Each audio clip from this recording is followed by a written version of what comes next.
Chapter 980. Arya, the assassin's apprentice in the sprawling expanse of the Azer continent. Arya soared high above the midnight sky, her silhouette a dark blur against the starlit canvas.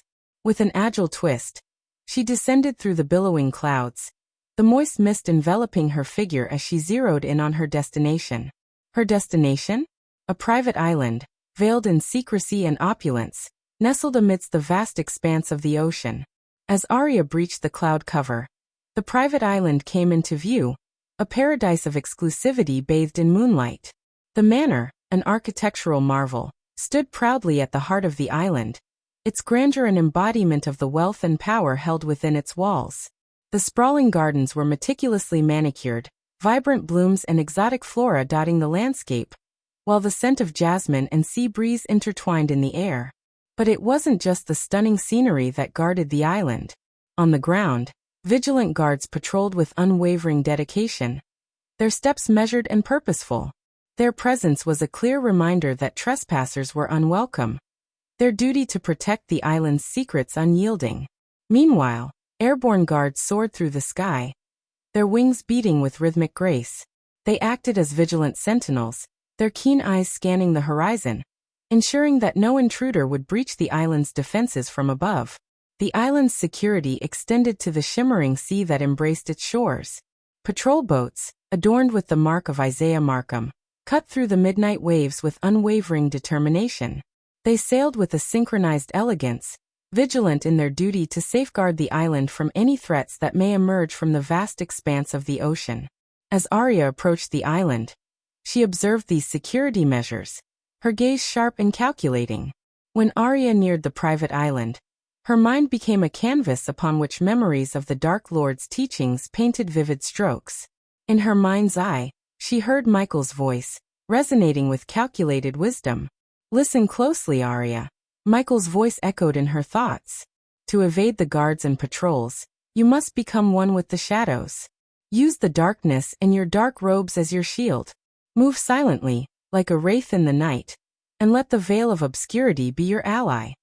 With the teachings ingrained in her mind, Arya expertly maneuvered through the night sky, a spectral presence amidst the darkness.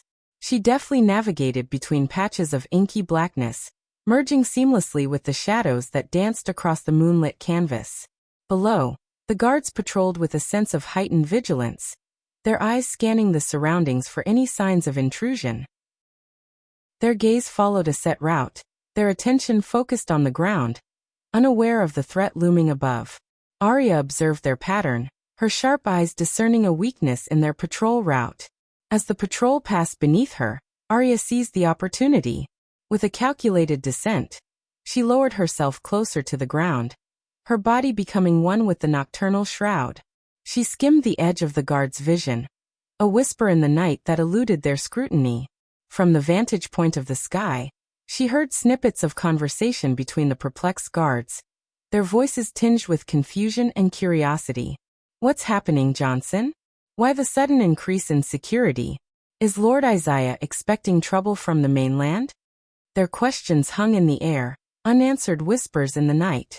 Arya, like a predator relishing the hunt, capitalized on their distraction. She continued to trail the patrol, exploiting the weakness she had discerned in their route. With each calculated movement, she remained hidden in plain sight, her dark form merging seamlessly with the night sky. Her heart raced with exhilaration as she embraced the role of the shadow, ever watchful, ever silent. As Arya carefully observed the patrol from above, her sharp eyes caught a fleeting moment, an opening in the Sky Patrol's formation. Without hesitation, she seized the opportunity. Like an arrow released from a taut bowstring, she descended with unparalleled speed, hurtling towards the ocean below. With a graceful arc, she plunged into the water, breaking the surface with a splash. The island's defenses were not limited to the sky and the land. Hidden beneath the waves, an intricate web of traps and arrays awaited the unwary intruder. Arya knew she had to proceed with caution. In her mind, she recalled another lesson imparted by Michael, emphasizing the importance of meticulous preparation before embarking on an assassination mission. "Know the target location like the back of your hand," he had said.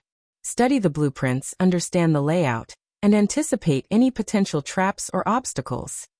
Arya's training had honed her instincts, and she swam deeper into the ocean, relying on her knowledge of the island's infrastructure. Soon, she found what she sought, a sewage pipe, discreetly hidden beneath a bed of undulating corals. It would serve as her conduit into the heart of the island. As she swam further, the sound of a patrol boat reverberated above her. Patrol boats cruised the water's surface, casting a sweeping spotlight that danced across the waves, searching for any signs of intrusion. Arya, undeterred, utilized the natural camouflage provided by the underwater corals and plants. Their vibrant hues and intricate formations shielded her from the prying gaze of the boat patrol, allowing her to remain hidden in plain sight. With each passing moment, Arya's resolve deepened. She knew the risks involved, the dangers that lay in wait. But she had been trained to be meticulous, to adapt and overcome. The island, with its treacherous defenses and heightened security, was a formidable adversary. Yet she remained unyielding, driven by her mission and her unwavering determination to succeed. And so, she continued her underwater journey, navigating the dark depths, her breath steady, her mind focused. The island held its secrets close, but Arya, the Queen of Shadows, was relentless in her pursuit. With the patrol boat finally leaving the immediate area, Arya seized the moment and swam closer to the island's perimeter. The ominous silhouette of the manor loomed in the distance, a bastion of wealth and secrecy. The time for subtlety had passed. It was time to breach the island's defenses. Taking out a compact blowtorch from her utility belt, Arya's gloved hand ignited the flame. The steady hum of the torch accompanied her movements as she positioned the searing heat against the metal gates securing the sewage pipe entrance. The island's security was formidable, designed to detect any spellcasting and trigger an immediate lockdown. Arya's mission demanded precision and stealth. As the blowtorch cut through the reinforced metal, the scent of burning metal filled the air, mingling with the nauseating stench emanating from the open pipe. Arya's determination prevailed over the discomfort, her focus unwavering. The intense heat glowed in the darkness, illuminating her determined expression. With each precise incision, the gates slowly yielded to the force of the blowtorch. As the final section of metal fell away, Arya wasted no time. She swiftly swam into the pipe, the grimy water engulfing her, leaving behind the oppressive atmosphere of the island's surface. The putrid smell assaulted her senses, but Arya pushed through, relying on her training to endure the discomfort. The narrow passageway became her conduit, leading her closer to her target. In the darkness, she propelled herself forward, the sound of water rushing in her ears, as she embarked on a treacherous journey through the hidden underbelly of the island. Arya's mission demanded her utmost resilience. With every stroke of her limbs, she drew closer to the heart of the island, her resolve unyielding. The arrays and runes, lurking in the shadows, awaited any sign of magic. But Arya, the Queen of Shadows, knew the art of silent infiltration, the dance of shadows. As Arya swam through the intricate sewage pipe system, her mind raced with the blueprint of the manor etched in her memory. Sadie, her resourceful contact within the underworld, had provided her with invaluable information. Finally, she reached a junction where the pipe split into multiple paths.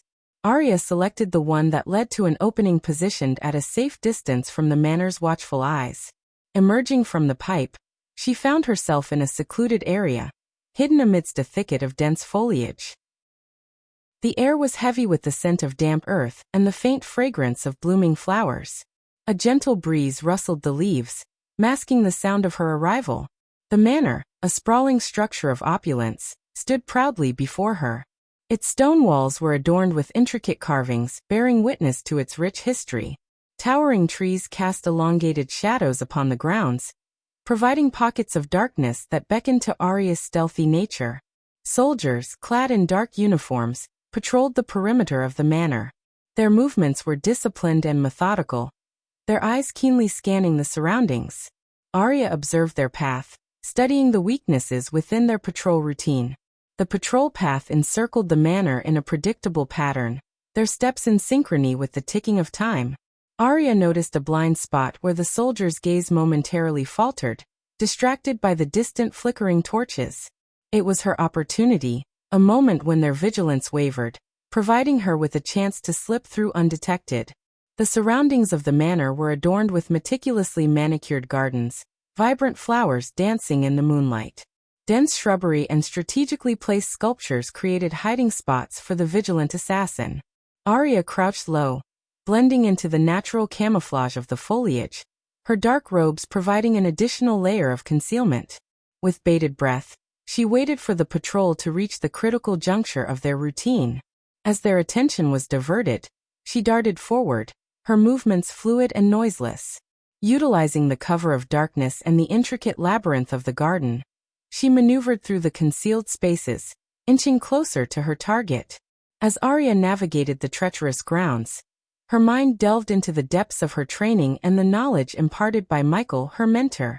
Memories of his voice echoed in her thoughts, offering guidance in the face of seemingly insurmountable challenges. "No security system in the world is impenetrable," Michael had once said, his voice resonating with quiet authority. "With enough time and study, one can find the weakness, the chink in the armor. Stay vigilant, Arya, and adapt to overcome any obstacle." Arya's eyes gleamed with determination as she recalled his words. The island's security mechanisms were formidable, designed to suppress cultivation and detect unauthorized spellcasting. The fusion stage soldiers patrolling the grounds and the intricate arrays posed a formidable barrier. But Arya was not one to be deterred. She glanced at her wrist, where her trusted companion, the Olympus, rested. The black wrist clock-like device housed a pure arch energy crystal that, when activated, boosted her cultivation to the fusion stage. It was a rare and precious artifact, a secret weapon against the island's suppressive measures. As she continued her ascent, she noticed additional security measures in place. Motion detectors, hidden pressure plates, and intricate arrays further fortified the manor's defenses. But Arya was no stranger to deception and outwitting her adversaries.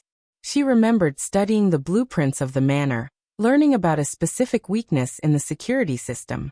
By skillfully bypassing the motion detectors using her agile movements and exploiting blind spots created by the arrays, she found a path that led her closer to her goal. Scaling the walls with feline grace, Arya reached a balcony overlooking Isaiah's concubine's room. The moonlight bathed her in an ethereal glow as she surveyed her surroundings, her eyes settling on the shimmering teleportation portal, a feature present in every room, including this one. It served as Isaiah's ultimate escape route should the need arise. With calculated precision, Arya leaped from the balcony, her body cutting through the air with fluidity. As she landed soundlessly in the room, her eyes darted around, taking in every detail.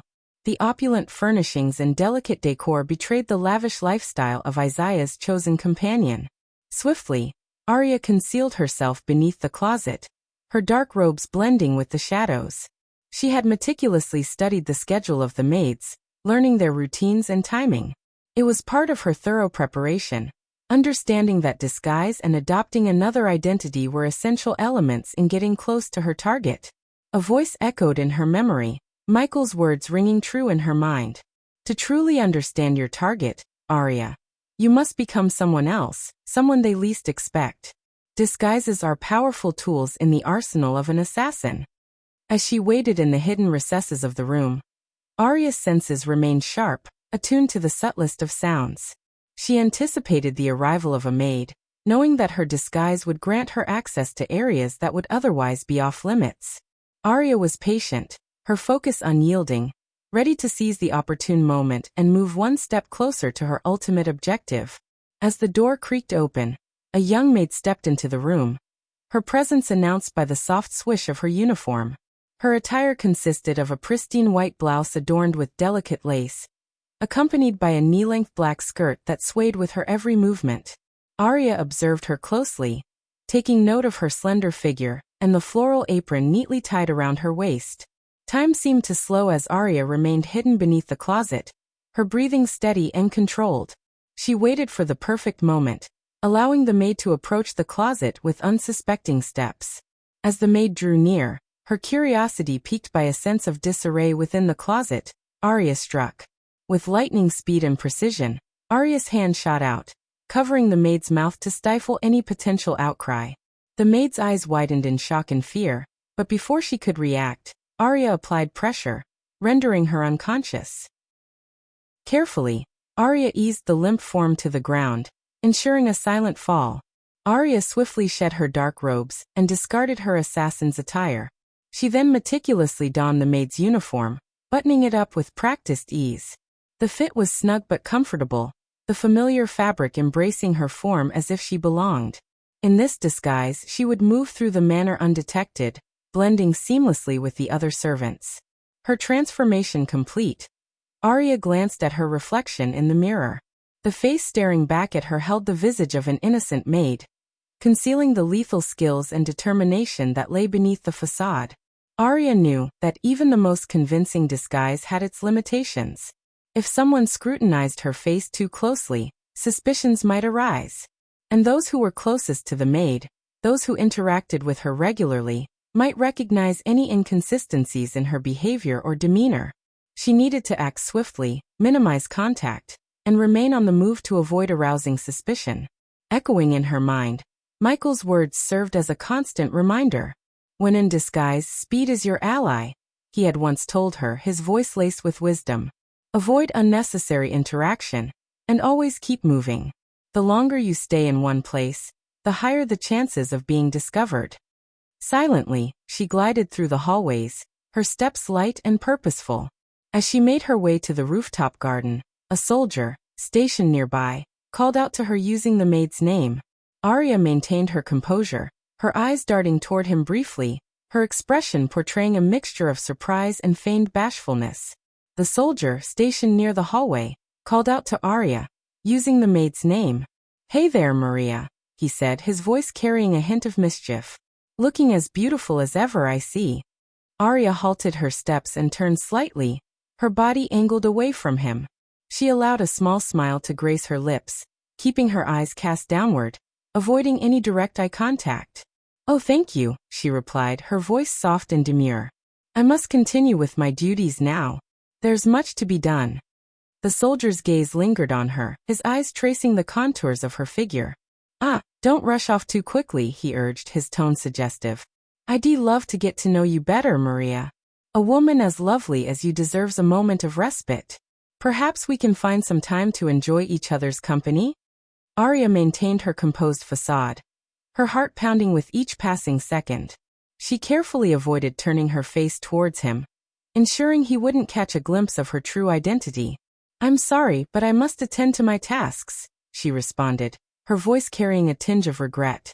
"Perhaps another time when we both have more leisure." The soldier seemed momentarily disappointed, but he nodded understandingly. "Fair enough," he conceded. "Until then, Maria." With a polite nod, Arya resumed her movement, keeping her back to the soldier as she continued on her path. She knew that any prolonged interaction could increase the risk of her true identity being exposed.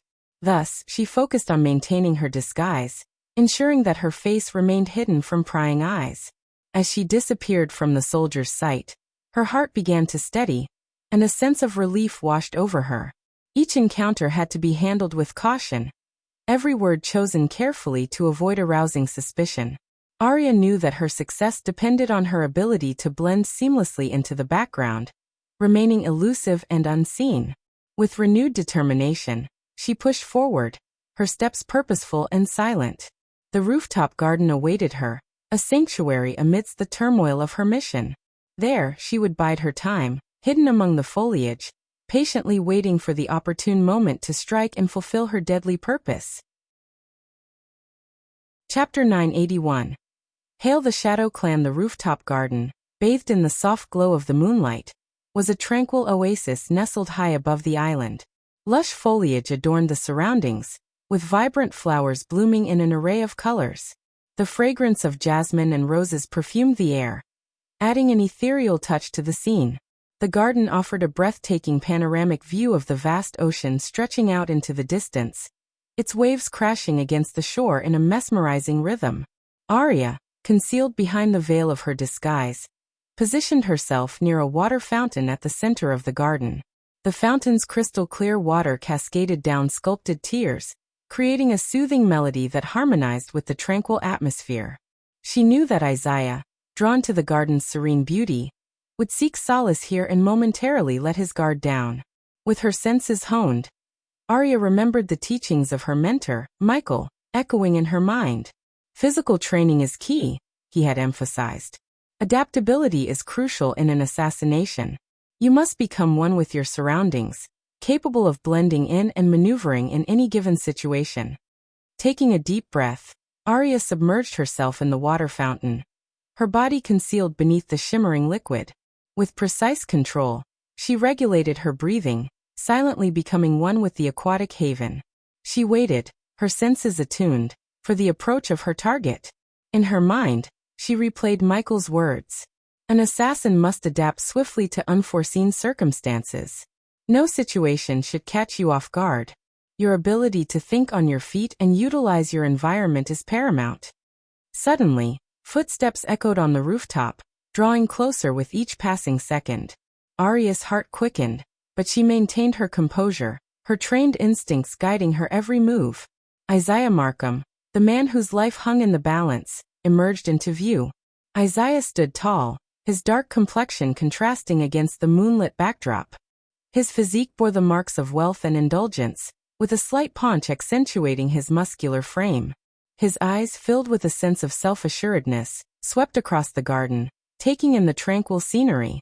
The stage was set, the players in position.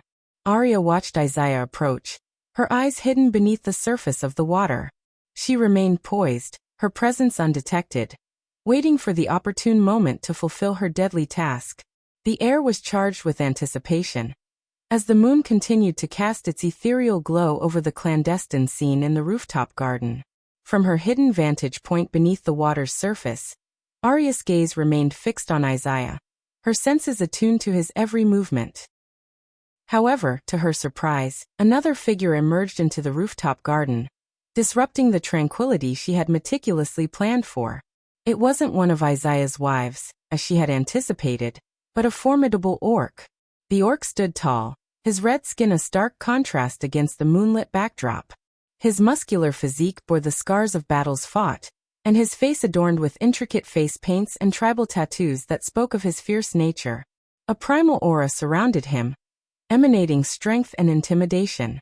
As the orc approached Isaiah, a shiver ran down the lord's spine, his previous composure faltering in the face of this formidable presence. Isaiah's gaze met the orc's eyes, filled with a mixture of trepidation and uncertainty. The weight of the orc's presence seemed to hang heavy in the air, suffocating the once peaceful atmosphere of the rooftop garden. Arya watched intently, her mind racing to adapt to this unforeseen development.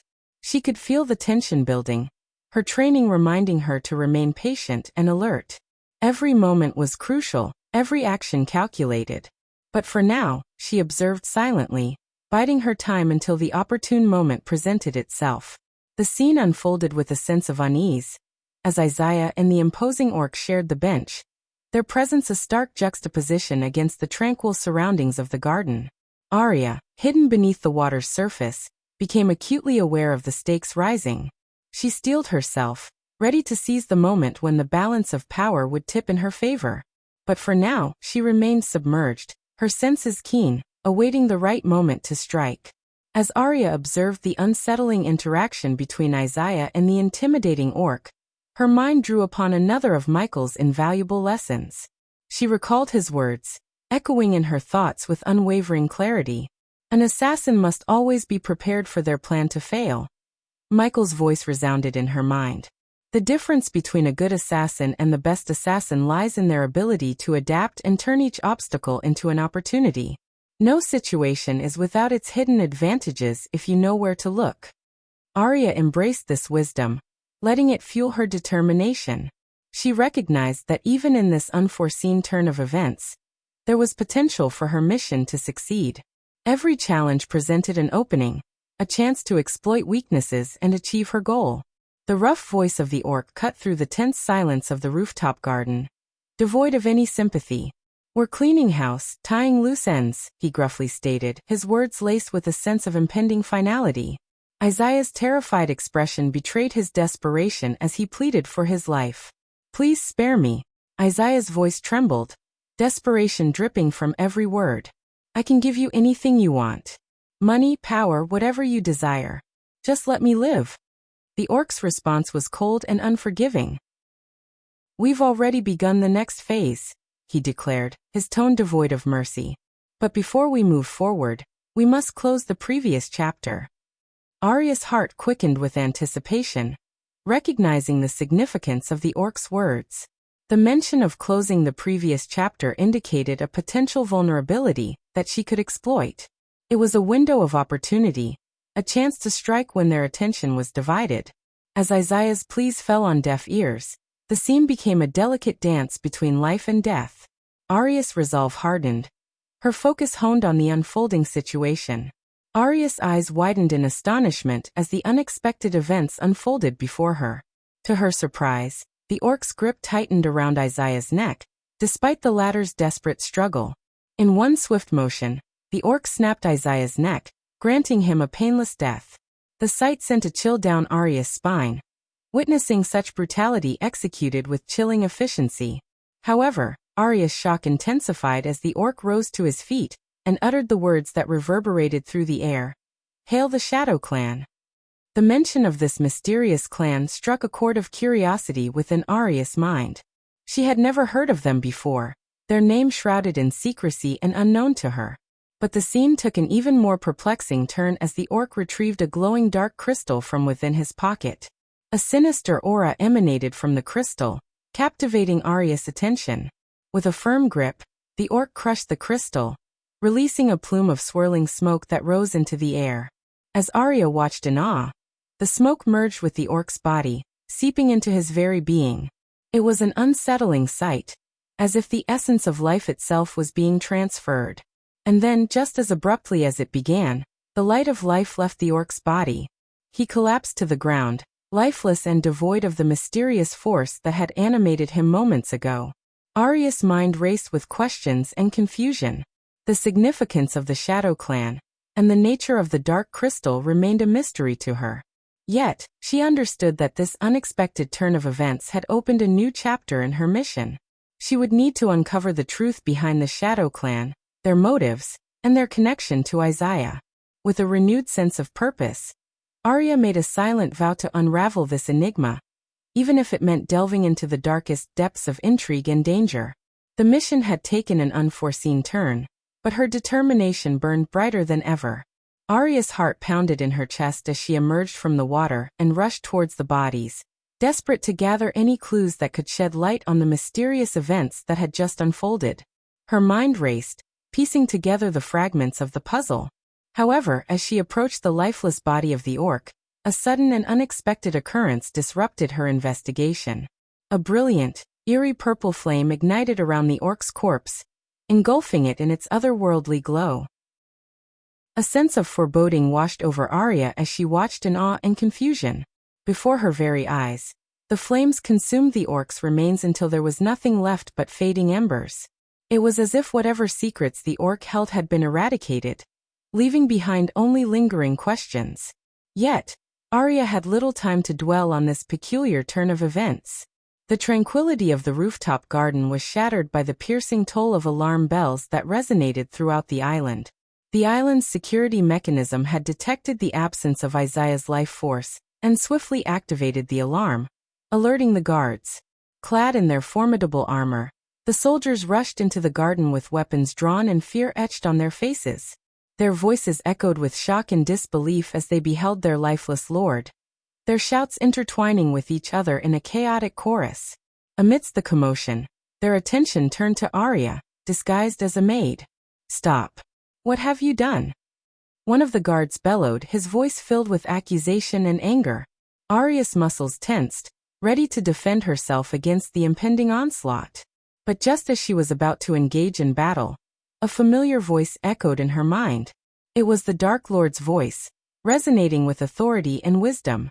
"Don't fight them, Arya," the voice whispered. "Use your teleportation scroll to escape. Live to fulfill your mission." Arya's eyes widened in surprise as the Dark Lord's words echoed in her thoughts. She knew she had to heed his guidance. With a swift and calculated movement, she reached into her hidden pouch and retrieved the teleportation scroll. She activated the scroll, and in a flash of mystical energy, she vanished from the garden, leaving the bewildered guards behind. As she reappeared in a hidden location, Arya's mind raced with a mixture of relief and determination. The encounter with the orc, the discovery of Isaiah's lifeless body, and the Dark Lord's message all converged into a singular purpose: to uncover the truth, fulfill her mission, and ultimately, bring justice to those responsible. Meanwhile, in the manor of Ingram, tension hung heavy in the air as Adelia adamantly refused to let Ingram take any part in Gaia's life. The room was filled with their icy silence, their gazes locked in a battle of wills. Adelia stood tall and unwavering, her determination shining through her eyes. "I won't allow you to ruin her life any further," Adelia declared, her voice filled with a mixture of anger and resentment. "You abandoned her when she needed you the most. You have no right to be a part of her world now." Ingram's face contorted with pain, his eyes pleading for understanding. "Adelia, I've made mistakes, I admit that. But I've changed. I've spent centuries trying to protect her from the darkness that lurks out there." Adelia scoffed, her voice laced with bitterness. "Protect her? You, an elder vampire working for Dagon, the ruler of hell. You abandoned her when she was just a baby. Don't you dare claim to be her protector now." Ingram's voice grew desperate, his words aching with remorse. "I did what I had to do to keep her safe. You have no idea the sacrifices I've made, the battles I've fought. One day, Adelia, I will make you see. I will make up for everything." Before Adelia could retort, a sudden shift in the atmosphere caught her attention. A powerful force was approaching, one that sent shivers down her spine. She recognized it immediately and knew what it meant. Azazel, the Dark Lord's demon butler, was drawing near. Adelia's heart raced with both fear and relief. She wanted Azazel to arrive, not the Dark Lord himself. She knew Azazel had his own agenda, and she hoped he could be persuaded to capture Ingram without revealing his true allegiance to the Dark Lord. She couldn't risk the Dark Lord discovering Ingram's identity as an elder vampire, and the knowledge that he had abandoned Gaia. With an icy calmness, Adelia turned to Ingram, her eyes never wavering. "You will do nothing, Ingram," she stated coldly. "I am about to capture you and send you somewhere you won't be able to intervene in Gaia's life any longer. This is the consequence of your actions." Ingram's face twisted with a mix of shock and anger, but Adelia paid him no heed. She had no love left for him, only anger and a desire to protect their daughter from his tainted influence. Her plan was set, and she awaited Azazel's arrival, knowing that he would ensure Ingram's capture. Deep down, Adelia knew that Azazel's presence signaled danger, but she couldn't risk the greater threat that the Dark Lord posed. Her focus was on safeguarding Gaia's future, even if it meant sacrificing any lingering shards of affection she once held for the man before her. Adelia's mind raced with conflicting emotions as she anxiously awaited Azazel's arrival. Her loyalty to the Dark Lord remained steadfast, and she knew that Gaia was a cherished being in his eyes. Adelia couldn't bear the thought of jeopardizing her daughter's position in the Dark Lord's realm, but she also didn't wish for Ingram's life to be extinguished by the Dark Lord's wrath. Ingram's true identity as an elder vampire, working under Dagon, the ruler of hell, made him a dangerous and potent adversary. Adelia was well aware of his formidable power, one that surpassed her own. She knew that engaging in a direct confrontation with Ingram would be not only futile, but also potentially lethal for her. Azazel, on the other hand, was an entity she could manipulate to serve her purpose. As the Dark Lord's demon butler, Azazel held a certain level of allegiance to Adelia due to her high status within the Dark Army.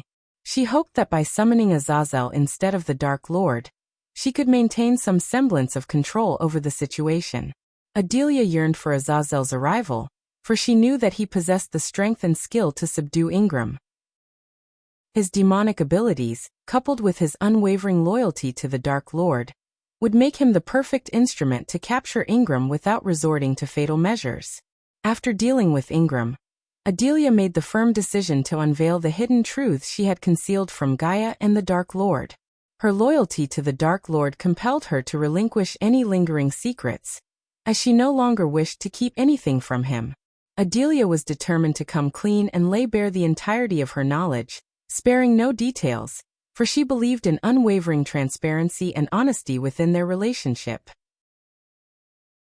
Chapter 982. Vampire Death Squad vs. Michael I. While Arya and Azazel were on their mission, Ricky ventured through the empty hall. He noticed dwarves diligently working on the ceiling. Parchments and cloth covered various areas of the hall, indicating ongoing renovations. Unexpectedly, in the center of the hall, he came across the members of the Vampire Death Squad, taking a break and engaged in a lively conversation. Ricky couldn't help but feel surprised to see all the elite killers gathered in one place. Normally, they trained individually in different locations on the floating mountain. However, fate had brought them together in this moment. "Look who's here," chuckled Grey Wolf the dwarf, teasing Ricky playfully. Ricky waved his hand in acknowledgement, a smile on his face. "When are you going to convince the Dark Lord to build us a tavern, Ricky?" growled Bear, his deep voice resonating through the hall. Ricky contemplated for a moment, considering the suggestion. "A tavern, huh? It may not be at the top of my priority list, but perhaps I can find a way to squeeze it in," Ricky replied with a hint of amusement. Just a couple of years ago, if he had encountered these formidable assassins, he would have been trembling with fear. But after serving the Dark Lord for nearly 3 years, Ricky had grown accustomed to facing formidable beings. After all, the Dark Queen would give him a stern reprimand if she ever found out he was scared of someone. Suddenly, Spider called out to Ricky, interrupting his thoughts. He turned his attention towards the alluring blonde vampire. "Hey Ricky," she beckoned, her voice carrying a mixture of intrigue and curiosity. "We're having a friendly bet. Care to join in?" Spider asked, her voice filled with mischief and intrigue. Ricky, intrigued by the proposition, walked towards Spider and the rest of the Vampire Death Squad. The members of the squad couldn't help but grin at Spider's invitation. Meanwhile, the dwarves working on the construction project seemed terrified, fully aware of what the bet entailed. Curiosity piqued, Ricky asked, "What's the bet about?" He couldn't help but notice the seductive smile on Spider's face, and he knew from experience that trouble often followed when an alluring beauty like her was involved. After his recent breakup with Olivia, Ricky had decided to steer clear of such entanglements. "We're betting on who among us would have a better chance of defeating the Dark Lord if he had no cultivation power," Spider revealed, her words hanging in the air. Ricky's eyes widened in shock at the audacity of the wager. However, he quickly frowned, considering the nature of the bet. In the Dark Army, conversations like these were commonplace. Even the weakest soldier in the Dark Army harbored the imagination of challenging the higher-ranking members. They were well aware that they would be swiftly defeated if they dared to try, but it didn't stop them from indulging in such fantasies. It was only natural for these elite killers to ponder what would happen if they were to face the Dark Lord on equal terms. Ricky understood that, despite the inherent dangers, such discussions were part of the norm in the Dark Army. "Everyone knows it'd be me," Bear growled in his rough voice, his hand instinctively gripping his trusty axe. His confidence was evident, as he believed he possessed the strength to overcome the Dark Lord. Snake, the expert in poisoning techniques, shook his head and remained aloof from the conversation. He knew his skills lay in stealth and cunning rather than direct confrontation. Besides being a fox, he was well aware of the vast power gap that separated him from the Dark Lord. Ricky, eager to avoid the discussion altogether, attempted to walk away. However, Spider grabbed hold of his sleeve, preventing his escape. With a seductive tone she implored him, "Come on, Ricky. Don't be a coward. You can share your thoughts with us. I promise I won't bite." Ricky glanced at the expectant faces of the Death Squad members, realizing they wouldn't let him off the hook so easily. Reluctantly he replied, "Well, my answer might not be what you want to hear." Curiosity piqued, White Wolf and Elf pressed, "What is it, Ricky?" Ricky took a deep breath before responding, "The Dark Lord, obviously. He can overpower any one of you, with or without his cultivation power." The truth hung in the air, a sobering reminder of the Dark Lord's unrivaled might. The Death Squad members exchanged skeptical glances, clearly unconvinced by Ricky's statement. Bear scoffed and retorted, "You underestimate us, Ricky. Without his fancy magic, we have a real shot at taking down the Dark Lord in a head-on fight." White Wolf the elf nodded in agreement. "Indeed, Ricky, We've honed our skills and trained relentlessly. We're not to be taken lightly. Even the Dark Lord has his vulnerabilities. Spider, the alluring beauty with seductive charm, couldn't resist joining the conversation. She stepped forward, a confident smirk gracing her lips. I wouldn't be so quick to dismiss us, Ricky. My swordsmanship might even rival the Dark Lord's own. I've devoted years perfecting my technique, and I have the speed and agility to match his every move. The other members of the Death Squad nodded, their confidence mounting. Each had their own reasons to believe they could best the Dark Lord. Grey Wolf the dwarf chimed in. Don't forget my mastery of close combat. I've taken on opponents twice my size and come out victorious. The Dark Lord won't intimidate me. Bear flexed his bulging muscles and grinned. And he'll bring the full force of my strength. With one swing of my axe, even the Dark Lord will feel its impact. Ricky raised an eyebrow, still skeptical but intrigued by their unwavering confidence. He realized that they truly believed in their abilities. Despite his doubts, Ricky respected their determination and ambition. Well, Ricky replied, his tone laced with caution, I suppose it's good to have such confidence. Just remember, the Dark Lord is not to be underestimated. His experience, skills, and sheer power make him a formidable opponent. But if you're willing to put it to the test, who am I to stand in your way? The Death Squad members shared triumphant smiles, eagerly anticipating the prospect of proving themselves against the Dark Lord. Their conversation took an exciting turn as they began discussing strategies, training regimens, and hypothetical scenarios where they could face the Dark Lord head-on. Meanwhile, Ricky couldn't help but wonder if their boldness was fueled by genuine belief, or perhaps a touch of overconfidence. Only time would tell if their aspirations would lead to triumph or humbling defeat. Why don't we have a friendly duel then? A calm voice echoed through the hall, catching the attention of the Death Squad members. They turned their gazes towards the door, their eyes widening in surprise as they saw the Dark Lord himself entering with an amused smile playing on his lips. Contrary to Ricky's expectations, the Death Squad members appeared pumped and excited instead of being consumed by fear. Their lack of trepidation, even in the presence of the Dark Lord, surprised Ricky. He understood that these individuals were the most skilled and experienced killers, unfazed by mere intimidation. It took more than that to rattle their composed demeanor. Ricky swiftly bowed as the Dark Lord approached, patting him on the back in a reassuring manner. Michael's gaze shifted towards the Death Squad members, his expression a mix of amusement and curiosity. I must say, I admire your confidence, the Dark Lord spoke, his voice resonating with power. And I am obliged to satisfy your thirst for curiosity, am I not? The Death Squad members exchanged glances, their excitement palpable.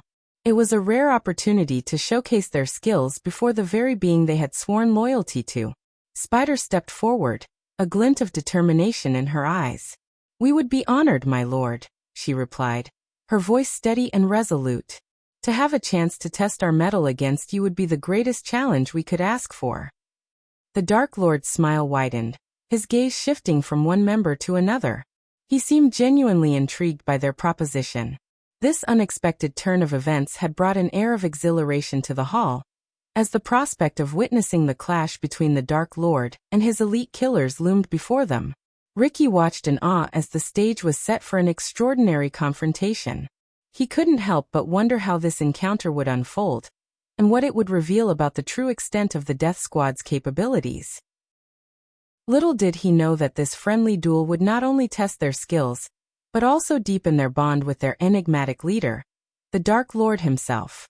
Go bring Eladir to me, Ricky, commanded Michael, his voice carrying a sense of authority. Ricky nodded in response and quickly made his way to find Eladir, one of the Dark Lord's trusted advisors.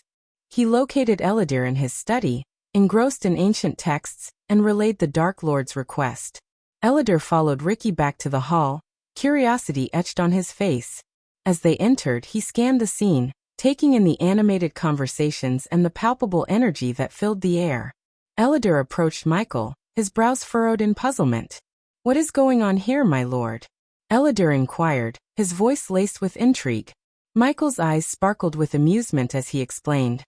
The Death Squad members had an interesting proposition. They wanted to have a friendly duel among themselves, betting on who has the chance to defeat me. Elader's eyes widened in surprise, his gaze shifting towards the Death Squad members who were now preparing themselves for the impending challenge.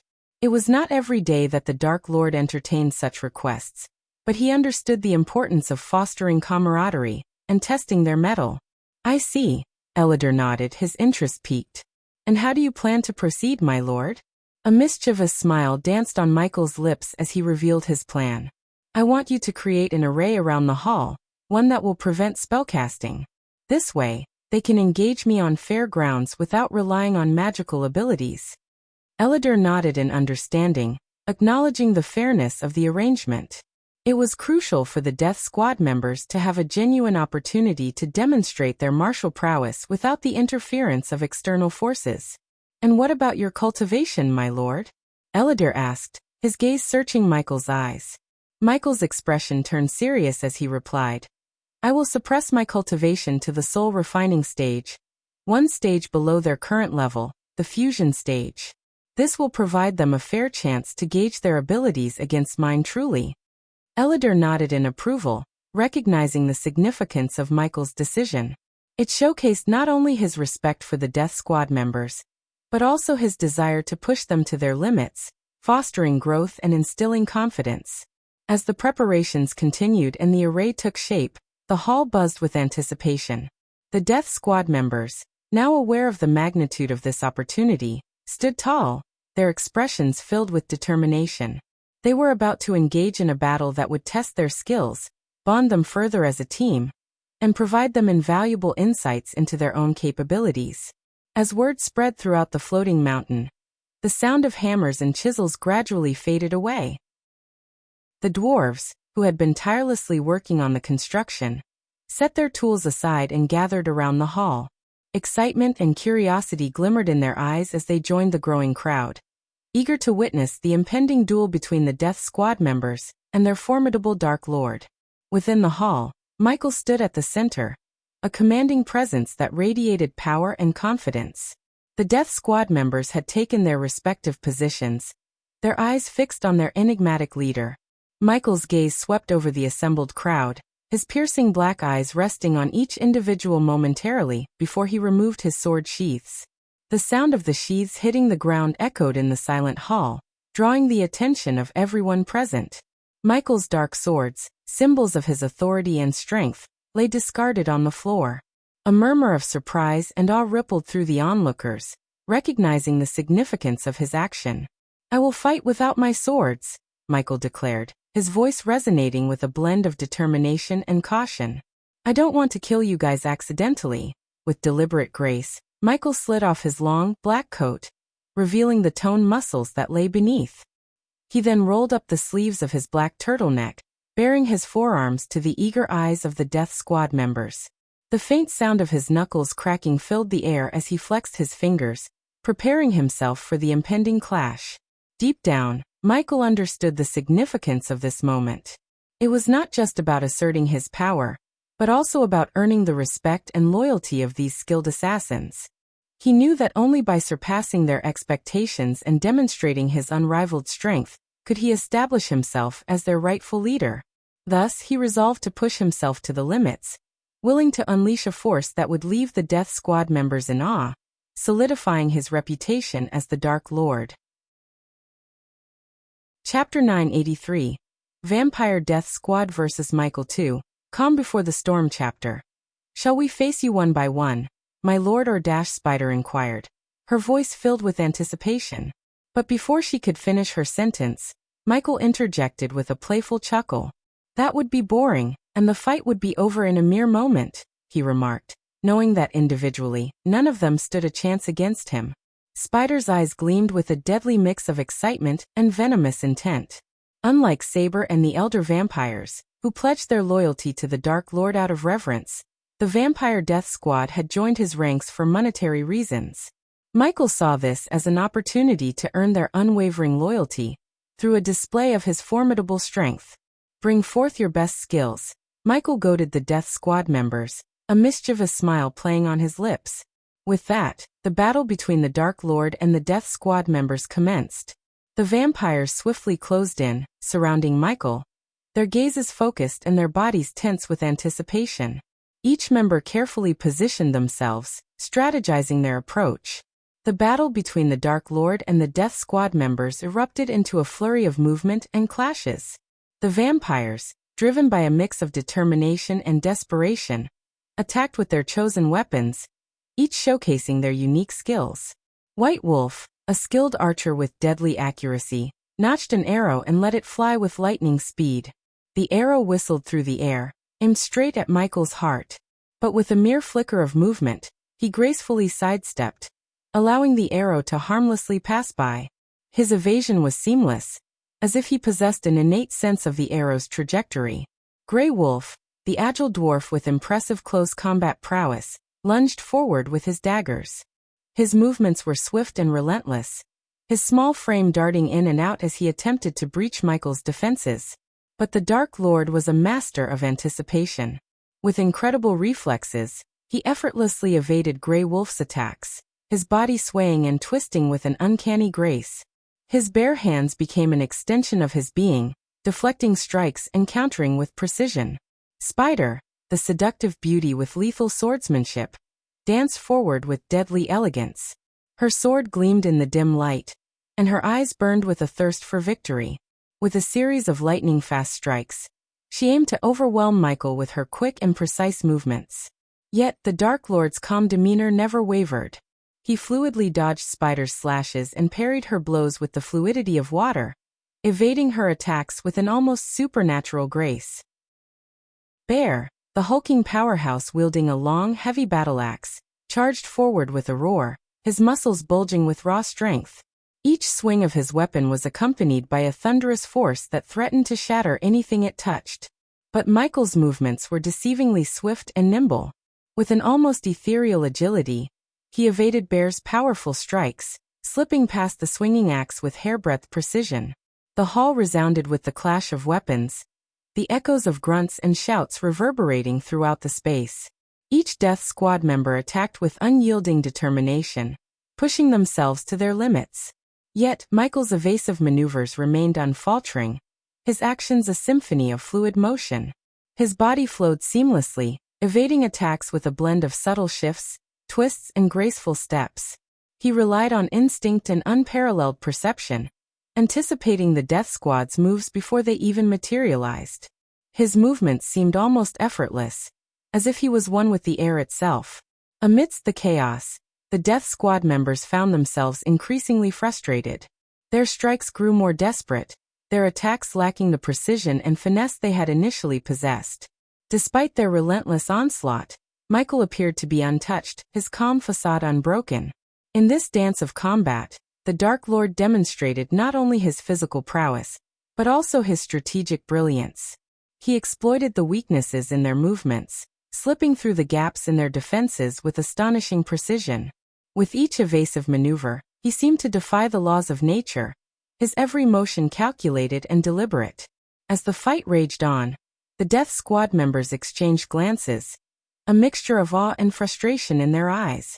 They could hardly believe what they were witnessing, the unmatched skill and grace of the Dark Lord, who defied their every attack with nothing but his bare hands. Bear's battle axe whistled through the air, propelled by sheer force, aimed directly at Michael. But in a display of uncanny agility, the Dark Lord effortlessly sidestepped the swinging arc of the massive weapon. Bear's mighty swing missed its mark, and the axe crashed into the ground with a thunderous impact, causing the earth to crack and tremble beneath their feet. A smirk tugged at the corners of Michael's lips as he evaded Spider's furious sword strikes. With a swift and fluid motion, he maneuvered behind her, his movements like shadows in the night. In a surprising twist, he deftly seized two of Spider's arms, restraining her momentarily. His voice, barely above a whisper, reached her ears, too slow. The momentary distraction allowed the Dark Lord to capitalize on his advantage. With a quick and forceful push, he propelled Spider forward, directing her path toward the towering figure of Bear. Spider stumbled, unable to regain her balance, and crashed into Bear with a resounding thud. The impact sent both of them sprawling to the ground, temporarily incapacitating them. Meanwhile, White Wolf, the skilled archer, took aim with his bow and let loose a flurry of arrows. The projectiles flew through the air with deadly precision, aiming to find their mark in the Dark Lord's heart. But Michael's reflexes were honed to an otherworldly level. With astonishing speed, he snatched the arrows from the air, catching them effortlessly between his fingertips. A smile played upon Michael's face as he twirled the arrows in his hand.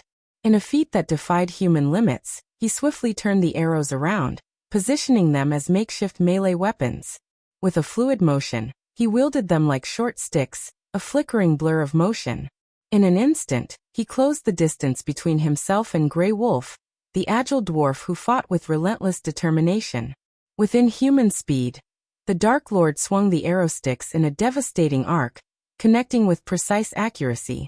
The makeshift weapons collided with Grey Wolf's head, knocking him off balance and sending him stumbling backward, dazed and disoriented. The impact was akin to a giant felling a sapling, the force of the blow reverberating through the hall. The dwarves, gathered in a tight-knit group, observed the breathtaking battle with wide eyes and hushed whispers.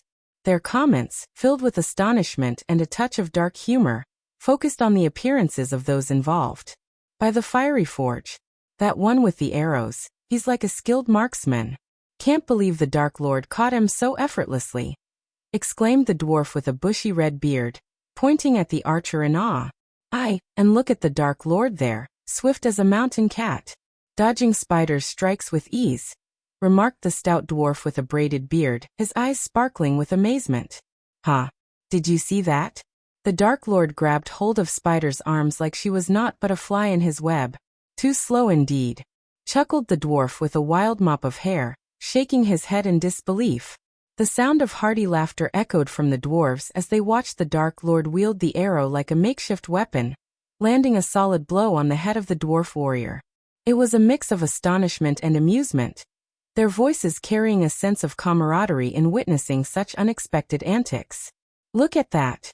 The Dark Lord just knocked that Grey Wolf down like a pup with a toy. Never thought I'd see such a sight, chuckled the dwarf with a massive beard, his laughter rumbling like distant thunder. Hey, look at that! The Dark Lord's given Grey Wolf a proper knock on the noggin with that arrow. I never thought I'd see the day, chuckled another dwarf. I reckon even the vampires must be wonderin' what sort of opponent they've gotten themselves mixed up with. The Dark Lord's got him runnin' in circles, added a grey-beard dwarf, a smirk playing on his lips. Who'd have thought the Dark Lord had such moves?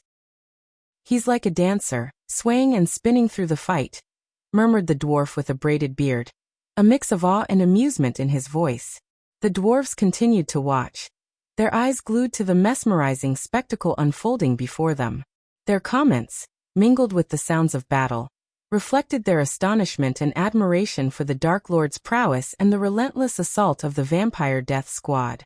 He's like a whirlwind, that Dark Lord. The vampires can't keep up. Did you see how he cunningly pushed Spider into Bear's path? A true master of strategy. Ah, I never thought I'd say this, but am actually rootin' for the Dark Lord. Who would have guessed?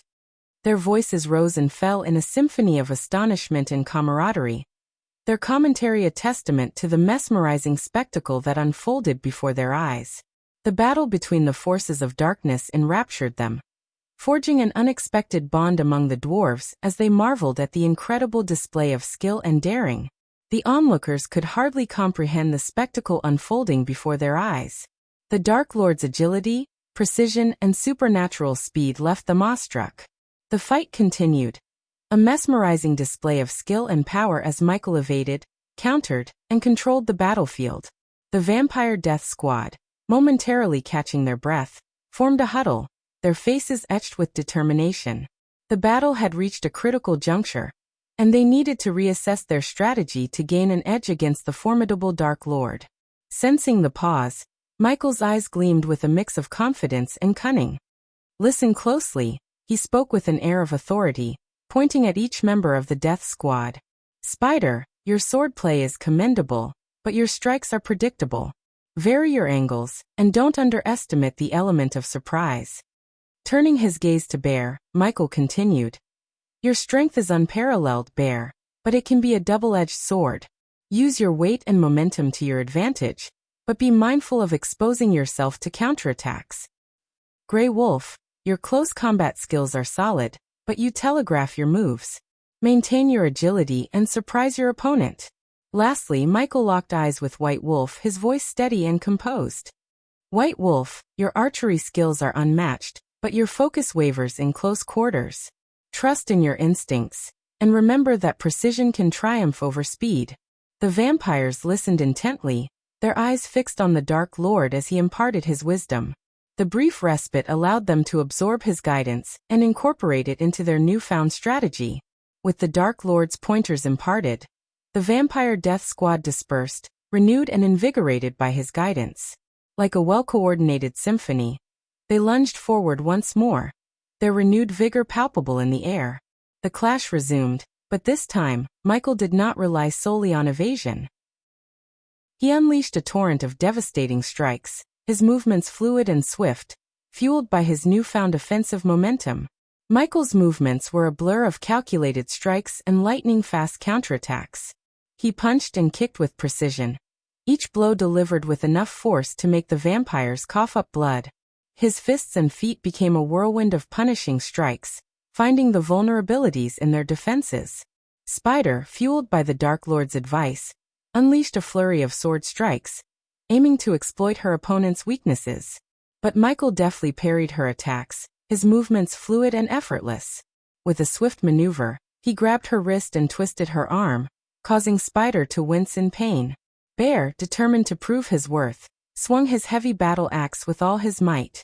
But the Dark Lord sidestepped the attack and delivered a powerful spin hook kick, his leg cutting through the air like a lethal weapon. Bear, caught off guard, was sent sprawling backward, the impact reverberating through his body. It was a display of the Dark Lord's precision and strength, his attack executed with masterful skill. Meanwhile, White Wolf nocked an arrow, drawing his bowstring with renewed confidence. He aimed carefully, seeking to find a weakness in his opponent's defenses. Yet, before he could release the arrow, the Dark Lord closed the distance in a blink of an eye, knocking White Wolf's bow aside and delivering a powerful strike that sent him crashing to the ground. Grey Wolf, agile and determined, tried to outmaneuver the Dark Lord. But Michael anticipated his every move, countering his strikes with lightning reflexes. With a swift combination of punches and kicks, the Dark Lord delivered blows that reverberated through Grey Wolf's body, leaving him staggering and breathless. The battle raged on, the clash of strength and skill echoing through the air. The vampires, fueled by a mix of desperation and newfound determination, fought with every ounce of their being. And the Dark Lord, driven by his own thirst for power and dominance, responded with a relentless onslaught, leaving the Death Squad members battered and bloodied in his wake. The battle within the hall reached its climax as Michael, fueled by a combination of skill, speed, and the hunger for victory, unleashed a series of deadly attacks. His movements were a blur of calculated strikes, each blow delivered with precision and bone-crushing force. Spider, despite her vampiric agility, was unable to evade the Dark Lord's relentless assault. With a swift, spinning kick, Michael struck her temple, causing her to stagger backward. As she struggled to regain her balance, he swiftly closed in, his fist connecting with her jaw in a devastating uppercut. The sickening sound of bones cracking echoed through the hall as Spider's body flew backward, crashing into a nearby pillar. Blood trickled from her mouth as her eyes rolled back, and she succumbed to unconsciousness. Bear, known for his formidable strength, swung his heavy battle axe with all his might, aiming for Michael's midsection. But the Dark Lord's reflexes were unmatched. With inhuman speed, he sidestepped the attack, swiftly ducking under Bear's guard. In a lightning-fast motion, Michael's fist collided with Bear's sternum, the impact resonating throughout the hall. Bear let out a guttural cough, blood spraying from his lips, before crumpling to the ground, unconscious and defeated. White Wolf, his quiver empty and his bow discarded, attempted a desperate strike, his clawed fingers aimed at the Dark Lord's throat. But Michael was quicker. He swiftly sidestepped the attack, seizing White Wolf's arm in a vice-like grip. With a vicious twist, the sound of snapping bones filled the air. White Wolf's howl of agony was cut short as he collapsed to the ground, his body racked with pain and unconsciousness enveloping him. Grey Wolf, the nimble dwarf known for his agility, tried to outmaneuver the Dark Lord's attacks. But Michael's movements were too swift, too precise. In a whirlwind of strikes, he relentlessly assaulted Grey Wolf, delivering powerful blows that left him reeling. The sound of impact reverberated through the hall as Michael's fists collided with Grey Wolf's body, each blow accompanied by a sickening crunch. Blood sprayed from Grey Wolf's mouth, and his legs buckled beneath him as he crumpled to the ground, defeated and unconscious. Despite the vampire's innate ability to heal, the force behind Michael's attacks had overcome even their supernatural resilience. The combination of his speed, skill, and sheer power had rendered them incapable of rising to their feet. The hall fell silent, save for the heavy panting of the defeated vampires and the echoes of bones cracking. Victory belonged to the Dark Lord, as he stood amidst the fallen, the embodiment of dominance and relentless power. Chapter 984. Another great clan down. Calm before the storm. Chapter. After a few minutes, the members of the Vampire Death Squad stood before Michael, their expressions transformed with newfound respect. Even the once boisterous and unrestrained bear remained silent, his eyes fixed on the Dark Lord. They realized that what they had experienced was not a true battle, but rather a friendly duel, and their minds wandered to the unimaginable consequences if they had faced the Dark Lord in a real fight. Each member understood that Michael had deliberately held back during their encounter. Otherwise, they would have met their demise within seconds. The weight of this realization settled upon them, leaving them in awe of the Dark Lord's power and restraint. Michael's gaze shifted across the members of the Vampire Death Squad, his voice carrying a tone of encouragement. "Do not be disheartened by this defeat," he began, his words resonating with conviction. "In fact, it is through more training and real-life battles that you can truly become perfect killing machines. Remember, strength is not solely measured by victory, but by the determination to improve." A brief pause hung in the air before Michael continued, his eyes gleaming with a sense of purpose. "After my wedding with Gaia, I will dedicate more time to your training.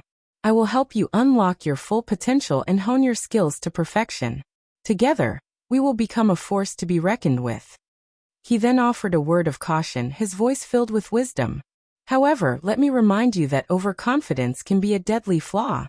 Never allow your confidence to blind you. Stay vigilant, stay focused, and channel your strength with precision." The members of the Vampire Death Squad stood silently, their nods expressing their understanding and gratitude for the Dark Lord's guidance. They knew that under his tutelage, they had the opportunity to transcend their current limitations and become formidable warriors.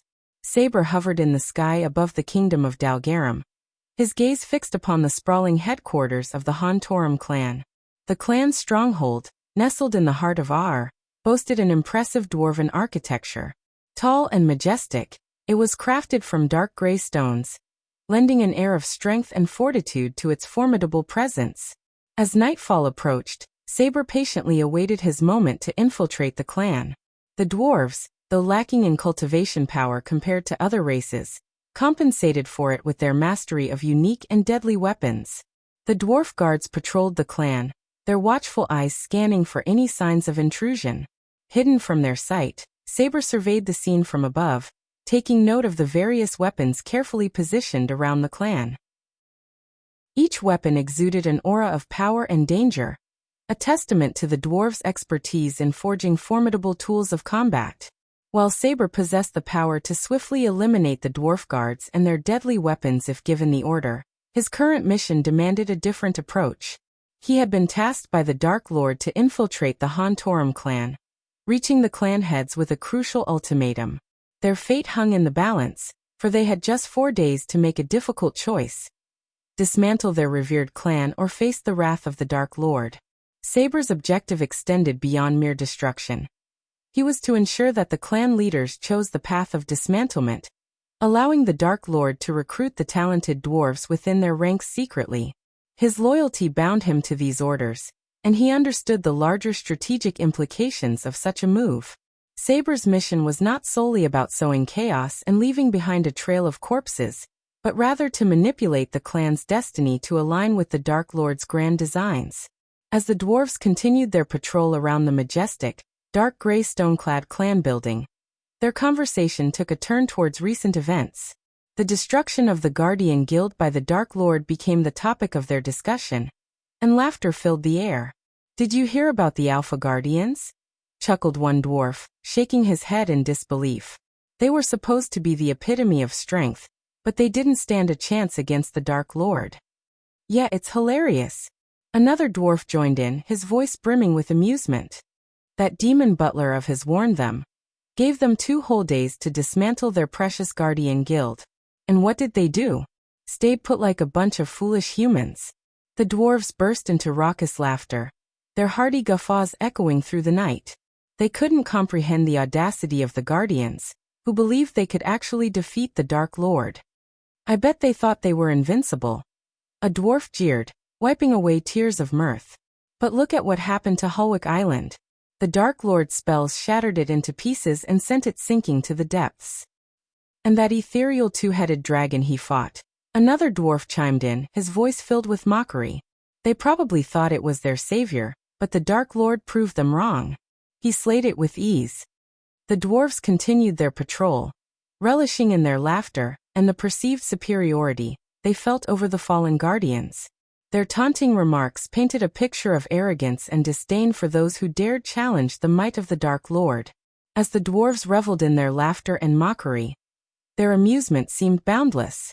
Their jokes and banter flowed freely, further fueling their sense of superiority. "Those guardians, I tell ya, they must have rocks for brains," chuckled one dwarf, slapping his knee. "Who in their right mind challenges the Dark Lord and thinks they'll come out on top?" "Ah, humans," another dwarf chimed in, shaking his head in mock pity. "They always think strength in numbers will save them. But little do they realize, it just gives the Dark Lord more targets to crush."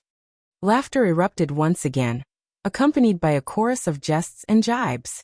"They're like ants marching to their own demise," a dwarf exclaimed, a mischievous glint in his eye. "Instead of using their brains to escape, they gather their little army for the Dark Lord's entertainment." "And what's with their so-called intelligence?" quipped another dwarf, feigning confusion.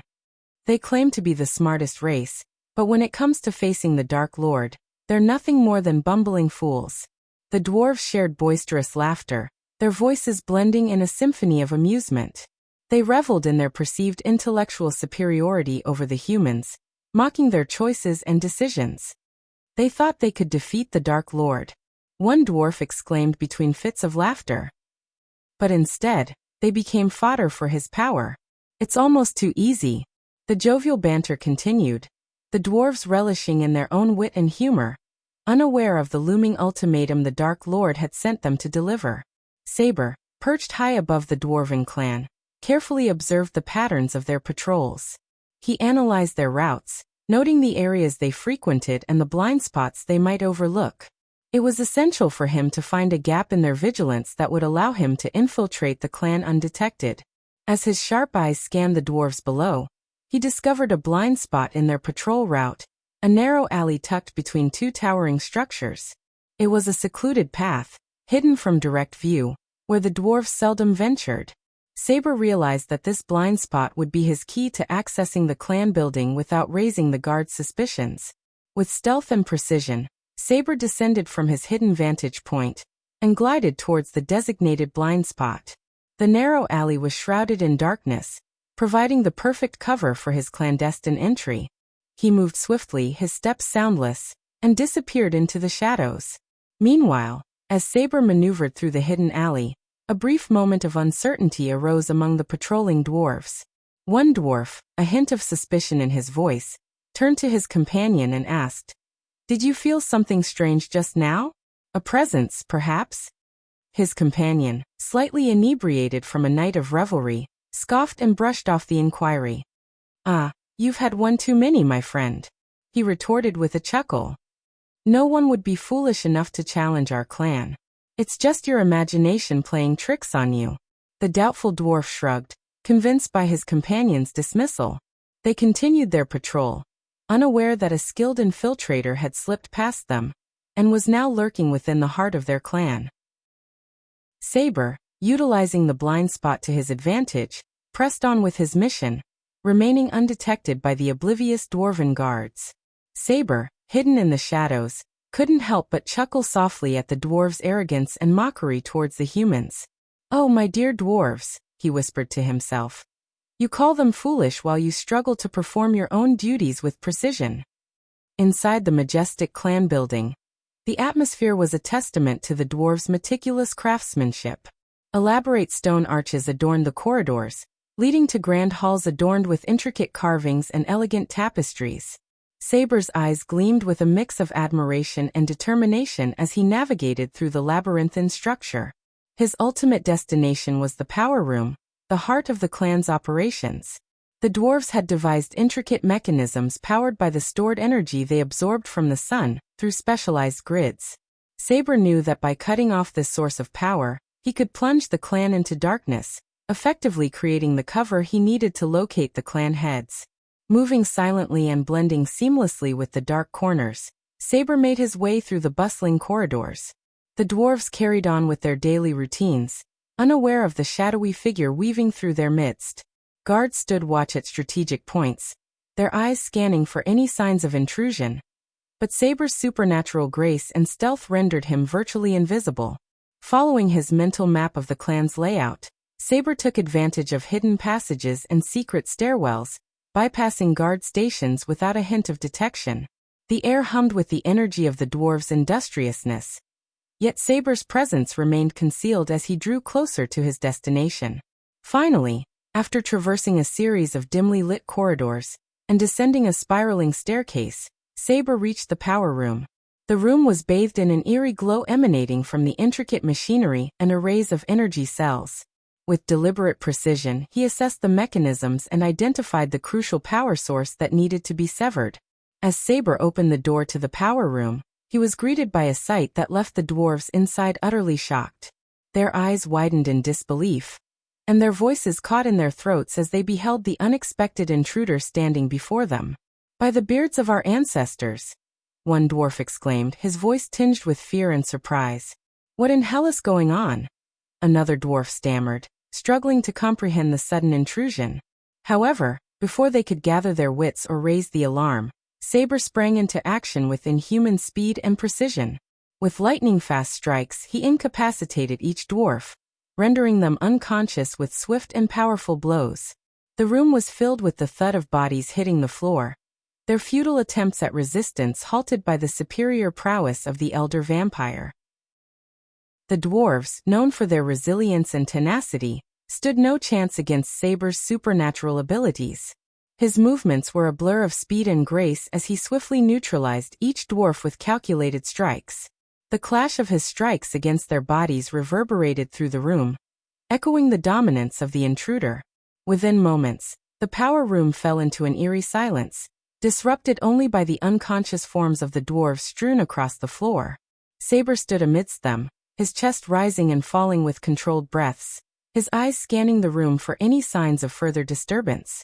As Saber surveyed the power room, his gaze fell upon the intricate mechanism that powered the entire clan building. Golden tablets adorned the contraption, their engraved runes pulsating with energy. He knew that disabling this mechanism would not only plunge the room into darkness, but also cut off the power supply to the entire building.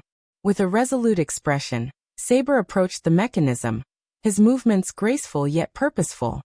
He studied the interlocking gears, the delicate wiring, and the intricate channels that carried the energy. In a display of raw strength, he ripped apart a section of the mechanism, causing sparks to shower the room in a mesmerizing display. But disabling the mechanism entirely required more than just brute force. Saber drew upon his ancient knowledge and honed instincts to identify the vulnerable points within the system. With calculated precision, he unleashed a series of powerful punches, targeting specific junctions and conduits, severing their connections with resounding cracks. As each blow landed, the room trembled, echoing the impact of Saber's strikes. The once steady hum of energy faded into a dull silence, accompanied by the fading glow of the golden tablets. The power room, now marred by the wreckage of the disabled mechanism, was cast into darkness as the lights flickered and died. The power to the entire clan building had been severed, ensuring that Saber's presence would remain shrouded in shadows as he continued his mission. With the darkness as his ally, he would now navigate the vast halls and corridors, seeking out the clan heads and delivering the Dark Lord's ultimatum.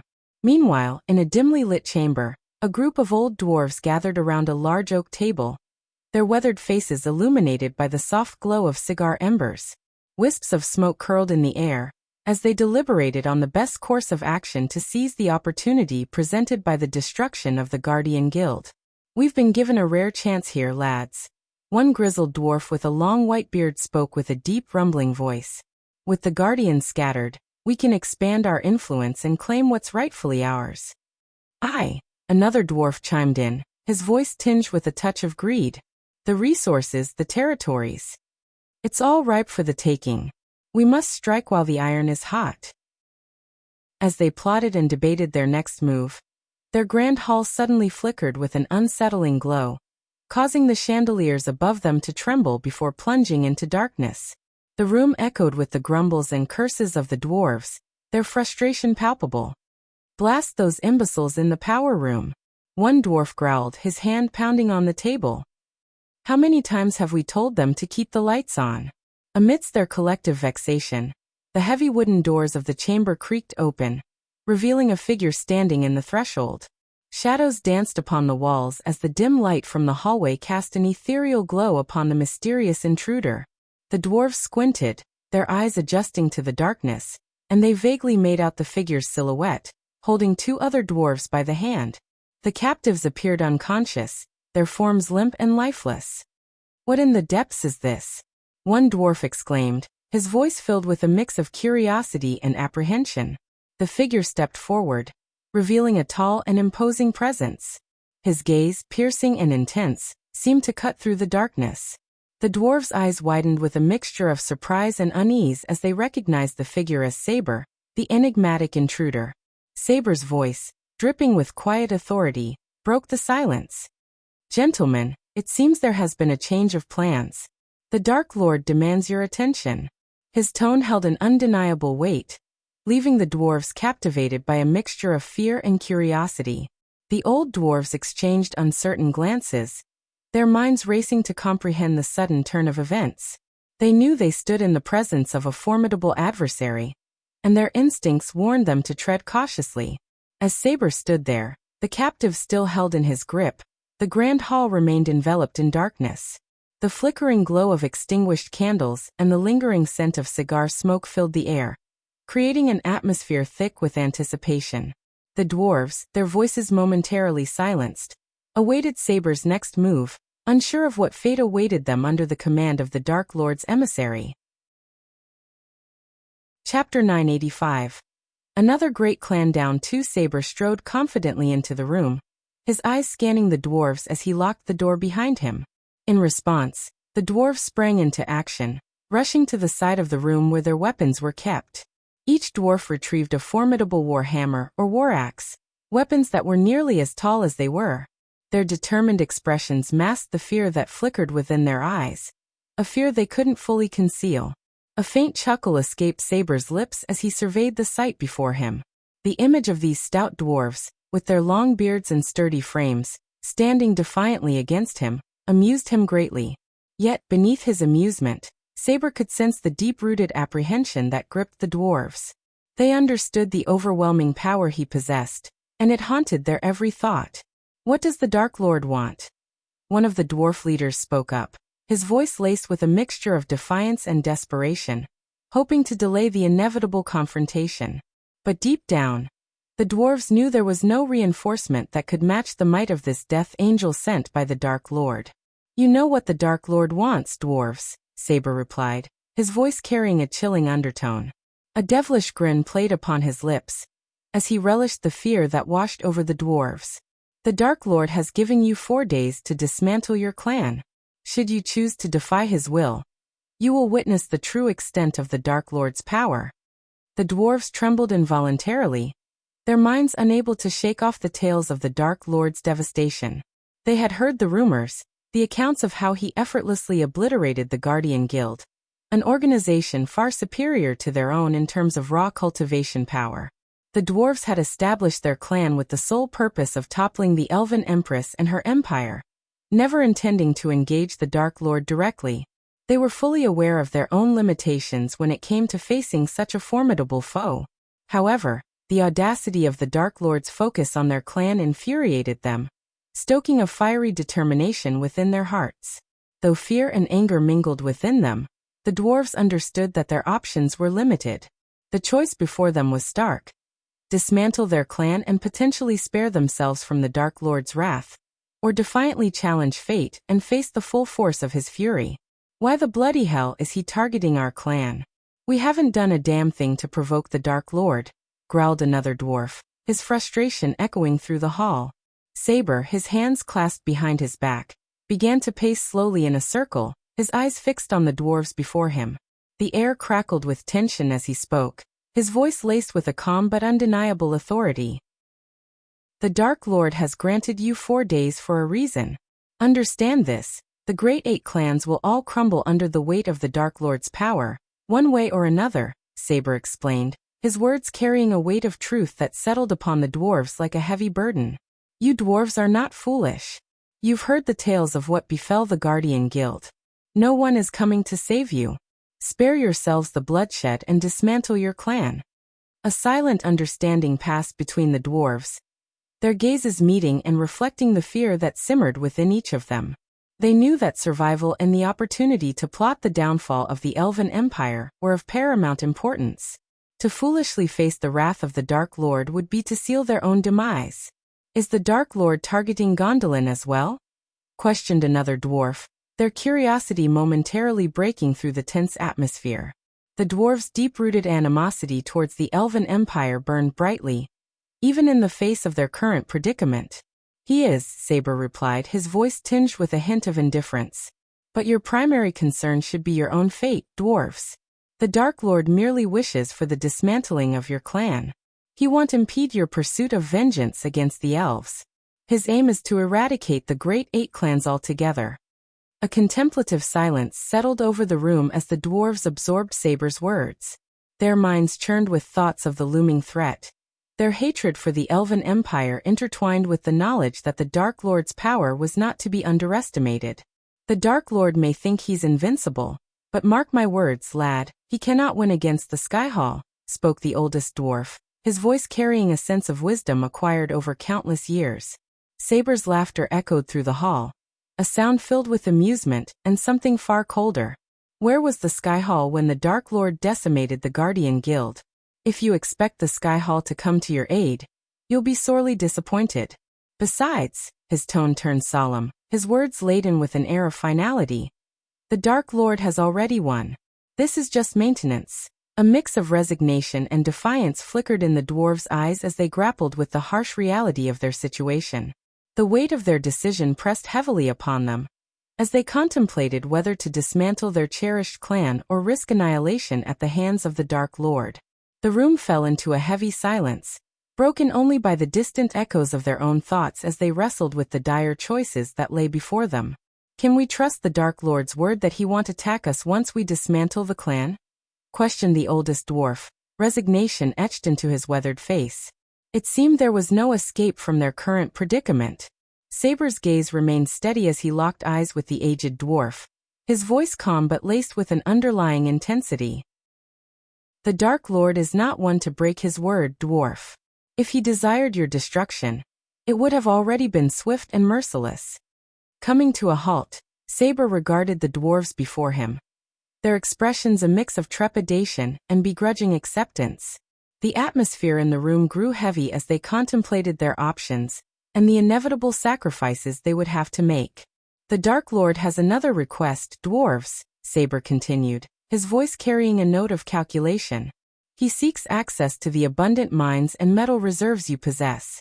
He requires the necessary metals to forge armor for his growing army. I know that this proposition may appear burdensome, but consider it a small price to pay in the grand scheme of things. The oldest dwarf scoffed, a hint of frustration coloring his tone. So, he wants to extort us as well. Saber's silence spoke volumes, his deadly gaze fixated on the questioning dwarf. The air seemed to thicken with tension, causing the dwarf to wither under Saber's piercing stare. The others, realizing the gravity of the situation, exchanged uneasy glances and murmured in agreement. "It seems we have little choice but to comply," another dwarf reluctantly admitted, voicing the sentiment shared by the rest of the clan. "We can't stop you, but for the love of the mountain, don't clean us out entirely," added another dwarf, the frustration in his voice tinged with resignation. Saber's smile returned, though its edges held a touch of menace. Clapping his hands together, he exuded an air of twisted satisfaction. "Now, if you would be so kind as to lead me to your vault, I will gather the necessary metals and leave you to make your fateful decision," Saber proclaimed, his voice carrying a mix of authority and a dark sense of finality. The dwarves led Saber to the center of the grand hall, where a round table stood adorned with various intricate carvings. Each dwarf removed a unique ring from their fingers, placing it carefully into a hollowed-out space in front of their seat. As the rings settled into their designated places, a brilliant glow emitted from each one, casting a radiant light across the room. To the astonishment of the dwarves, the round table split open with a low rumble, revealing a hidden staircase leading downward into the depths of the earth. The steps were hewn from sturdy stone, illuminated by soft torchlight that flickered eerily in the dimly lit underground path. With trepidation mingling with a glimmer of hope, the dwarves embarked on the descent, Saber following closely behind. His presence brought a modicum of reassurance as he spoke in a steady voice, attempting to calm their anxieties. "Fear not, dwarves. The Dark Lord does not covet your treasures. His focus lies on the metals needed for his army's armors and swords," Saber explained, his tone carrying a note of sincerity. The dwarves exchanged glances, their curiosity piqued as they navigated the winding path. One of the dwarves, his voice laden with concern, broke the silence. "We've heard rumors, tales of the Dark Lord taking many of our kin, and forcing them to build his grand castle. Are these rumors true?" Saber's laughter rang through the cavernous space, bouncing off the stone walls. "Slaves, you say? Oh, how the rumors can twist and turn. Let me enlighten you, my dear dwarves. Those who have joined the Dark Lord's construction projects are far from being slaves. They receive a handsome sum of gold coins for their services every month, and their nights are filled with joyful drink parties." The dwarves stopped in their tracks, their eyes widening in disbelief. The notion that their kin were not mere slaves but rather well-compensated workers and revelers shook their preconceived notions. A moment of silence passed as they contemplated this revelation, their minds racing with newfound possibilities. "If what you say is true," one dwarf muttered, his voice tinged with uncertainty, "then there may be more to the Dark Lord than meets the eye." Saber nodded, a knowing smile playing upon his lips. "Indeed, dwarves. The Dark Lord's intentions may not align with what you've been led to believe. But for now, let us focus on the path ahead. We have metals to collect and decisions to make." The dwarves' curiosity burned brightly as they continued their descent, their questions still lingering in the air. Finally, unable to contain their inquisitiveness any longer, one of the dwarves spoke up. "Why is the Dark Lord going against the Sky Hall and the Great Eight Clans? What is his end game?" The dwarf asked, his voice tinged with a mix of curiosity and concern. Saber, his eyes gleaming with a hint of understanding, turned to face the dwarf. "The Dark Lord is not so different from you dwarves, seeking revenge against the elves who stripped you of your cultivation power," he answered. "It was the Sky Hall and the Great Eight Clans who instigated the conflict with the Dark Lord. He is merely defending himself and seeking justice." The dwarves exchanged knowing glances, a flicker of recognition dancing in their eyes. They had long carried the weight of their grievances against the elves, their desire for retribution simmering within their hearts. The revelation that the Dark Lord shared a similar motivation resonated with them on a deep level. Their descent through the underground path came to an end as they reached a massive iron vault, standing tall and imposing before them. The dwarves approached it with reverence, their hands moving in a rhythmic pattern as they tapped on the door. With each tap, the vault responded, its mechanisms whirring and clanking until, at last, it swung open with a mighty creak. The sight that met their eyes was nothing short of breathtaking. The vault revealed its hidden treasures, glistening in the dim light. Gold and silver coins, precious gems, and magnificent artifacts adorned the shelves and gleamed from within ornate chests. The glimmer of the treasures cast a mesmerizing light upon Saber's face, illuminating the longing and determination etched upon his features. Chapter 986.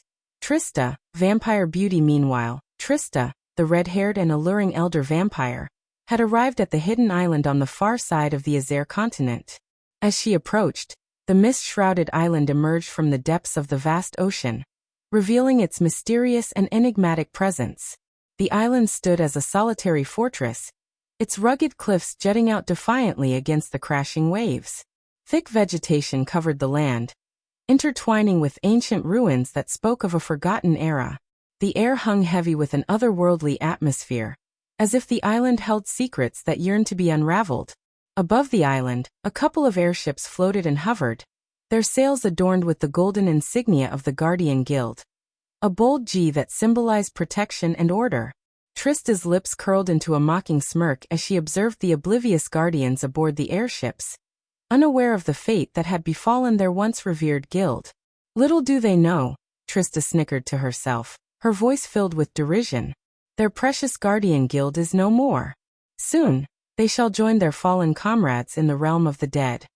With a graceful motion, Trista took to the air, effortlessly soaring above the island without the need for wings.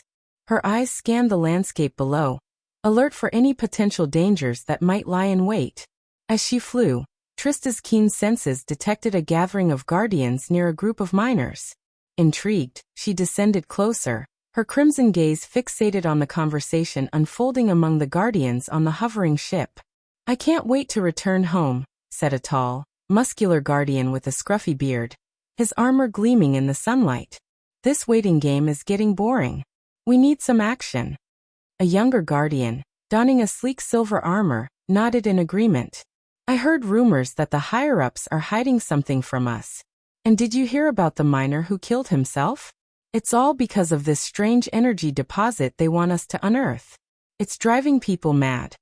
Trista listened intently, her interest piqued. The mention of a powerful energy deposit and its effect on the miners intrigued her. The guardians themselves were unaware of the true nature of the task they had been assigned. With her crimson lips curling into a sly smile, Trista decided to delve deeper into this mystery. The unsuspecting guardians had unwittingly provided her with valuable information, and she intended to make the most of it. Hovering on the outskirts of the island, hidden amidst the mist, Trista plotted her next move. She knew that the strongest guardian on the island was merely at the soul refining stage, a stage below her own cultivation level, the fusion stage. This knowledge only fueled her confidence, knowing that she held a significant advantage. Trista's sudden landing on the deck sent shockwaves of panic and chaos through the unsuspecting guardians. Startled by her unexpected presence, they stumbled back, their eyes wide with disbelief and fear. The air crackled with tension as they beheld the seductive smile playing upon her lips, her eyes glistening with a cold, deadly intent. "Hello, boys," Trista greeted them, her voice laced with a hint of amusement. As her lips curled back, revealing her fangs, a collective gasp escaped the guardians. "Vampire," they whispered, their voices filled with both dread and awe. With a sly smile, Trista reassured them, her tone dripping with wicked charm. "Fear not, my dear guardians. I promise to make your deaths as painless as possible." The guardians hesitated, caught between the realization of facing a formidable opponent and the reluctance to surrender without a fight. Before they could come to a decision, Trista sprang into action, her movements a blur of grace and lethal precision. She descended upon them with a frenzy of unleashed power, tearing through their defenses like a predator unleashed upon its prey. Blood splattered across the deck as she rent apart their feeble resistance, each strike a symphony of destruction. Necks snapped with bone-chilling finality, their bodies crumpling lifelessly in her wake. The deck became a macabre tableau of carnage, strewn with the broken forms of once proud guardians. Trista stood amidst the wreckage, her red hair tumbling around her, drenched in the blood of her fallen foes. Her eyes gleamed with a mixture of triumph and hunger, her fangs stained crimson. Silence descended upon the deck, punctuated only by the soft lapping of waves against the airship. The guardians, who had dared to challenge the darkness, now lay defeated, their hopes shattered and their lives extinguished. As Trista reveled in her victory, Her smile vanished abruptly when a slight pain seared through her shoulder. An arrow had found its mark, penetrating her flesh. The wound did not deter her, but it ignited a cold fury within her. Slowly turning, Trista fixed her gaze upon the guardian who had managed to escape her initial onslaught. The sheer intensity of her killing intent radiated from her eyes, causing a wave of terror to wash over the guardian. His hands trembled as he notched another arrow, infused with golden arch energy. Desperation fueled his actions as he unleashed the arrow, hoping to halt the relentless vampire. But Trista was far from an easy prey. With lightning-quick reflexes, she snatched the arrow out of the air, her grip tightening around the shaft until it splintered in her grasp. A feral grin spread across Trista's face as she bared her fangs, a chilling display of her predatory nature. Without hesitation, she launched herself at the guardian with an unmatched speed, her movements blurred in a flurry of deadly grace. Seizing him by the throat, Trista sank her fangs deep into the exposed flesh of the guardian's neck. A surge of energy coursed through her as she fed upon his life force. With each passing second, the guardian's youth seemed to drain away, his once vibrant body withering into a desiccated husk. In a matter of mere moments, the guardian's life force was extinguished, leaving nothing but a mummified corpse in Trista's grasp. She released her grip, letting the lifeless form crumple to the deck, its vitality sucked dry. Trista wiped the remnants of blood from her lips, her eyes gleaming with a mix of satisfaction and hunger. The taste of the guardian's essence still lingered upon her tongue, fueling her power and lust for more. The deck now bore witness to the aftermath of yet another merciless display of Trista's deadly prowess. The fallen guardians lay strewn about, their bodies discarded and lifeless. Trista stood amidst the carnage, a figure of chilling elegance and unfathomable darkness. She surveyed her surroundings, her red hair cascading around her like a curtain of blood. As the mist-swathed island whispered secrets yet to be uncovered, Trista's wound on her shoulder mended itself with supernatural speed, a testament to her superior vampiric regeneration. As her body swiftly recovered, she ascended into the air, hovering above the hovering airship, her red hair billowing around her like flames in the wind. With a wave of her hand, she cast an ancient spell, its name lost to time, but its power unmistakable. A crimson mist rose from the fallen guardians, their lifeblood summoned by Trista's dark sorcery. The blood floated through the air, swirling and dancing as if guided by an invisible hand. It wove intricate patterns, like an ethereal tapestry, and enveloped the giant warship below. The vessel became ensconced in a cloak of pulsating red, the blood wrapping around it like a macabre shroud. Trista's gaze turned downwards, her eyes piercing through the mist to behold the guardians on the island below. Their expressions shifted from shock to pure terror, as they witnessed the blood-covered ship and the enigmatic figure floating above. Their minds raced, trying to comprehend the supernatural spectacle before them, but their fear overwhelmed any rational thought. With a mere flick of her wrist, Trista exercised her control over the blood that encased the ship. The crimson threads tightened their grip, constricting and twisting. The vessel, now transformed into a horrifying harbinger of doom, broke free from its moorings and hurtled through the air like a meteor descending from the heavens. The sight was both mesmerizing and horrifying. The ship, streaked in vivid crimson, bore down upon the island, its trajectory unstoppable. Guardians scattered in panic, their futile attempts to flee crushed by the impending cataclysm. The earth shook beneath their feet as the vessel crashed into the island, a cataclysmic collision that rent the air with a thunderous roar. The impact unleashed an inferno of destruction, splintering the once tranquil island into a landscape of chaos. Mountains crumbled, flames licked the sky, and the echoes of screams filled the air. The guardians, who had dared to defy the darkness, were now victims of their own hubris, their lives extinguished in a devastating display of otherworldly power. Trista's lips curled into a sinister smile as she surveyed the aftermath of destruction. "The Dark Lord will be pleased," she murmured, her voice dripping with satisfaction, "to learn that these guardians have met their demise." Descending from the sky, Trista set foot on the scorched earth of the island. The trees stood ablaze, their branches reaching out like fiery fingers. Splintered wood from the shattered airship lay strewn about, engulfed in flames that cast flickering shadows across the scene. The ground was littered with the fallen guardians, some lying lifeless while others writhed in agony, their groans of pain filling the air. Ignoring the wounded guardians, Trista's gaze locked onto the mouth of a nearby cave. With a surge of unnatural speed, she dashed towards it, her form disappearing into the darkness. The cave exuded an eerie atmosphere, its depths shrouded in an impenetrable blackness. Mining equipment lay discarded along the path, a testament to the island's previous occupants. As Trista ventured deeper into the cave, torchlight flickered in the distance, drawing the attention of some guardians who had taken shelter within its depths. They hurried towards her, their weapons at the ready, only to be met with a swift and merciless demise. Their necks snapped with bone-chilling finality, their bodies falling lifelessly to the ground. Pressing onward, Trista continued her solitary journey through the labyrinthine cave. Finally, she reached a cavernous opening, where a small ray of sunlight pierced through the ceiling, illuminating the scene below. Water trickled around the edges, forming a delicate, meandering stream. In the center of the chamber, encased within a cage of peculiar metal, crackled a pulsating ball of black energy. Ancient skeletons, weathered and desolate, lay scattered around it like forgotten guardians of the past. However, suddenly she heard a whisper in the air. A chill ran down Trista's spine as the soft whisper drifted through the air. "Release me." It cooed, its words laced with promises of immense power. Her head throbbed, the weight of the offer pressing upon her mind. Yet, she fought against the allure, knowing the consequences of succumbing to such temptation. With steely determination, Trista activated the earpiece nestled in her ear, connecting her with the Dark Lord.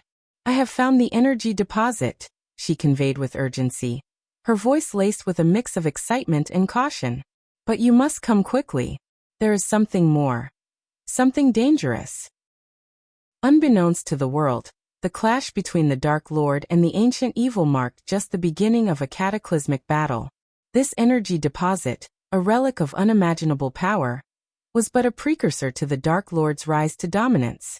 However, little did he know that this ancient evil, born from the depths of time, had slumbered long before even the gods and omegas existed. As these dark forces collided, the world stood on the precipice of a new era, where the fate of all living beings would be shaped by the conflict between two unstoppable forces of darkness. Chapter 987. Michael joins the ancient Dark Queen. An hour later, Michael arrived at the cave, drawn by Trista's urgent call. As he stepped into the dimly lit cavern, a sense of foreboding washed over him, for the atmosphere was heavy with an overwhelming presence of dark energy. His eyes widened in surprise as he realized the magnitude of the evil lurking within the cave. "Trista," Michael said, his voice laced with a mixture of admiration and concern. "You have done well. It is time for you to leave this place." Trista, her red hair slightly disheveled and her eyes still gleaming with the remnants of her earlier bloodlust, nodded in acknowledgement. She understood the gravity of the situation and trusted Michael's judgment. Reluctantly, she turned and made her way toward the cave's entrance, leaving Michael to face the ancient evil alone. As Trista departed, Michael's presence seemed to repel the malevolent energy that permeated the air. It was as if he possessed an innate immunity to the darkness that filled the cave. Though he could feel its weight pressing upon him, his resolve remained unyielding. With a steady gaze, Michael took a step forward, ready to confront the ancient evil that dwelled within.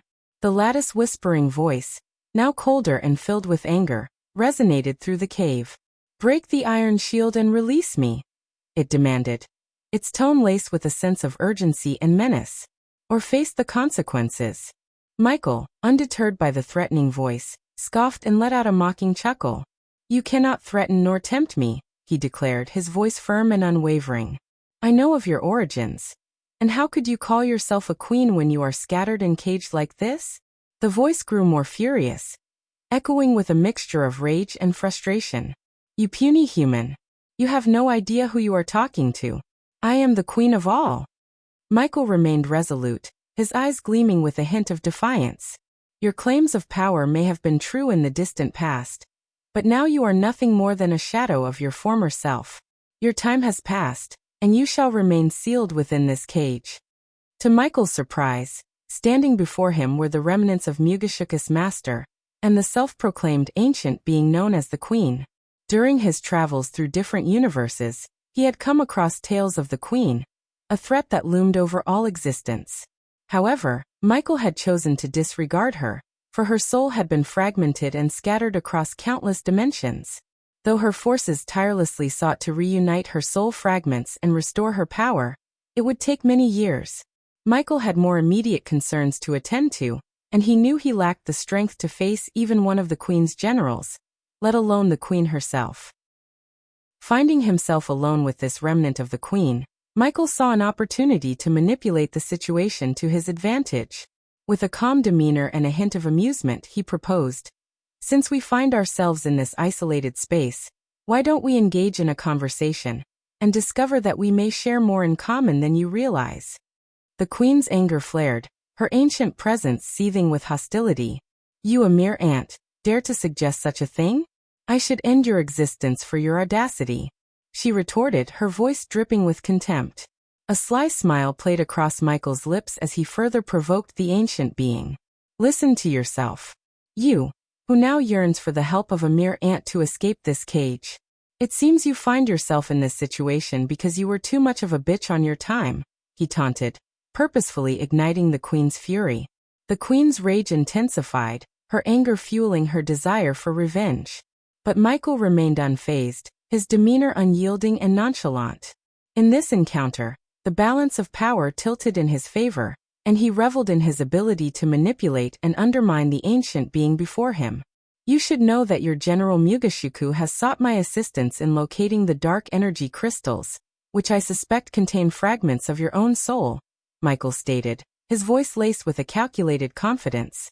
The Queen's anger appeared to simmer down slightly upon hearing these words.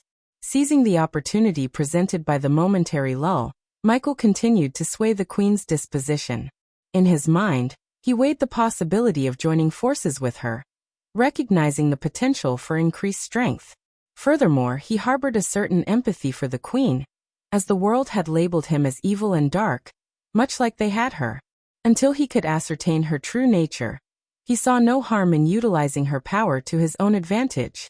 Besides, even if he were convinced of her malevolence, he knew that his options were limited. It was a matter of utilizing her and her forces to further his own goals. "Very well, human. But let there be no mistake about who you are conversing with. While one fragment of my soul may be confined within this cage before you, countless others are not. Any of them possess the power to obliterate your very existence," the Queen warned, her voice laced with a chilling authority. "Understood," Michael responded, his tone tinged with a confident arrogance. "You see, I am a god. Granted, perhaps a lesser deity compared to your esteemed presence, but a god nevertheless. The world and those who hold power in it brand those who possess great strength or wield unfamiliar powers as evil and dark. They labeled me as such and banished me to another universe. Do you now see why I suggested we might share something in common?" With his words hanging in the air, Michael observed the Queen, awaiting her response. The balance between their potential alliance and the inherent dangers of their association swayed delicately, leaving their future intertwined with uncertainty. Weaklings indeed fear power, while gods revel in it, crushing those who are beneath them. The feeble-minded call what they fear evil and dark. Regrettably, these pathetic fools have been allowed to grow and flourish, the Queen replied, her tone dripping with disdain. "Yes, never underestimate the power of stupidity when it gathers in great numbers. This is where we can mutually benefit. As I am preoccupied with dealing with these imbeciles, I am unable to locate more of your scattered soul pieces. However, if you aid me in becoming stronger, as you have done with your generals, I can swiftly eradicate my enemies and expedite the search for your soul fragments," Michael proposed, his voice laced with calculated pragmatism. In response, the Queen's laughter filled the cavern, an ominous sound that sent shivers down Michael's spine. The malicious echoes reverberated through the chamber, signifying an unsettling agreement. "Human, do not assume that your attempts at manipulation escape my notice. I can read your thoughts as clearly as the light of day. Even the weakest fragment of my soul possesses the capability to annihilate your entire world in a matter of seconds. Yet, I perceive the potential benefits of utilizing you to further my own aims. Furthermore, I sense an ancient power dormant within you, the Queen declared, her voice tinged with a hidden sense of intrigue. A chill coursed through Michael's being as he felt the probing gaze of the ancient being, a sensation that left him feeling exposed and vulnerable. I comprehend now why Mugashuka chose you to locate my scattered soul pieces. This dormant power within you possesses the ability to fulfill that task. However, it remains dormant, choosing to hide from its predators. At its current stage, this power is incapable of defeating them. I can assist you in awakening this power for a limited duration in exchange for your pledge. The Queen's words dripped with insidious intent and an icy aura of authority. What is it that you desire? Michael inquired, his voice filled with a mixture of caution and curiosity. What you behold here is not a mere fragment of my soul, but rather my energy infused with a fraction of my consciousness. I left it as a beacon to guide the way towards my other scattered soul fragments, despite being imprisoned by someone I hold utmost disdain for. The Queen clarified, her voice resonating with a mix of bitterness and determination. And you wish for me to locate this soul fragment that your consciousness has discovered and deliver it to Mugashuku, Michael surmised. Yes and no. It would be prudent for you to locate my soul piece, but instead of handing over the crystal that contains it to Mugashuku, leave it within the place you refer to as the demon's grave. The Queen commanded, her voice leaving no room for negotiation. The temptation to awaken the dormant system was too alluring for Michael to resist. He recognized the symbiotic relationship between himself and the system, realizing that if the Queen could temporarily awaken the system, he could utilize the accumulated badass points to locate more hidden seeds of darkness and find a permanent solution to prevent the system from remaining offline. I can fulfill your request. You have my word, Michael pledged, his tone laced with a tinge of eagerness and caution. I care not for your words, human. Failure to uphold this agreement will result in the wrath of my minion, Mugashuku. You would be wise to honor your promise, the Queen warned, her voice chillingly devoid of mercy. Understood, Michael replied. A brief silence enveloped the cavern, broken only by the Queen's voice as she continued to speak. Absorb my energy, and it shall awaken your dormant power, the Queen commanded, her words carrying a commanding authority. Suddenly, a pulsating sensation surged through Michael's mind, a familiar hum signaling the reawakening of the system. To his surprise and elation, he heard the long-lost voice of the system once again. System rebooting. Unknown power has overridden safe mode. Energy absorption has commenced.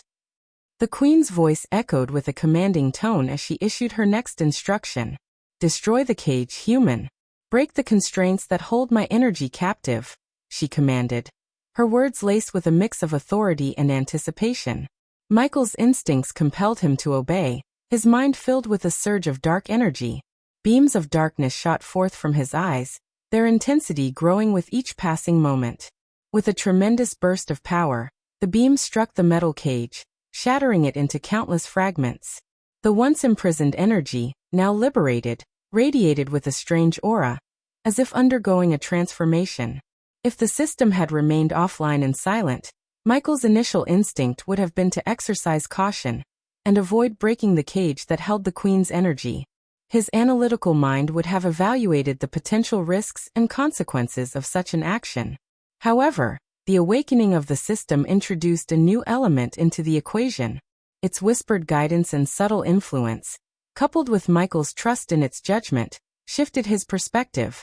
The system's suggestion to break the cage and absorb the energy resonated with his deepest instincts, convincing him that it was a necessary and advantageous course of action. In this symbiotic relationship between man and system, their combined instincts and the whispered promises of power led Michael to make the fateful decision to shatter the cage and embrace the Queen's energy. As the shattered fragments of the cage fell to the ground, the released energy began to manifest itself in a peculiar manner. It swirled and twisted, coalescing into intricate patterns and symbols that danced in the air around Michael. The energy seemed to be drawn towards him, and a powerful force drew it inward. Within Michael's being, the system that had lain dormant for what felt like an eternity greedily absorbed the newfound energy. It crackled and surged, merging with the dark sliver of energy that had once been the Queen's. The merging of the two forces produced an otherworldly glow, as if a cosmic exchange was occurring within Michael's very core. With each passing moment, the dark sliver of energy dissipated, vanishing into Michael's body. The absorption completed, the once dormant system hummed with renewed vigor, intertwining with the latent power that had been awakened. Michael's senses sharpened, his veins pulsating with a newfound strength, as if the amalgamation of dark energy and system had forged him into something beyond human. As the final remnants of the Queen's energy vanished, Michael stood before the radiant aftermath of the cage's destruction, a transformation evident in his eyes. Chapter 988. The system is back online. System online. The system will go offline in 1 hour. As the system came back online, its familiar voice echoed within Michael's mind, bringing a sense of reassurance and excitement. "I'm glad to have you back, system," he whispered. With the system's return, Michael knew he had a powerful tool at his disposal, one that could aid him in his quest for the seeds of darkness. "I need to know where to find more seeds of darkness," Michael stated, his voice filled with determination. The system's response was swift and concise. "To locate all the seeds of darkness, a total of 5 million badass points is required. Once the points are paid, I will provide you with a comprehensive map containing their locations." Michael paused for a moment, considering the significance of the task at hand. He had worked tirelessly to accumulate his badass points, and now they would be put to the ultimate test. With a resolute nod he replied, "Agreed. Points deducted. Transfer complete. Map containing the locations of the seeds of darkness has been added to your system storage." A surge of satisfaction coursed through Michael's veins as he felt the weight of the task ahead. The map would be his guide, leading him to the hidden sources of power and darkness. "And system, do you recall the Phoenix project we previously discussed? It seems that the time has come for its completion," Michael remarked, his voice tinged with a hint of anticipation. "Although I hope it won't be necessary, I have a feeling that I might need it soon. The system is capable of completing the Phoenix project, but a total of 10 million badass points is required for its execution." "Consider it done," Michael responded without hesitation. With the system fully operational, even if only for an hour, he wasted no time in setting his plans into motion, carefully orchestrating the unfolding events and preparing the stage for the imminent battles that lay ahead. After returning from the cave, Michael entered his forge in the demon's grave, where the metal he required from Saber was waiting for him. The flickering flames of the forge cast eerie shadows on the walls, creating an atmosphere of anticipation. He approached the workbench and carefully retrieved the parchment where he had sketched the designs for his armor and Gaia's armor. Unfolding the parchment, Michael studied the intricate details of each piece, envisioning how they would come to life. He knew that the completion of his armor required not only skill but also the finest metals. With the system back online, it had provided him with a comprehensive list of suitable metals, thanks to the information he had received from Saber. However, as he reviewed the list, Michael realized that his priorities had shifted. He had spent a significant amount of his accumulated badass points on life-saving backup plans and crucial resources that were more important than obtaining the dark ore for his armor. The cost of acquiring the dark ore through badass points exceeded the remaining points he possessed. Undeterred by this setback, Michael made a decision. He would proceed with forging his armor using the worldly metals available to him, knowing that the expertise of a skilled blacksmith like himself could still create a formidable piece of equipment. He would reserve the option to upgrade the armor with the dark ore in the future once he had accumulated the necessary points or discovered alternative means of obtaining it. With resolute determination, Michael began gathering the required materials, carefully selecting the metals that possessed the desired properties and strength. Igniting the forge with a wave of his hand, he set the temperature to the perfect level, allowing the metals to heat and soften. As the flames danced and the heat intensified, Michael wielded his hammer with practiced precision, shaping the metals according to the design he had sketched. Each strike echoed through the forge, resonating with his unwavering determination. Hours turned into days as Michael tirelessly worked on his armor, meticulously crafting each piece with unwavering attention to detail. The clang of metal against metal filled the air, harmonizing with the rhythmic beating of his heart. With every strike, he poured his essence into the creation, infusing the armor with his dark energy. Throughout the forging process, thoughts of Gaia lingered in Michael's mind. He knew he had to fashion armor worthy of his soon-to-be wife, a reflection of her strength and beauty. He took a moment to sketch the design for Gaia's armor, ensuring that it complemented his own while also capturing her essence. After a long day of forging, Elidar entered the forge, his eyes filled with concern. He couldn't help but worry about Michael, who seemed completely engrossed in his work, oblivious to the impending wedding day. As Elidar stepped into the dimly lit forge, his gaze fell upon two tall figures shrouded in dark cloth, piquing his curiosity. "My lord, your wedding is tomorrow. You should get some rest and prepare for the big day," Elidar gently reminded Michael, hoping to draw his attention away from the forge. Michael's face lit up with excitement as he turned to face Elidar. With anticipation in his voice, he exclaimed, "Ah, Elidar, you've arrived at the perfect time." As Elidar's eyes fell upon the draped figures, Michael approached them, his movements filled with a sense of pride and accomplishment. Slowly and deliberately, he removed the black cloth, revealing the two awe-inspiring armors he had forged. The first armor, crafted according to Michael's sketch, emanated an intimidating presence. The chest plate, adorned with a fearsome skull, had crimson eyes that seemed to exude an aura of menacing power. Gone was the need for a mask, as the armor covered Michael's entire body from neck to toe. Metallic wings, seamlessly integrated into the armor's structure, caught the light with a reflective gleam, hinting at their immense strength.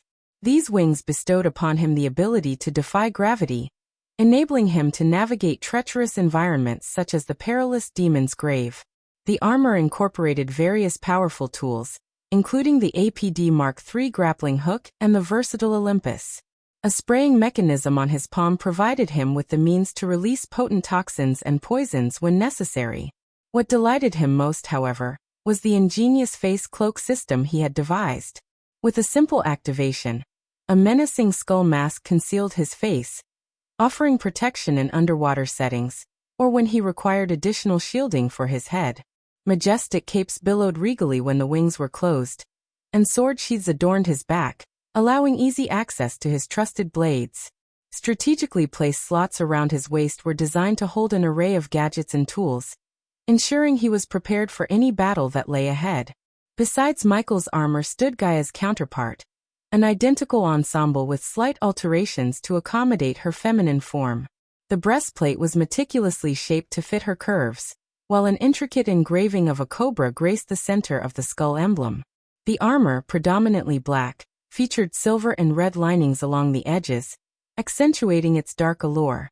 Just like Michael's, Gaia's armor possessed the metallic black wings that promised flight and freedom. The surface of the armor shimmered, its sheen reflecting the forge's flickering flames, while an air of terror emanated from its terrifying appearance.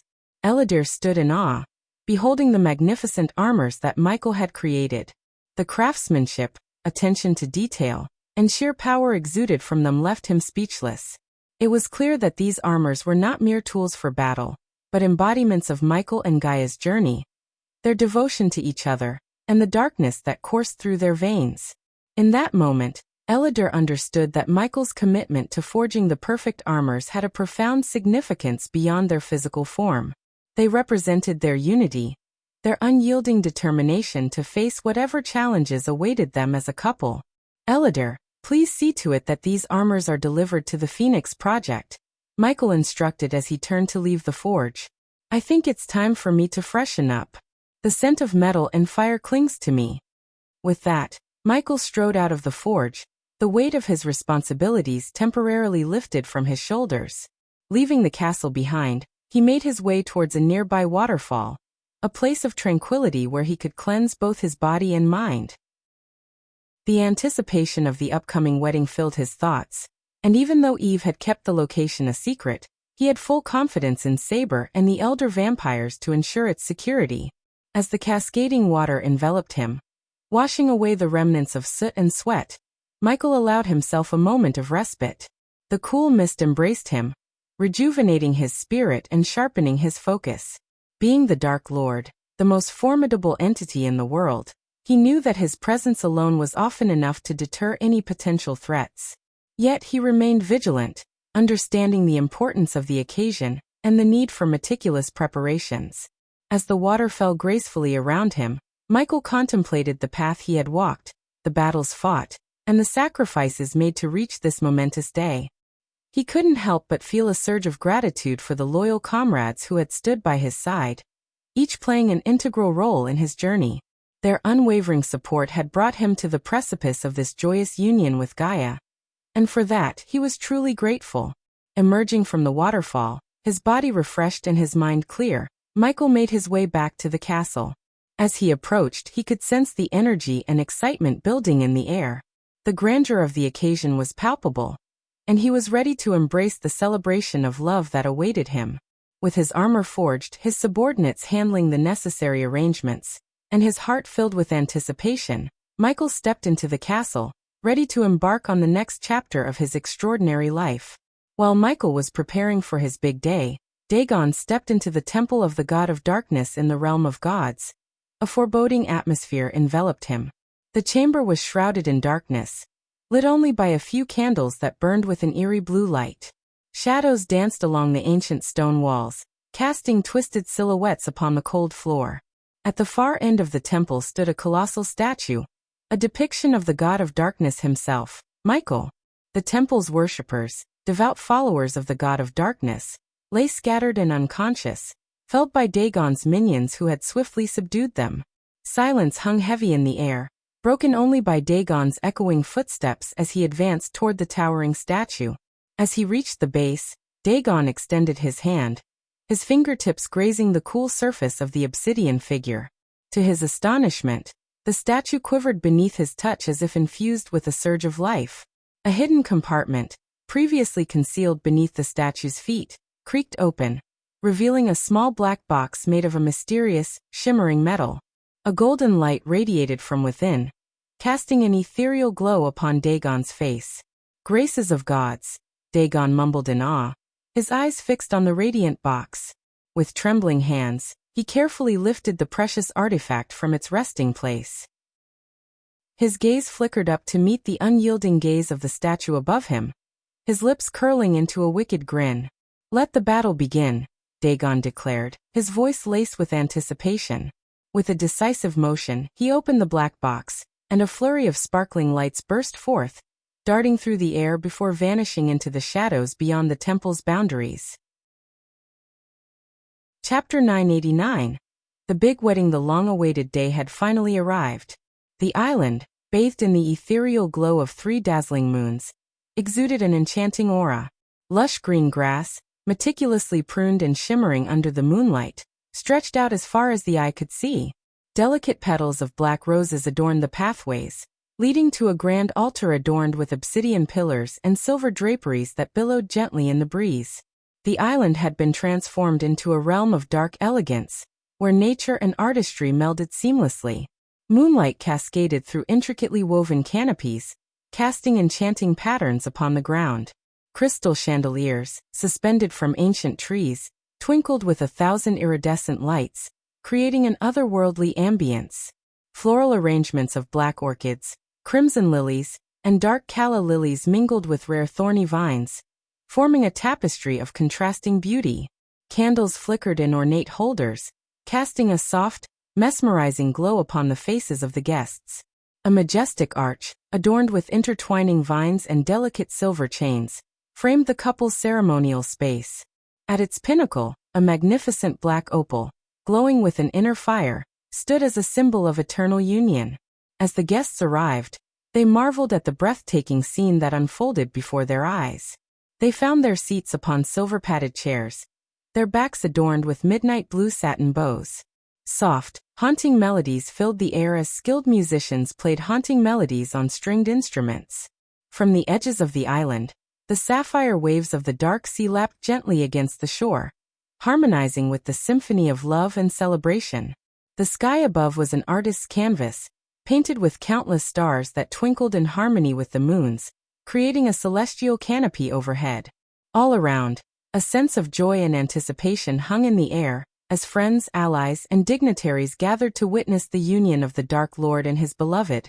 This was a moment that transcended darkness. A moment of unity and newfound hope that would forever be etched in the annals of their world. On the edge of the island, 3 magnificent portals had been meticulously constructed. The first, larger and adorned with swirling obsidian patterns, awaited the arrival of the Dark Lord himself. The second, adorned with delicate silver and gold filigree, stood ready for the radiant entrance of the bride Gaia. The third, for the esteemed guests, shimmered with a translucent energy, inviting them to step into the realm of enchantment. Only the closest friends and family of the Dark Lord and Gaia had received the honor of an invitation. As the portals hummed with power, a sense of anticipation rippled through the air. The array of arrays and protective runes, intricately etched into the ground around the island, glowed softly, serving as both a decorative element and a security measure. Among the first to emerge from the guest portal was Cindy, her eyes sparkling with excitement. She was accompanied by Claire, a striking beauty with cascading blonde hair, who guided her gently towards their designated seating. Raylene, Cindy's mother, exuded elegance as she walked gracefully alongside them, her presence commanding attention and respect.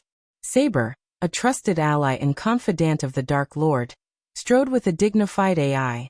Tiberius, a formidable warrior with a quiet strength, stood tall and proud, his attire a perfect blend of regality and power.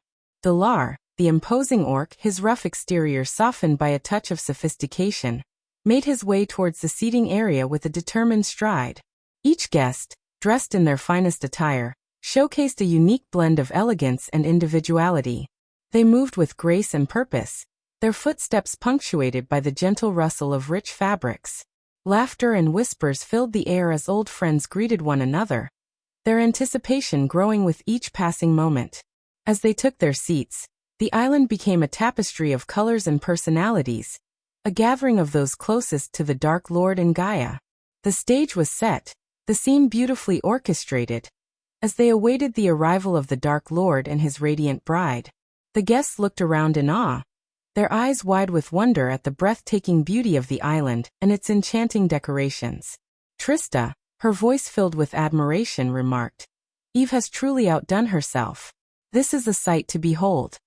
Saber nodded in agreement, his usually stoic expression softened by a genuine smile. Indeed, she has poured her heart and soul into making this day unforgettable. Tiberius, his gaze fixed on the intricate details, marveled, "I've never seen anything quite like this. It's as if we've stepped into a realm of pure magic." Arya, her voice filled with excitement, added, "Every little detail, from the sparkling lights to the delicate flowers, it's like a dream come true." Raylene, her eyes shimmering with pride, turned to Claire and said, "You and Eve have done an exceptional job. This is beyond anything I could have imagined." Claire blushed modestly, her voice tinged with gratitude. "Thank you, Raylene. It was an honor to assist in creating this magical ambience." As the guests marveled at the decorations, their attention was momentarily drawn to a flicker of movement in the sky. Trista's eyes widened as she whispered, "Do you see them?" Saber nodded, his voice barely audible. "The Vampire Death Squad members, concealed from prying eyes. They're the Dark Lord's last line of defense, vigilant and prepared for any unexpected turn of events." Gibson, Corey, Titus, Optimus, and Ricky exchanged impressed glances, their voices filled with awe. "Such attention to detail and thoughtfulness," Gibson remarked. "Indeed," Corey agreed. "It's clear that no expense was spared in creating this grand spectacle." Titus added, "The Dark Lord and Gaia truly deserve nothing but the best on their special day." Optimus, his voice filled with admiration, stated, "I'm honored to be part of this celebration. It's like stepping into a fairy tale." Ricky nodded, his eyes reflecting the shimmering lights surrounding them. "I couldn't agree more. This island and the atmosphere, it's simply magical." As the guests continued to explore the enchanting setting, their expressions mirrored a shared sentiment of amazement and gratitude.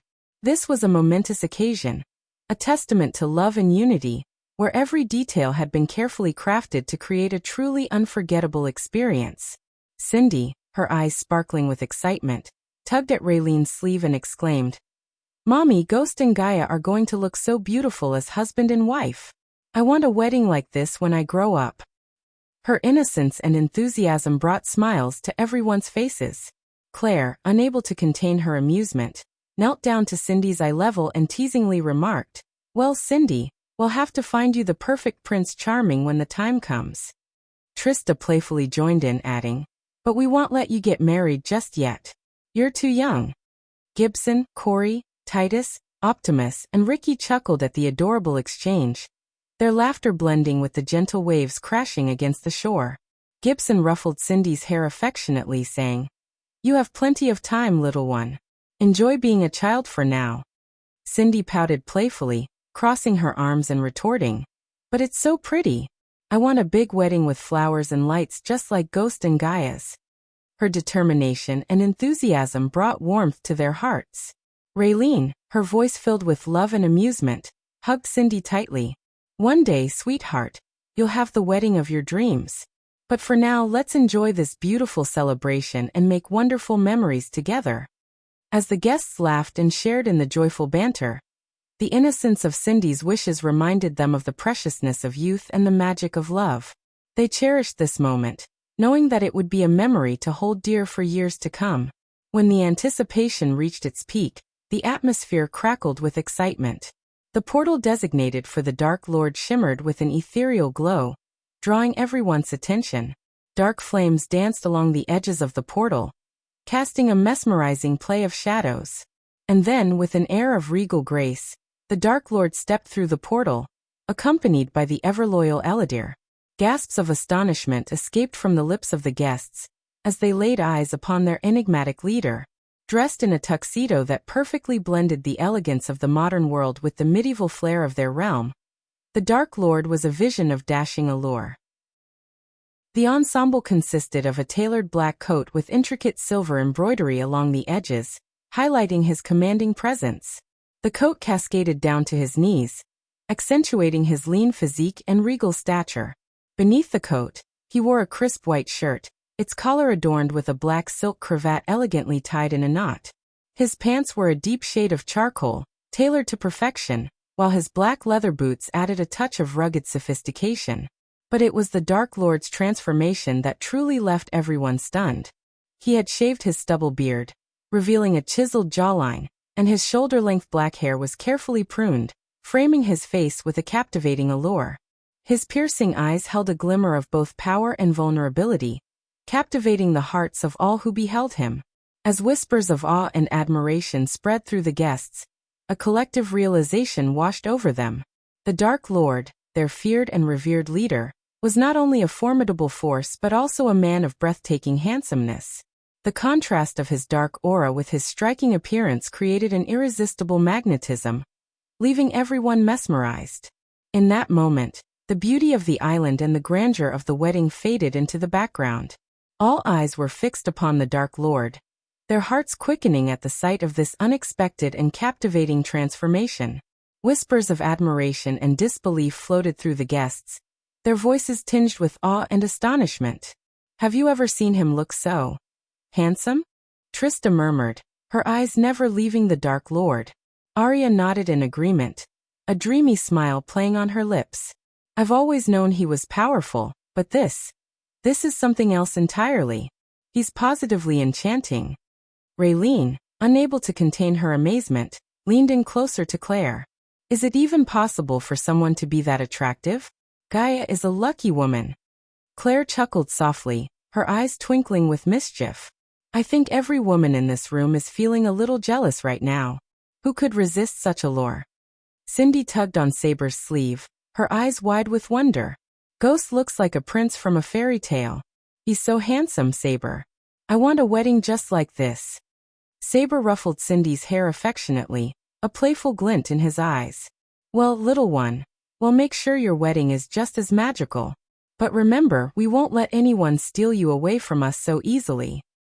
Gibson, standing nearby, chimed in with a smirk. "Sorry, Cindy, but you're stuck with us.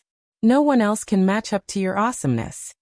The guests laughed, the joyous sound filling the air as they reveled in the enchanting atmosphere and the captivating presence of their Dark Lord. Each conversation, filled with admiration and playful banter, echoed the unanimous sentiment. The Dark Lord was a vision of unparalleled handsomeness, capturing the hearts of all who beheld him. Time seemed to stand still as the portal of the bride shimmered with a radiant golden light. Anticipation filled the air, and all eyes turned toward the glowing portal. Through the ethereal haze, Gaia emerged, a vision of exquisite beauty.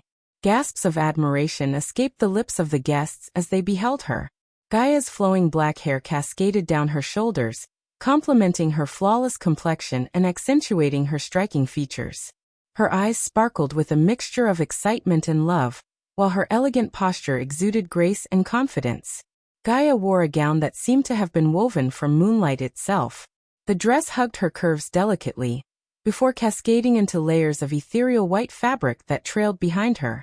The bodice was adorned with intricate silver embroidery, shimmering like stardust, and delicate lace sleeves draped gracefully over her arms. The gown's neckline dipped modestly, accentuating her collarbones and drawing attention to the radiant smile that graced her lips. The guests were captivated, their breaths held in awe, as Gaia glided down the aisle, her every step a testament to her beauty. Michael stood at the altar, his heart racing, his eyes fixed on his radiant bride. For a moment he was rendered speechless, his gaze locked with hers. Claire, standing beside Trista, leaned in and whispered, her voice filled with wonder, "She's like a goddess. So stunning, it's almost unreal." Trista nodded, her voice filled with admiration. "He is a lucky man. She's the epitome of elegance and beauty." Saber, his eyes never leaving Gaia, leaned towards Raylene. "Look at her, Raylene. She's like a celestial being. I've never seen a bride more radiant." Raylene, her voice filled with emotion, replied, "She's the perfect match for our Dark Lord. They are truly meant for each other."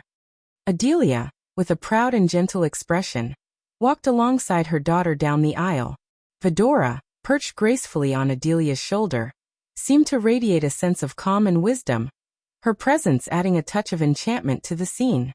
All eyes were fixed on Gaia and Michael, their gazes locked, as if the world around them had faded into insignificance. The guests watched in awe as the bride and her mother made their way towards the awaiting Dark Lord. Gaia's every step exuded grace and elegance, her eyes sparkling with anticipation and happiness. The soft rustle of her wedding dress seemed to harmonize with the gentle breeze, lending an ethereal quality to her movement. Adelia, her face beaming with motherly pride, guided Gaia with a gentle touch, offering both support and love. Michael stood at the altar, his eyes never leaving his bride. A sense of wonder and admiration filled his gaze as he took in the vision before him. In that moment, it was as if time stood still, and the world existed solely for their union. The guests observed this tender exchange, their hearts swelling with joy for the couple. Whispers of awe and appreciation rippled through the crowd, as they witnessed the profound connection between Gaia and Michael. Claire, her voice filled with emotion, turned to Arya beside her. "Look at them, Arya. They are meant to be together. Such love and devotion." Arya nodded, her eyes misty with tears of happiness. "Yes, Claire. It's as if they were destined to find each other. They look absolutely mesmerized by one another." The atmosphere was charged with a mixture of anticipation, love, and enchantment. As Gaia drew closer to Michael, the air seemed to shimmer with the palpable energy of their union. It was a moment of profound beauty and significance, one that would forever be etched in the memories of all who bore witness to their love. Chapter 990. Husband and wife Eladir, resplendent in his ceremonial attire, stepped onto the altar, his presence commanding attention. He took his position, ready to officiate the union of Gaia and Michael, a smile of warmth and genuine happiness adorning his face. Gaia's eyes never left Michael, her heart swelling with a mixture of awe and love. In her eyes he was the epitome of strength, grace, and regal charm.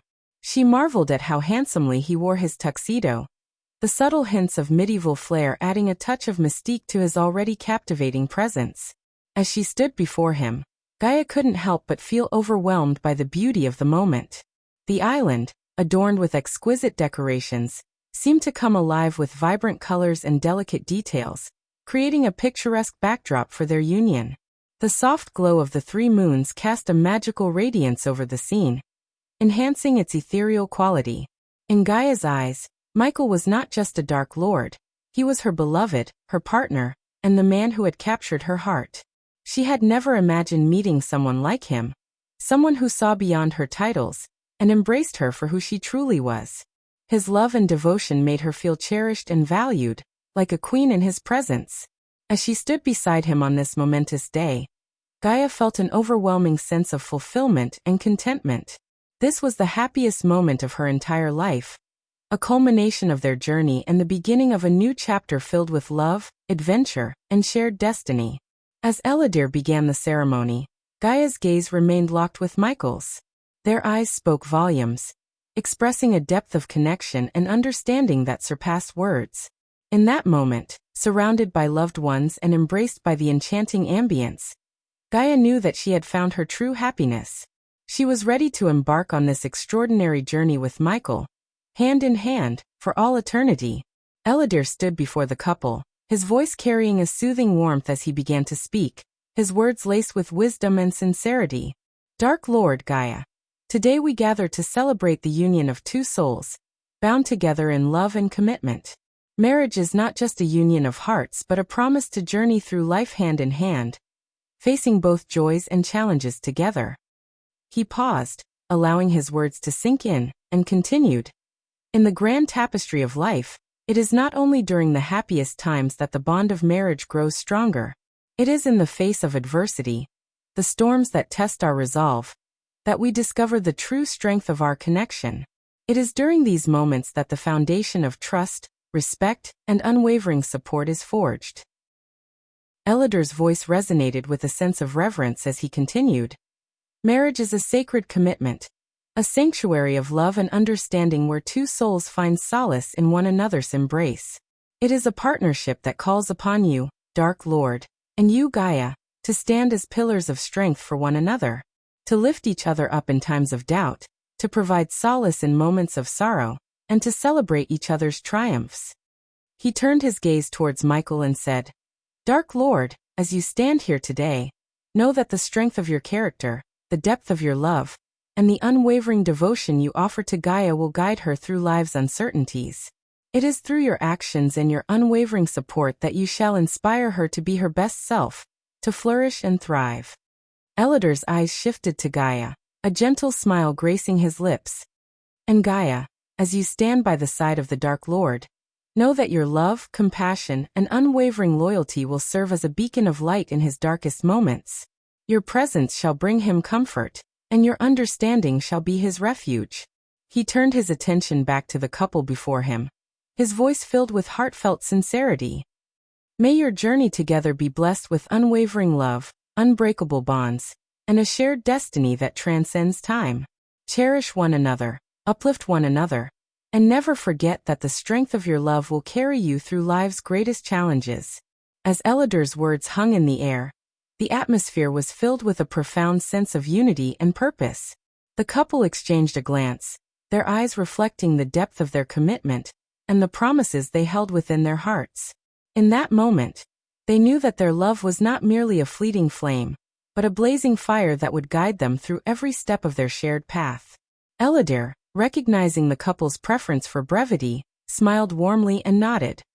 In the spirit of your wishes, let us proceed without lengthy speeches. Dark Lord Gaia, please share your heartfelt sentiments. Michael took a step forward, his eyes fixed on Gaia with unwavering adoration. With a voice filled with conviction, he spoke. I stand here today, surrounded by the love and support of those who have joined us in this celebration. But there is one truth I want to share. In this vast world, if a man claims to have fallen in love with a woman, he would never have the capacity to fall in love with another. If he does, then he never truly fell in love with the first. His words carried a sense of absolute devotion, a testament to the depth of his love for Gaia. The guests listened intently, captivated by the sincerity and conviction in his voice. Gaia, her eyes shimmering with unshed tears, stepped forward to speak. Her voice trembled with emotion as she addressed the gathered crowd. I am not one for grand speeches, but I stand here today, in the presence of all the people who hold a special place in our hearts, to say a heartfelt thank you. Her gaze met Michael's, and she continued, her voice filled with love and gratitude. Thank you for seeing me for who I truly am, for accepting and embracing every part of me. You have shown me a love so pure and unconditional. It has transformed my world. Today, as we embark on this journey together, I promise to stand by your side, to cherish and nurture the love we share. The guests applauded, touched by the sincerity of Michael and Gaia's words. Their love, expressed in its simplest form, resonated deeply within the hearts of all who witnessed the exchange. Eladir, his eyes gleaming with joy, concluded the moment with a smile. May your love continue to grow, nourished by the bond you share and the unbreakable commitment you have made to one another. Today, we celebrate your union and the beginning of a beautiful chapter in your lives. Eladir, his voice filled with warmth and joy, turned to Gaia and asked, Gaia, do you accept him as your husband to love, honor, and cherish him in both joyful and challenging times? Gaia, her eyes sparkling with love and happiness, nodded fervently. Yes, with all my heart. Eladir then turned to Michael and asked, do you accept Gaia as your wife to love, honor, and protect her in both joyful and challenging times? Michael's voice resonated with unwavering certainty. Yes, with all that I am. With a radiant smile, Eladir declared, by the power vested in me, I now pronounce you husband and wife. As the guests erupted into applause, Eladir presented the wedding rings, a symbol of their eternal commitment. Gently, Michael and Gaia took each other's hands, slipping the rings onto their fingers, a gesture of love and unity. Eladir's voice filled the air once more. You may now seal your vows with a kiss. Time seemed to stand still as Michael and Gaia leaned in, their lips meeting in a tender and passionate embrace. The guests rose to their feet, showering the newlyweds with flowers and applause.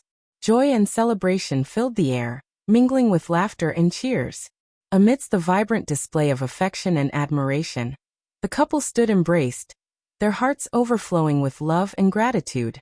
The moment marked the beginning of their shared journey, a union blessed by the love of those who surrounded them. As the petals of countless flowers danced around them, Michael and Gaia reveled in the euphoria of their union, knowing that their love had triumphed and that their souls had found their perfect match. They were now husband and wife, ready to face the future hand in hand, with the unwavering support of their loved ones by their side. The celebration continued in full swing as the enchanting melodies played by Ricky, Daniel, and the talented vampires filled the air. The infectious rhythm beckoned the guests to the dance floor, where laughter and joy echoed through every step. Gaia and Michael, their eyes locked with love and mirth, swayed together, their bodies moving in perfect harmony. The aroma of delectable delicacies wafted through the air, drawing everyone towards the feast prepared by Raylene. The tables were adorned with an array of mouth-watering dishes, each one a masterpiece in its own right. Succulent roasted meats, accompanied by a medley of herbs and spices, delighted the senses. Colorful salads burst with freshness and flavor, while platters of exquisite pastries tempted even the most disciplined palates. Guests gathered around, savoring the culinary delights, their taste buds tingling with pleasure.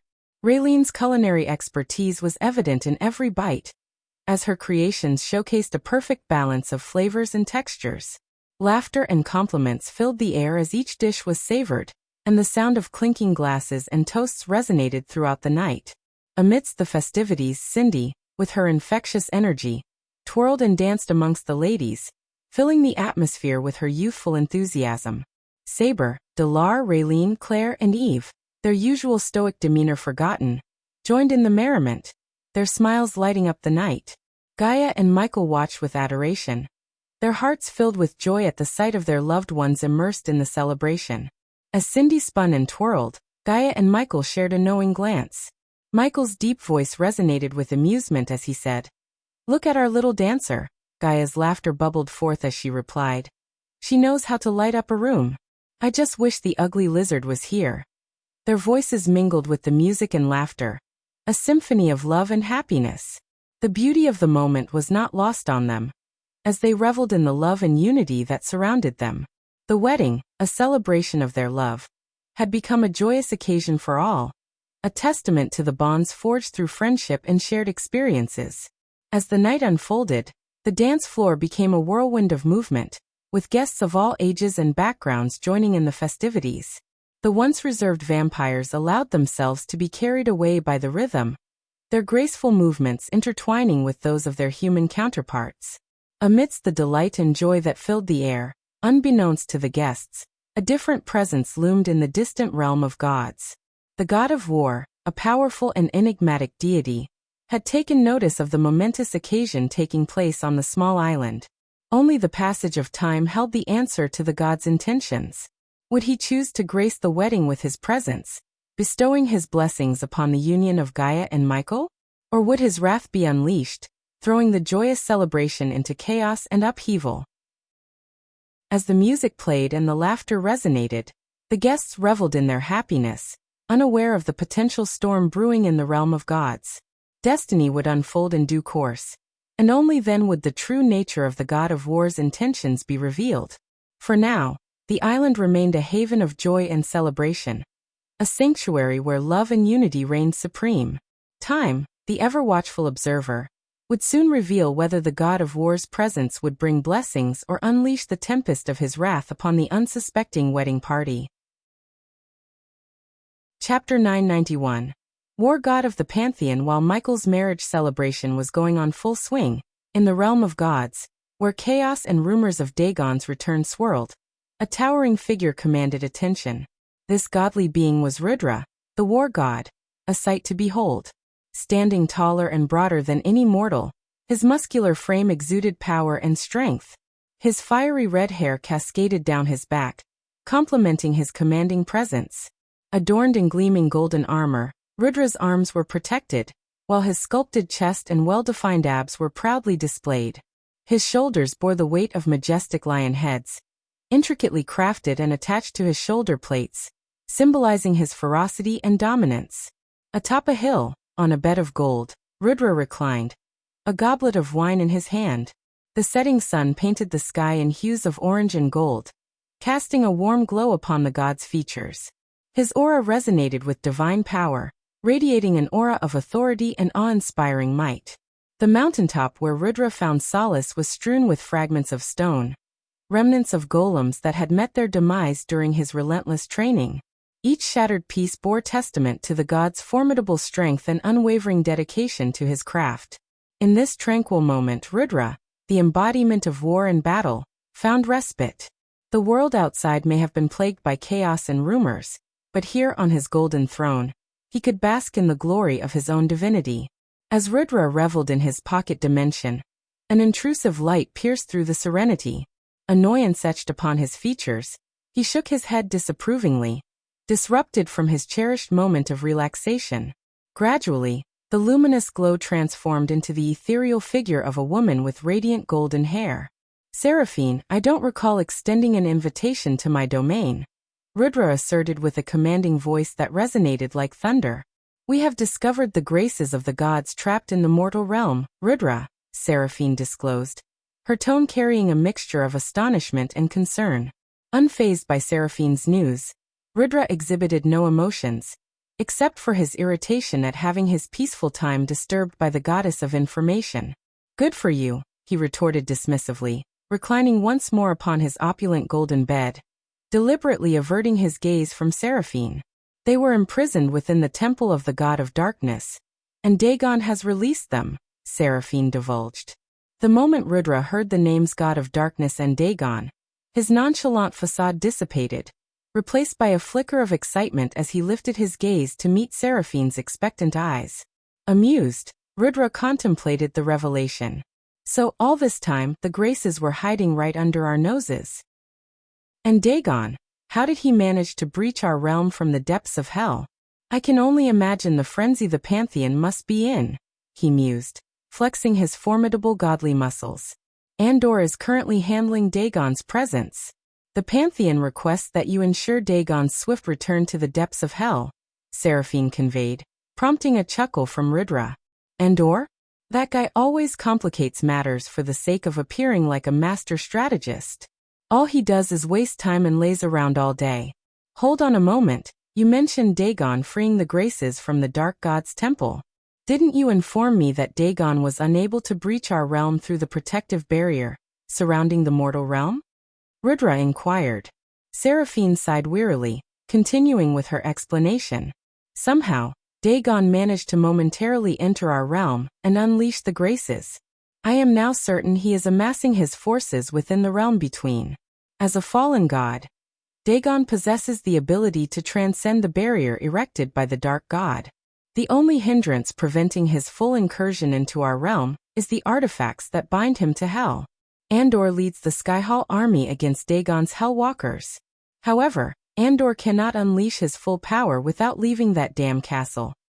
So, you expect me to venture into the realm between and join forces with Andor's mortal army? Rudra questioned, his tone dripping with disdain at the mere suggestion put forth by Seraphine. Let me make this clear, Rudra. Dagon is unable to escape hell until his Hellwalkers break the artifacts within the realm between. Andor is confined to his castle, unable to enter the realm of gods, and we are unable to step into the mortal realm until the barrier created by the dark god is dismantled. The Pantheon desires the dark god's current incarnation to break the remaining 3 seals, allowing us to breach the barrier and confront Dagon directly in hell. Do you understand? Seraphine explained, simplifying the intricate situation. It seems straightforward enough. Although I'm certain the Pantheon and Andor have concocted an elaborate plan to make themselves appear as masters of the universe, pulling off intricate strategies and such. Rudra chuckled at the thought of the Pantheon's machinations. Things are not as simple as they may appear, Rudra. Perhaps for you, the war god who charges into battle with sheer brute force and no need for elaborate plans, Seraphine remarked with a serious tone. I always have a plan, Seraphine. It's called power. Overwhelming power surpasses strategies any day, Rudra stated confidently, rising from his golden bed to face Seraphine. No matter how intricate an ant's plans may be, all it takes is a single step to crush both their plan and their life, Rudra declared confidently, causing Seraphine to sigh in resignation. She knew better than to argue with Rudra, for he had proven himself victorious time and time again against the enemies of the Pantheon. After all, he was the god of war for a reason. Will you venture into the realm in between? Seraphine asked, seeking a direct answer.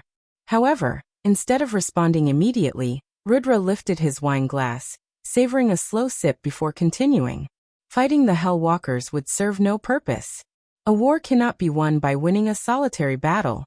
Victory in this war with Dagon will only be achieved when his head lies severed on the ground. To defeat him, we must confront him at his weakest point, Rudra explained, his eyes gleaming with excitement. Seraphine couldn't help but grin inwardly, recognizing the fervor that always consumed Rudra. While he may not possess the strategic prowess of Andor, when it came to winning wars, there was no god more adept than the god of war himself. What do you propose, Rudra? As I've said, I dislike convoluted plans. My strategy is simple. I shall send a fraction of my divine essence into the mortal realm, locating the 3 seal bearers, and allowing the current incarnation of the dark god to eliminate them.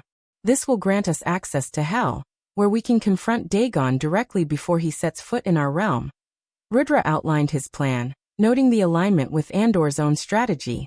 Normally, Seraphine would never involve Rudra and Andor in the same endeavor, for their mutual animosity ran deep. However, time was of the essence, and the Pantheon needed Rudra's formidable presence. What about the Dark God? What do you intend to do with him? Seraphine inquired, her curiosity piqued. She knew that 5,000 years ago, Rudra had harbored a burning desire to confront the god of darkness. However, the Dark God had reset the universe and erected a formidable barrier between the mortal realm and the realm of gods, effectively preventing a clash between them. Rudra had been denied the opportunity to engage in battle with his ancient adversary.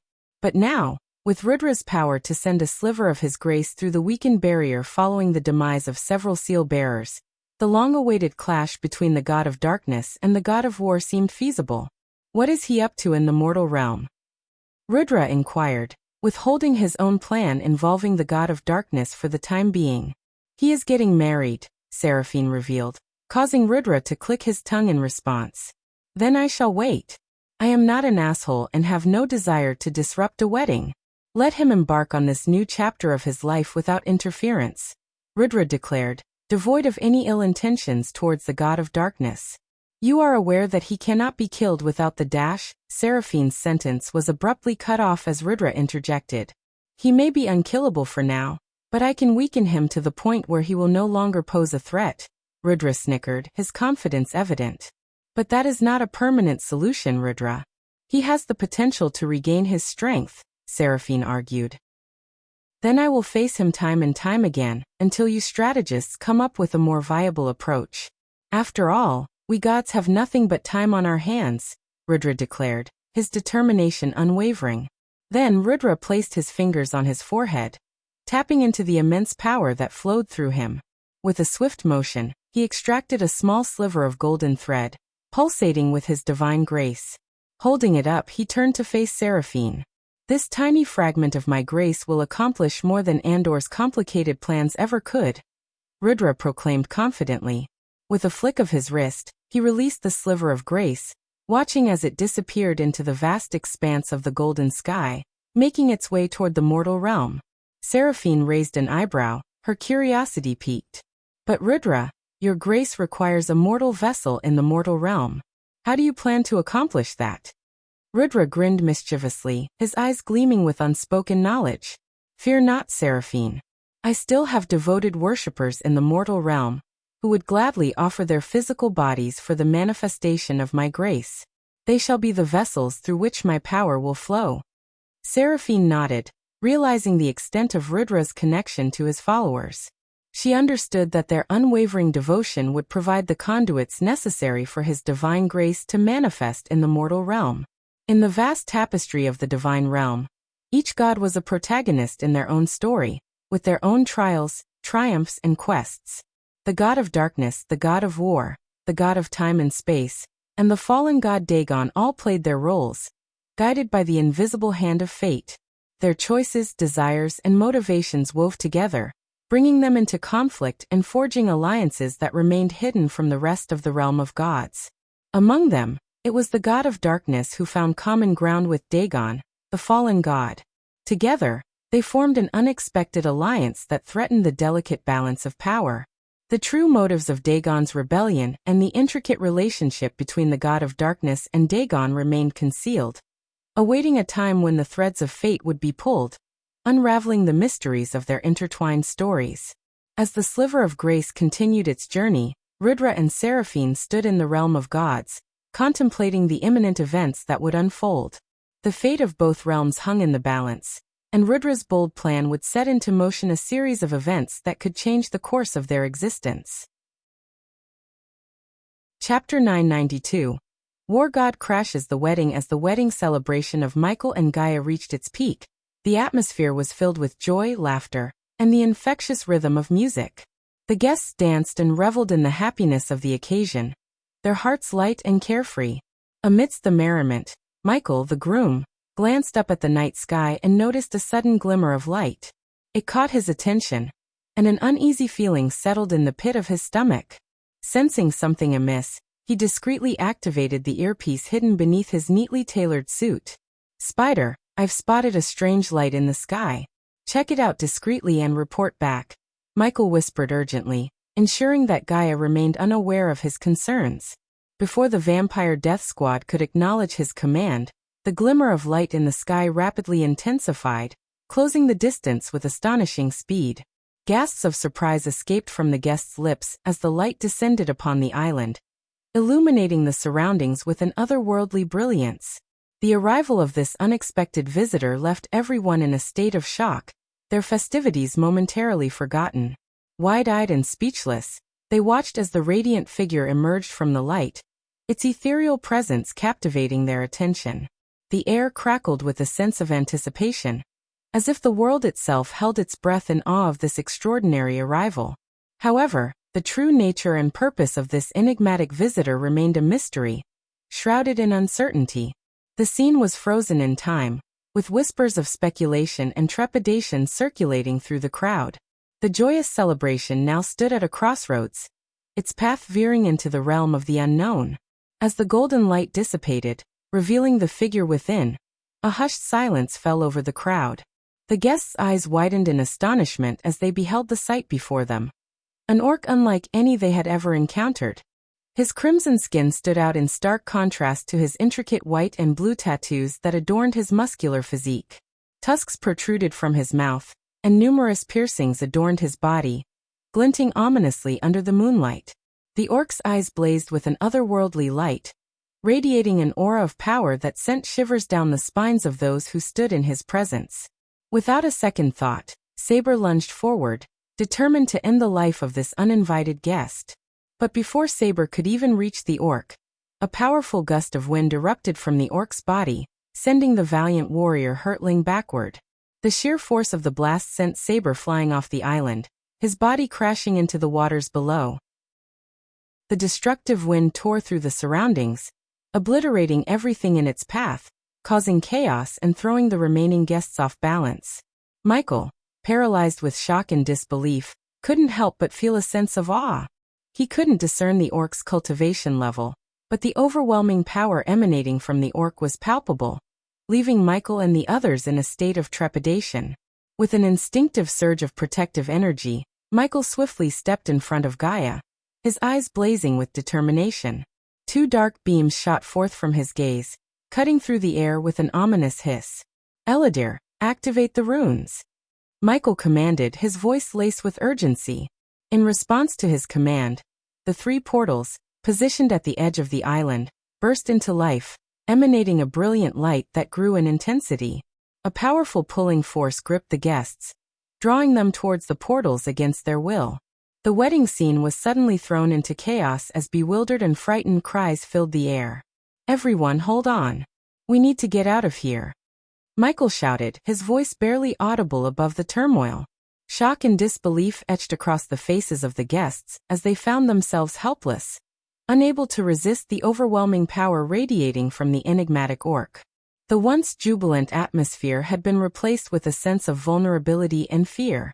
In the midst of the pandemonium, Michael shielded Gaia, his beloved wife, with his own body, sheltering her from harm. His focus never wavered as he directed his dark beams toward the menacing orc, determined to confront this formidable foe head-on. The once joyous wedding scene was abruptly thrown into chaos as the power radiating from the orc engulfed the island.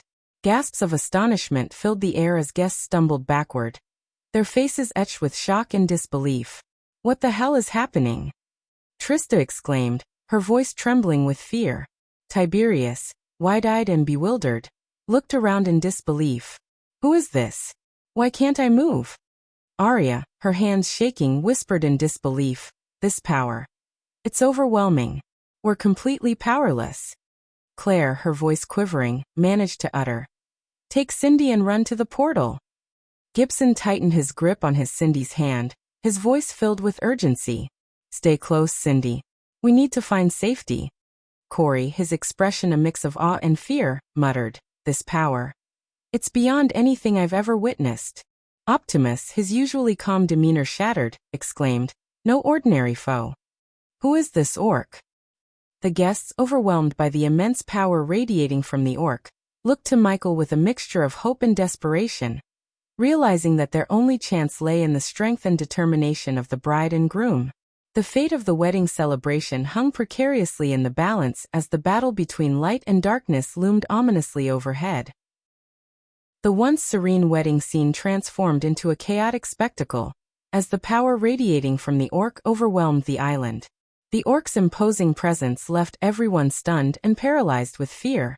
The very atmosphere crackled with an otherworldly energy, causing hair to stand on end and sending shivers down the spines of those present. The orc's red-skinned visage, adorned with intricate tattoos and piercings, exuded an aura of dominance and malevolence. His glowing eyes bore into the crowd, relishing the fear that danced across their faces. Michael, shielding Gaia with his body, unleashed his dark beams upon the orc, hoping to subdue the intruder. The beams of darkness struck the orc's head, but to the shock of everyone, nothing happened. The orc remained unfazed, a smug smirk etched upon his lips, defying the powerful onslaught with disdain. Gaia, realizing the urgency of the situation, summoned her celestial bow, and a quiver of ethereal arrows materialized by her side. Determination replaced the fear in her eyes as she stepped forward, ready to confront the menacing intruder. The bride, radiating a blend of grace and strength, prepared herself for the battle that now threatened to overshadow her wedding day. Amidst the chaos, guests stumbled and scrambled for cover, their movements hindered by the overpowering presence of the orc. Their attempts to rally against the intruder proved futile as the force emanating from the orc left them weak and powerless, their limbs heavy as if burdened by invisible chains. The once immaculate wedding venue now bore the scars of the chaotic upheaval. Tables and decorations lay in disarray, tossed aside by the gusts of wind that erupted from the orc's very being.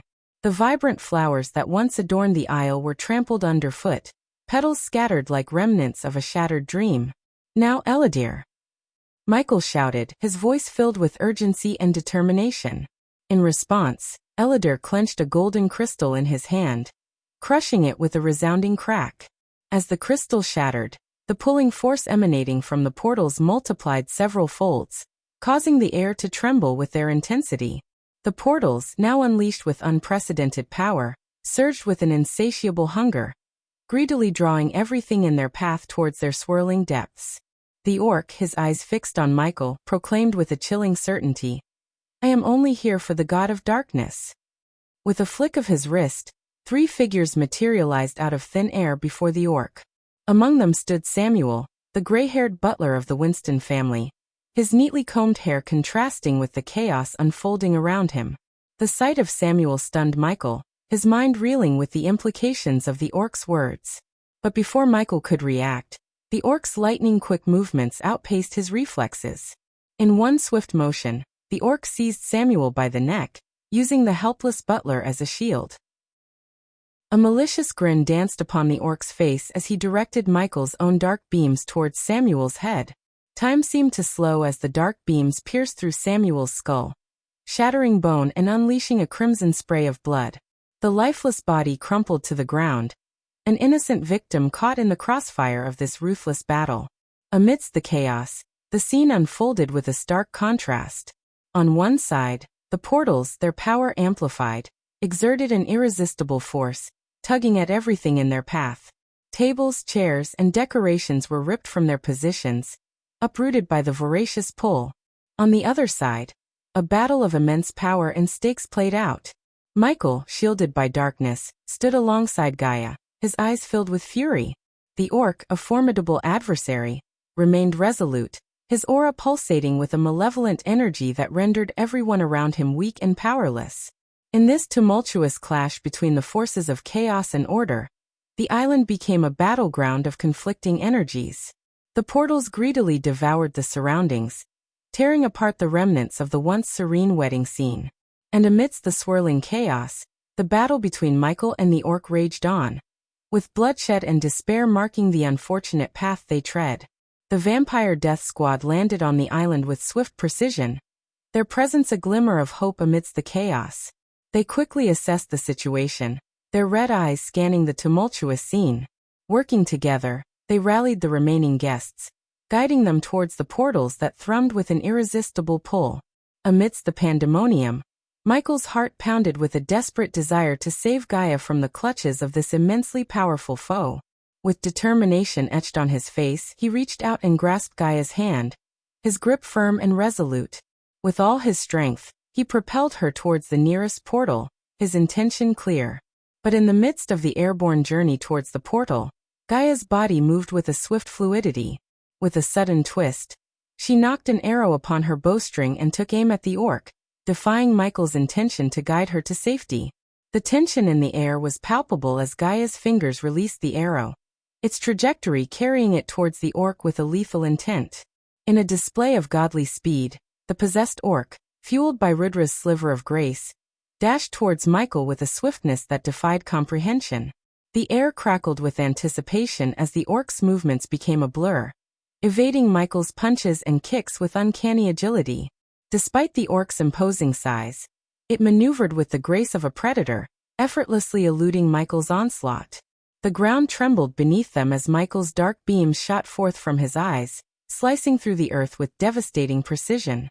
The surroundings bore the scars of their deadly power, split apart and rent in halves, a testament to the ferocity of the battle. But the orc, an embodiment of Rudra's divine essence, proved elusive, nimble in its evasion. Each blow was met with a deft sidestep, each kick evaded with a fluid movement that seemed to defy the laws of physics. In the midst of this violent ballet, the orc seized an opportunity, delivering a powerful punch to Michael's chest with an impact that sent him hurtling through the ground, the earth quaking beneath the force. Gaia's voice echoed through the chaos, her heartrending cry of no, a testament to her anguish and determination. The air hung heavy with tension as the battle raged on, the clash of power and the stakes at hand becoming a swirling vortex of uncertainty.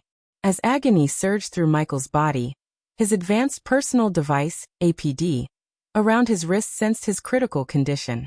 With mechanical precision, the APD swiftly injected a potent healing potion into his bloodstream, mending his damaged organs and revitalizing his strength. Ignoring the lingering pain, Michael rose to his feet, determination etched across his face. With a fierce resolve, he lunged forward, his hands outstretched, and the dark swords materialized in his grip, crackling with ominous energy. The orc's lips curled into a menacing smirk as he taunted, his voice laced with a mix of curiosity and sadistic glee. Let me see the infamous god of darkness in action. Show me what you're truly capable of. The power radiating from the orc, fueled by Rudra's sliver of grace, created an aura that disrupted the very fabric of magic around them. The teleportation scrolls, a potential escape route, faltered in their effectiveness, rendered useless in the face of this overwhelming force. Rudra, in his strategic cunning, did not want the god of darkness to slip away until the remaining two seal-bearers, who had materialized beside Samuel, were eliminated. In this charged moment of clash and determination, the readers witness Michael's resilience and unwavering resolve. They can feel the weight of the orc's taunts and the pulsating energy that surrounds them, drawing them deeper into the scene as the battle unfolds. With a swift and relentless assault, Michael swung his dark swords at the orc, determined to keep him at bay and away from Gaia. The blades sliced through the air with precision, but the orc's invisible force field proved impenetrable, rendering Gaia's arrows useless as they harmlessly bounced off the ethereal barrier. In a moment of triumph, Michael managed to land a shallow cut across the orc's chest, causing blood to spatter in the air. However, the strength of the orc's skin astonished Michael, as the wound appeared far less severe than anticipated. The orc's taunting laughter echoed through the chaos, further fueling Michael's determination. Suddenly, the orc's grip tightened around Michael's hand, restraining his movements. With his other hand outstretched, the orc reached for one of the remaining seal-bearers, a frail old man cloaked in dark brown fabric. In a cruel twist of fate, the old man was lifted effortlessly into the orc's colossal palm, his terrified gaze meeting Michael's. As the orc's power overpowered Michael's resistance, he helplessly watched as his own hand, guided by the orc's malevolent will, slashed across the seal-bearer's head. Blood erupted, painting a macabre scene of horror as the head was severed, the lifeless eyes staring into nothingness. The orc's triumphant voice reverberated through the chaotic battleground, chilling the air. 2 down, 1 to go. Overwhelmed by the orc's otherworldly strength, Michael felt as though he was battling a force beyond comprehension.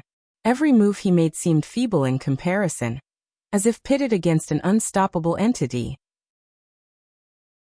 Chapter 993. Is she a god too? With a wicked smile, the orc, now fully possessed by Rudra's sliver of grace, raised his hand to the sky, invoking the power of the gods. A golden lightning bolt crackled and materialized in his grasp, pulsating with immense energy. With a swift motion, he plunged the bolt deep into the ground, unleashing a cataclysmic explosion of raw power. The force of the explosion sent shockwaves rippling through the island, shattering the surroundings and throwing everyone into disarray. Gaia, caught in the midst of the chaos, plummeted from the sky, crashing violently onto the ground. Her vision blurred, a mixture of pain and disorientation gripping her as she struggled to regain her bearings. Through her hazy vision, Gaia glimpsed the orc, his speed unfathomable, closing in on Michael. The air crackled with malevolence as dark flames erupted from Michael's body, consuming everything in their path. The searing heat licked at the surroundings, devouring the once vibrant landscape in a dance of destruction. Gaia's heart pounded in her chest as she watched in horror, her voice lost amidst the chaos. The scene unfolded before her eyes with vivid intensity, each detail etched into her memory. The orc's savage charge, Michael engulfed in those dark, merciless flames. The dark flames roared with an insatiable hunger, engulfing the grassland surrounding Michael and Gaia. The intense heat radiated from the flames, raising the temperature to unbearable levels. The orc, its skin melting and bubbling under the scorching onslaught, seemed unfazed by the agony it should have been experiencing. Instead, a sinister snicker escaped its deformed mouth as it extended its hand towards the last remaining seal-bearer. The young man in white robes cried out in terror as the orc's hand closed around him, the searing heat of the dark flames seeping into his very being. His anguished screams pierced the air, a haunting testament to the merciless fate that awaited him. The dark flames consumed him relentlessly, reducing his form to a pile of hot ash, leaving nothing but remnants of his existence. As the life force of the third seal-bearer was extinguished, a sudden rumble echoed through the sky. For a fleeting moment, a crack tore open the sky, a glimpse into a realm beyond mortal comprehension. The crack shimmered with an otherworldly light, hinting at the immense power and consequence tied to the seal-bearer's demise. However, as quickly as it appeared, the crack closed, leaving behind only a sense of foreboding and uncertainty. The orc stood tall, its form grotesquely transformed as its skin melted away, revealing the raw skeletal structure beneath. In this macabre state, the orc raised its hands, bony fingers extended towards Michael. Countless golden lightning bolts crackled to life, surging forth with malevolent intent. Michael, recognizing the imminent danger, summoned a responsive shield around him. The shield, translucent and glowing with a vibrant blue hue, materialized just in time to intercept the incoming lightning bolts. However, the power behind the orc's attack proved overwhelming, as the bolts shattered the shield like fragile glass, penetrating through to strike Michael. Agony seared through Michael's body as the lightning coursed through his veins. Blood tainted the corners of his lips as he coughed it up, his strength waning with each passing moment. Paralysis gripped his limbs, rendering him helpless against the orc's relentless assault. With a chilling smirk, the orc raised its hand, exerting a force that pulled Michael closer. His feet dragged across the ground as he was lifted effortlessly by his neck, suspended in the grip of his merciless adversary. The acrid scent of burning grass mingled with the sickening odor of charred flesh, filling the air with a haunting reminder of the devastation surrounding them. The metallic tang of blood lingered, a testament to the violence that had unfolded on the island. As the orc's skin continued to melt away, revealing the gruesome sight of its skull, a grim and horrifying visage emerged. Its eye sockets held an otherworldly glow, and the lack of flesh on its face heightened the eeriness of its presence. Disappointment laced the orc's voice as it shook its skull-like head. "Not impressed," it uttered, its voice laden with mockery. The grip around Michael's neck tightened, constricting his airway and leaving him gasping for precious breaths. Summoning his remaining strength, Michael called upon his dark swords. One of the swords began to levitate toward his outstretched arm, a last-ditch effort to regain control of the situation. However, the orc, swift and cunning, swatted the sword aside, redirecting its trajectory towards Gaia. The hilt of the sword struck Gaia with a resounding thud, knocking her unconscious before she could even rise to her feet. Panic and concern flashed in Michael's eyes as he gasped for air, his voice strained. "Who are you?" he managed to rasp, his words carrying a mixture of defiance and desperation. As Michael's thoughts raced, he knew that the time had come to initiate Plan D, the contingency he had devised for facing an adversary of insurmountable power. Just as the weight of the situation began to settle upon him, the sky above them rumbled with a newfound intensity, as if in response to his desperate plea. Amidst the stormy clouds, a golden light broke through the darkness, illuminating the scene with an ethereal glow. To their astonishment, the once turbulent seas surrounding the island turned eerily calm, contrasting the tumultuous skies above. With a thunderous boom, the golden light descended from the heavens, its brilliance fading gradually to reveal the figure of Nithruel, the Empress of Ar. Her golden locks billowed around her like a halo, and she stood adorned in intricately crafted golden armor that covered her from neck to toe. Every movement exuded an aura of divine power and grace, marking her as an otherworldly goddess. Soon, a golden bow materialized in her hand, emanating a radiant energy that seemed to pulse with ancient enchantments. As she pulled back the string, an arrow adorned with intricate runes materialized, poised to be released at her command. The mere sight of her presence instilled a sense of awe and reverence, for she embodied a force that transcended mortal comprehension. Nithrol's voice resonated with a commanding authority that seemed to shake the very foundations of the island. "Let him go, Rudra. Your fight lies somewhere else," she declared, her words echoing through the air and reaching every corner of the island. The power behind her voice carried a weight that commanded attention and respect. As her words hung in the air, a golden aura enveloped Nithrol, radiating from her being like a shield of divine energy. The orc, possessed by Rudra's sliver of grace, stared at her with a sliver of surprise emerging in his glowing eyes. The unexpected turn of events momentarily caught him off guard, questioning the path he had taken. The tension in the air was palpable as the Empress and the possessed orc locked eyes, each representing a formidable force in their own right. The outcome of this encounter held the potential to reshape the course of events, and the witnesses on the island stood frozen, captivated by the clash of powers unfolding before them. The orc, now barely recognizable as a humanoid figure, threw aside Michael's limp body and turned its attention fully towards Nithrol. The last shreds of skin clung to its smoking, charred body, as if defying the intense heat of the dark flames that consumed it. From the mouth of the orc, Rudra's voice resonated, carrying a mix of calmness, excitement, and a sliver of surprise. "I can see you've regained your grace, Nithrol, the goddess of hunt. How long has it been since we last saw each other?" The words flowed from Rudra with a calculated ease, as if he relished the encounter, savoring the chance to face his former ally. Nithrol responded to the orc, now possessed by Rudra, with a cold and stern tone. "Leave this realm, Rudra. You have no right to be here," she stated, her voice devoid of any warmth or sympathy. Her gaze remained fixed upon the deteriorating figure before her. Rudra's voice, still emanating from the orc, grew even calmer and more playful. "Slow down with the threats, Nithrol. Yes, you may have regained your grace, but you are not as strong as you used to be," he taunted. The excitement in his voice was tinged with a hint of superiority, as if he believed he held the upper hand. Nithrol's response was icy and resolute. "Perhaps I cannot defeat you in your true form, Rudra, but I can still overcome this vessel that holds your grace. And time is not on your side. The dark flames that consume your vessel will soon bring its demise," she retorted, her words carrying an unwavering determination. Rudra, his presence fading within the crumbling vessel, snickered with a mixture of amusement and satisfaction. "Ah, Nithrol, my task in this mortal realm is now complete. I have no mind to stay any longer," he remarked, his voice betraying a playful undertone. However, underlying his words was a genuine concern for the goddess standing before him. "Choose your side carefully, Nithrol," Rudra warned, his voice devoid of sympathy.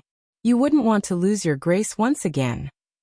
His words carried a subtle caution, a reminder of the consequences she might face if she aligned herself against the Pantheon. Nithrol, her gaze unwavering, met Rudra's gaze with determination. "I have made my choice, Rudra," she declared with unwavering resolve. "I have left the Pantheon and chosen to remain in the mortal realm. You needn't worry about me." Her response carried a resolute conviction, a statement that she had made her stand and was prepared to face the consequences of her decision. Though Rudra's concern for her was not evident in his voice, there was a flicker of admiration in his gaze, acknowledging the strength of her resolve. As the possessed orc's body crumbled to the ground, consumed by dark flames and reduced to a heap of smoldering ash, a golden light emerged from within. It shimmered and danced in the air, casting a soft glow upon the chaotic scene. Nithrol, her gaze fixed upon the dissipating light, watched as it slowly ascended towards the heavens, leaving the mortal realm behind. With a faint sigh of relief, she knew that Rudra's sliver of grace had departed, returning to its rightful place. The once vibrant wedding decorations now lay in ruins, charred and scattered across the grassy ground. The once jubilant atmosphere had been replaced by an eerie stillness, broken only by the soft crackling of smoldering embers. The bride and groom, their bodies sprawled motionless, were a stark contrast to the beauty they had exuded moments ago. Nithral stepped cautiously over the remnants of shattered pillars and torn fabrics, her footsteps leaving imprints in the ash-covered ground. She approached the unconscious couple, her expression a mixture of concern and determination. With a gentle touch, she checked their pulses and found them to be faint but steady. A sense of relief washed over her as she realized that their lives had been spared in the midst of the chaos. Surveying the scene, Nithral knew that there was much work to be done. The aftermath of this tumultuous encounter would not be easily forgotten. As Michael's consciousness slowly returned, he rose to his feet, his gaze immediately fixating on Gaia, lying unconscious nearby. With a mix of relief and concern etched on his face, he quickly made his way to her side, gently cradling her in his arms. Nithral watched this intimate moment, understanding the depth of their connection and the strength it brought them. She respected their need for a moment of solace, a respite from the turmoil they had endured. But she also knew that there were questions to be answered, decisions to be made. As Michael's eyes met Nithral's, she could see the weight of the recent events reflected in his gaze. The god of darkness, his presence formidable, acknowledged her with a nod, a silent recognition of the necessity to speak. Nithral's voice, calm yet resolute, broke the silence. "We have much to discuss," she declared, her tone carrying a weight of urgency and purpose. Chapter 994. Finally learning about Andor as the wind howled and the darkened sky hinted at an impending storm, Michael and Gaia stood alongside Nithral on the edge of the mountain where their paths had first crossed. The Empress of Honor gazed into the distance, her eyes seemingly carrying the weight of ancient knowledge. In the pregnant silence, it was Michael who finally broke the stillness, his voice laced with curiosity and a touch of apprehension. "Who are you really? And who was that attacker?" Nithral turned her gaze towards Michael, her expression calm yet tinged with a profound understanding of the gravity of their situation. "That was Rudra, the god of war," she replied, the mere mention of his name coinciding with a distant rumble of thunder that echoed through the ominous sky.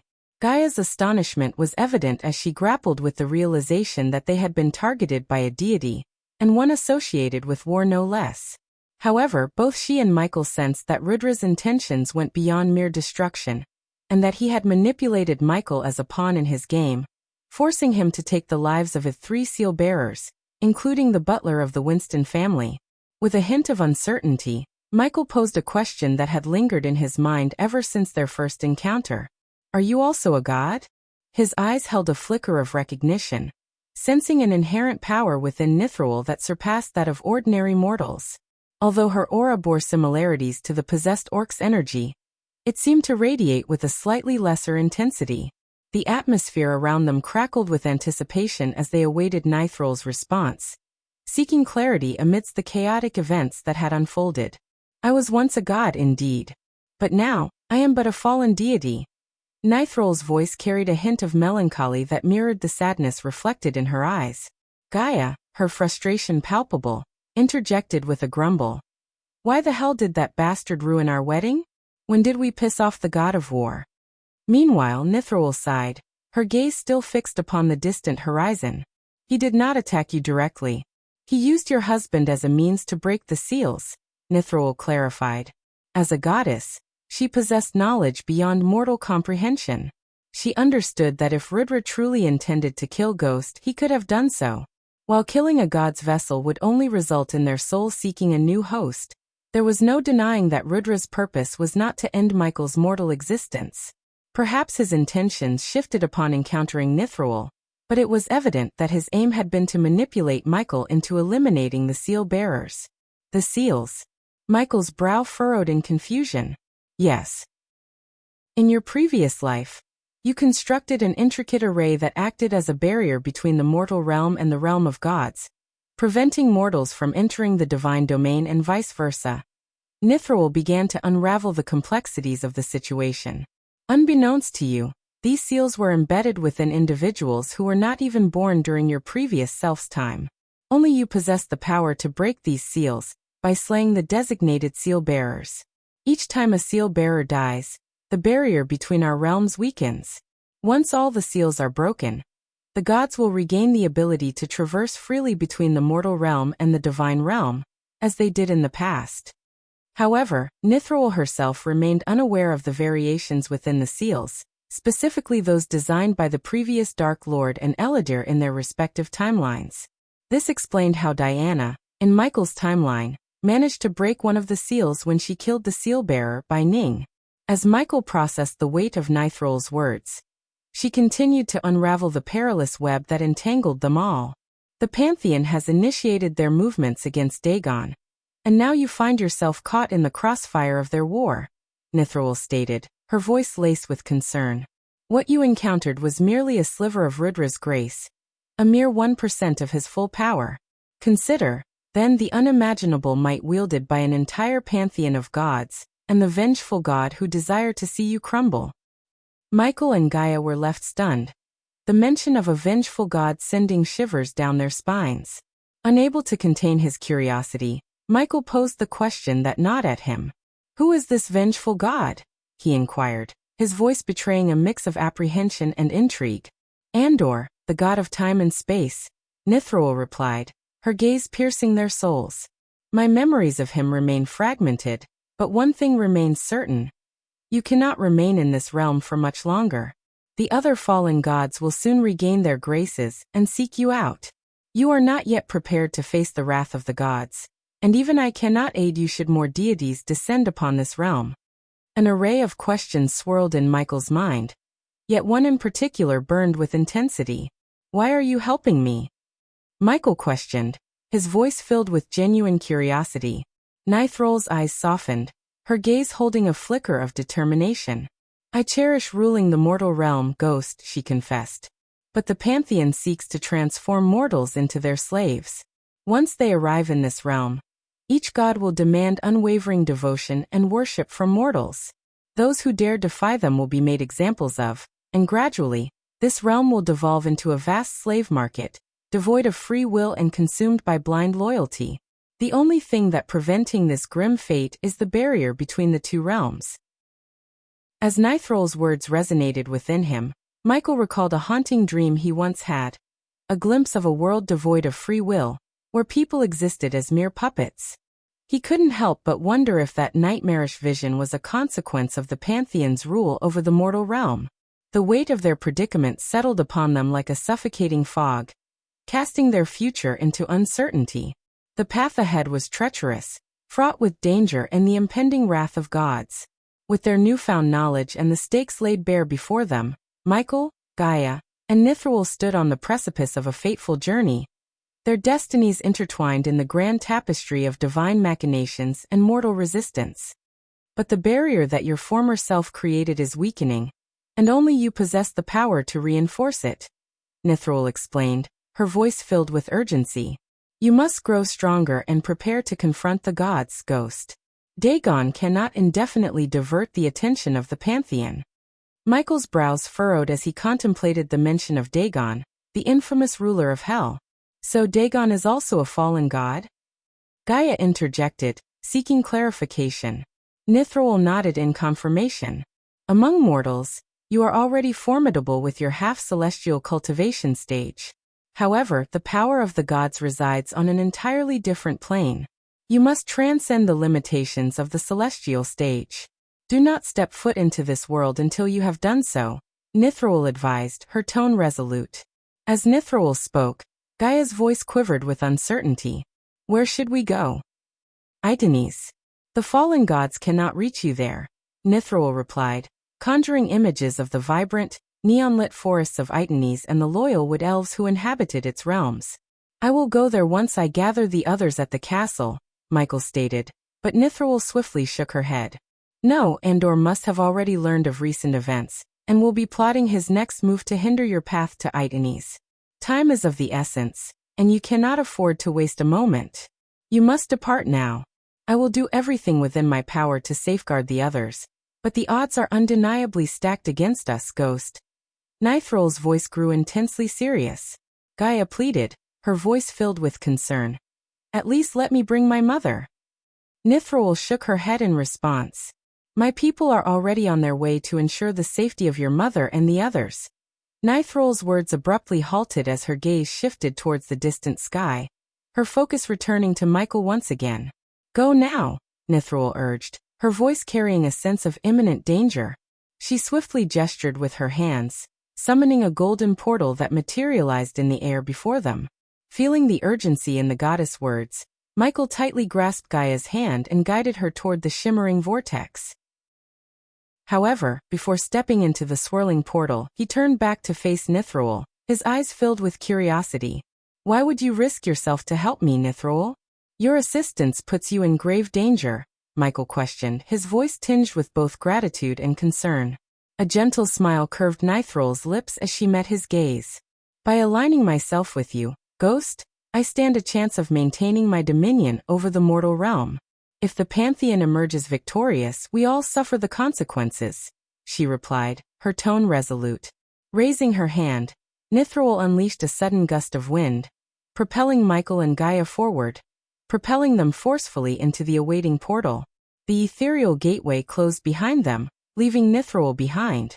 In that fleeting moment, as Michael and Gaia disappeared into the unknown, Nithrol stood tall, her golden hair dancing in the wind. With unwavering determination, she prepared to face the oncoming storm, knowing that her alliance with Michael carried the weight of both their destinies and the fate of the mortal realm itself. With a swift and fluid motion, Nithrol summoned her golden bow, a gleaming masterpiece crafted with intricate detail. Her grip tightened around the polished wood as she notched an arrow, its tip adorned with ancient runes of power. Drawing the bowstring back, she took aim at the distant sky, her eyes locked onto the approaching figures of the fallen gods. A surge of divine energy coursed through her, heightening her senses and honing her focus. The arrow she released soared through the air, defying mortal limitations as it streaked across the vast expanse with unerring accuracy. It traversed a tremendous distance, seemingly defying both time and space. As the arrow cut through the air, a tempest began to brew, dark clouds rolling in to amplify the brewing chaos. Thunder rumbled in the heavens, their ominous roars echoing through the land. Nature itself seemed to respond to Nithrol's presence, lending its power to her as she prepared to face the fallen gods. Standing tall and resolute, the Empress of Aur remained steadfast in the face of imminent danger. Her golden armor shimmered in the fading light, radiant and unyielding. With every passing moment, the storm grew fiercer, the elements aligning with her purpose.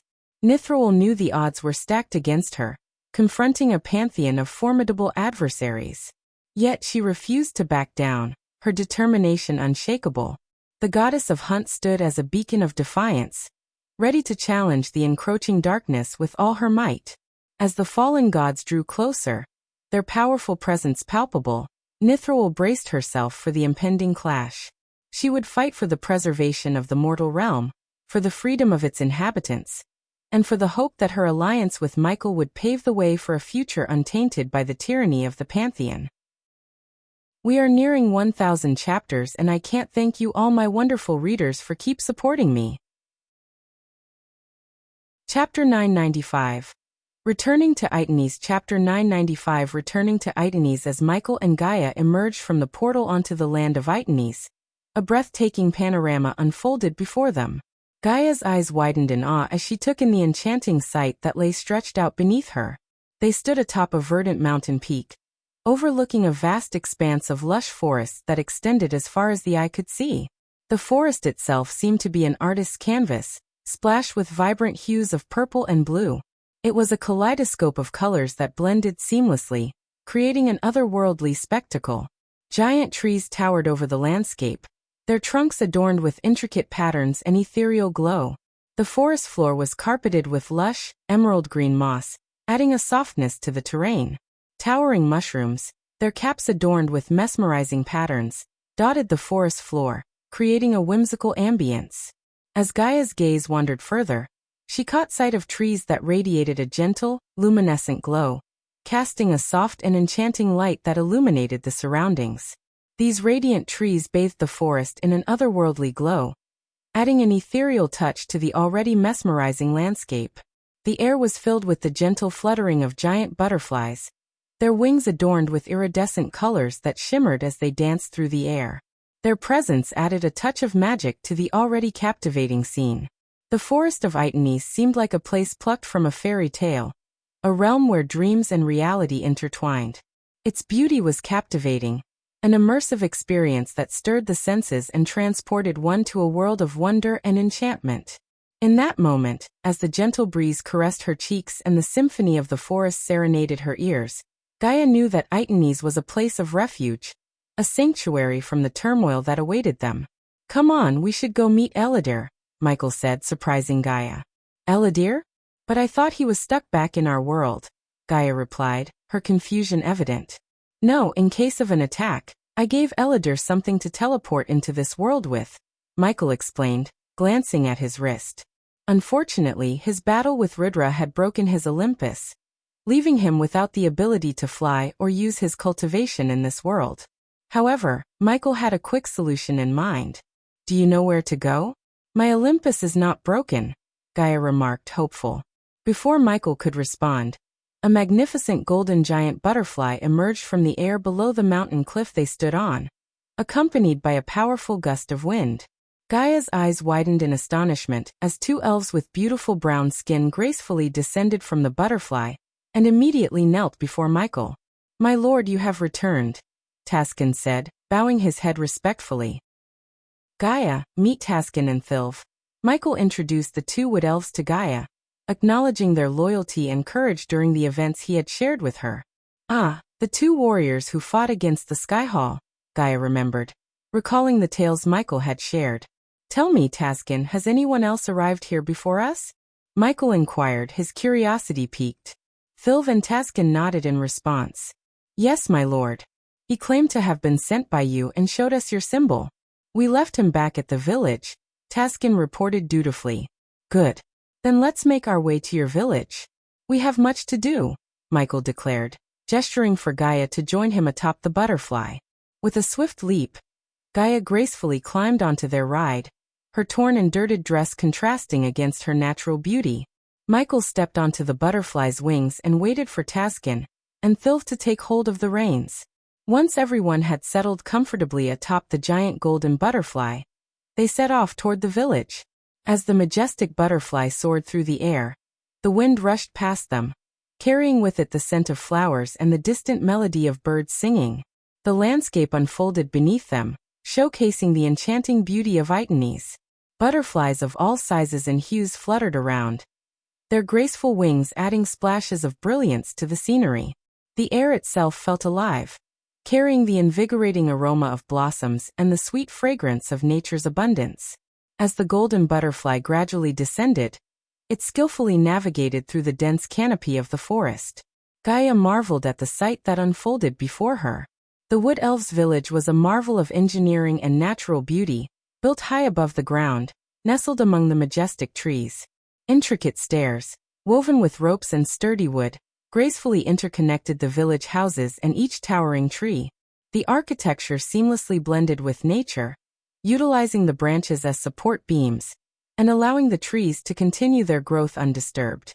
The elevated walkways provided a sense of enchantment as they wound their way through the lush foliage, creating an intricate web of interconnected pathways. At the heart of the village, a spacious clearing awaited them. Gaia's eyes widened as she took in the sight of a magnificent statue depicting Michael and Vidora sitting atop his shoulder, meticulously carved from wood. The craftsmanship was impeccable, capturing the essence of their strength and unity. The statue stood tall and proud, serving as a symbol of hope and reverence for the Wood Elves. Just before the statue, a grand throne had been placed, meticulously crafted from the finest wood, its intricate designs paying homage to nature's beauty. The throne awaited Michael's return, a seat of honor for the one who had brought them salvation and protection. As the golden butterfly gracefully landed in the clearing, Gaia's gaze shifted toward the awaiting Wood Elves. They stood there, dressed in vibrant garments that mirrored the colors of the surrounding forest, holding baskets filled with an array of freshly picked flowers. Their eyes gleamed with anticipation and gratitude, for they had been eagerly awaiting Michael's return. With smiles on their faces, the Wood Elves approached, gently placing the flowers from their baskets at Michael's feet. The air was filled with a delicate fragrance, as if nature itself had released its essence in celebration of their arrival. Gaia was moved by the genuine warmth and joy emanating from the wood elves. It was evident that Michael's presence held great significance for them, as he represented their protector, their leader, and their hope for a brighter future. As Michael stood among the wood elves, his gaze fell upon Taskin and Thilv, who were bringing Elidar towards him. Elidar, still wearing his once golden robes that were now muddied and torn from his escape, looked worn and weary. He had journeyed through the portal, passing through the forge in Demon's Grave, and utilizing a special teleportation scroll that Michael had provided. The three of them, Michael, Elidar, and Gaia, wore solemn expressions, their minds still reeling from the events that had transpired during their wedding. It was unfathomable to them that a god had appeared and attacked Michael, manipulating his hands to strike down 3 seal-bearers. As Michael surveyed the village, his eyes scanning for someone in particular, he finally spoke up, addressing Taskin. "Taskin, where is Karat?" Michael inquired, searching for the village elder he had encountered before. Taskin and the others exchanged glances, a flicker of sadness briefly crossing their eyes. "He has passed away, my lord," Thilv replied with a somber tone. Michael sighed inwardly, acknowledging the loss of the old man, and silently wished for him to find peace. "Now, Taskin, Thilv, if you could leave us for a moment," Michael requested, his voice carrying a tone of seriousness. Understanding the gravity of the situation, Taskin and Thilv bowed and discreetly gestured for the villagers to give them some privacy. As the villagers departed, Gaia sank down onto the throne, feeling the weight of recent events. She took a deep breath, preparing herself for what was to come. "What's the plan?" Gaia asked, her voice filled with determination. In response, Michael accessed his system storage and retrieved 2 golden parchments. "If we are to return to our world as soon as possible and face these gods head-on, we need everyone ready and prepared," Michael explained. However, Elidar's brow furrowed upon hearing the mention of gods. Although he had come across brief references to the realm of gods in ancient texts, his knowledge on the matter was limited. Observing Elidar's perplexed expression, Michael proceeded to share all the information Nithroel had disclosed, including the startling revelation that the renowned Empress of Ar was, in fact, a fallen god. After comprehending the information shared by Michael, Elidar found himself stunned. The revelation that Michael was entangled in a war between the Pantheon and Dagon, a fallen god turned ruler of Hell, was a shock in itself. Curiosity gnawed at Elidar as he voiced his question, seeking understanding. "Why do these fallen gods wish to fight you? Are they also under the influence of the Sky Hall?" he inquired. Gaia echoed Elidar's sentiment, expressing her own confusion. "I'm wondering the same thing," she chimed in. Michael pondered their inquiries, his mind analyzing the situation. "If I'm correct, these fallen gods were living among us as mortals. So if we have angered them in some way, they may seek retribution now that they have regained their graces somehow," he explained. "That 4-handed monstrosity must have something to do with all of this," she growled, her thoughts consumed by the fallen god's presence. Gaia's frustration flared as she mentioned the 4-handed monstrosity, known as Dagon. Michael concurred, his gaze focused on the bigger picture. "We still lack a clear understanding of these fallen gods and how to confront them. However, until I ascend to higher levels of godhood, our options will remain limited," he stated. Gaia rose from the throne, joining Michael's side. Her concern for his safety was evident as she spoke. "But you can't face the gods alone, and we, as mortals, won't stand a fucking chance against them, even if we reach the celestial stage," she said, emphasizing the need for assistance in the upcoming battles. Elidar, observing the interaction, knew that Michael always had plans in motion. Despite the unexpected appearance of a god, which caught everyone off guard, Michael had contingency plans in place. These plans facilitated the escape of his subordinates from the island, and even included strategies to confront death itself. "That's why I insist on rallying all our forces," Michael declared, lifting one of the parchments to display a map labeled with the name Itenes on one part. "This parchment contains valuable insights that will aid me in advancing to higher stages of godhood," he continued. Then he raised the second parchment, which exclusively depicted a map of the outside world. "And this one," Michael added, holds the knowledge of energy deposits that can expedite your path to the celestial stage, along with the others. Gaia and Eladir remained unaware of the information Michael had received from the system. It provided him with instructions on how to empower his subordinates to combat the gods. Although his subordinates still had a long way to go before challenging formidable deities like the god of war, the system could enhance their abilities enough to contend with weaker gods. However, the system cautioned Michael that his subordinates were not to face the gods and should avoid direct confrontations with gods at all costs. Yet, it also assured him that once they stepped into the realm of gods, the potential for growth and strengthening through various items and tasks would be boundless. With the mortal realm now under the dominion of fallen gods, Michael recognized the urgency of developing a formidable force to combat them. To achieve this, he and his subordinates needed to venture into the realm of gods, and more importantly, he needed to pave the way. Gaia took the map from Michael's hand and carefully studied its contents before redirecting her attention to him. But what about the fallen gods?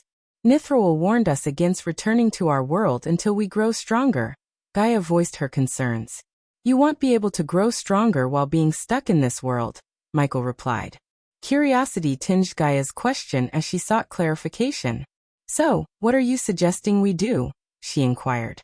Michael took a moment to gather his thoughts before responding.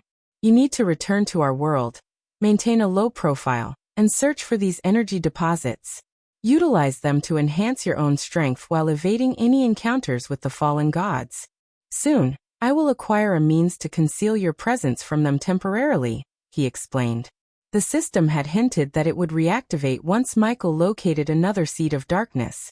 With that reactivation, he could acquire a skill or rune to shield Gaia's aura from the prying eyes of the fallen gods, and safely send her back to the outside world. Good. I want to go on my own, Gaia stated, leaving Eladir taken aback. It hadn't even been a day since they exchanged vows, and now she expressed a desire to part ways. Eladir's face darkened, his emotions entwined with confusion and concern. Gaia quickly began to explain herself, aware of the impact her decision might have on Eladir.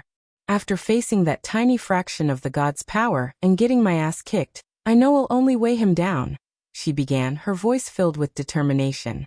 The places he's about to venture into will undoubtedly be filled with threats that I, unfortunately, can't handle.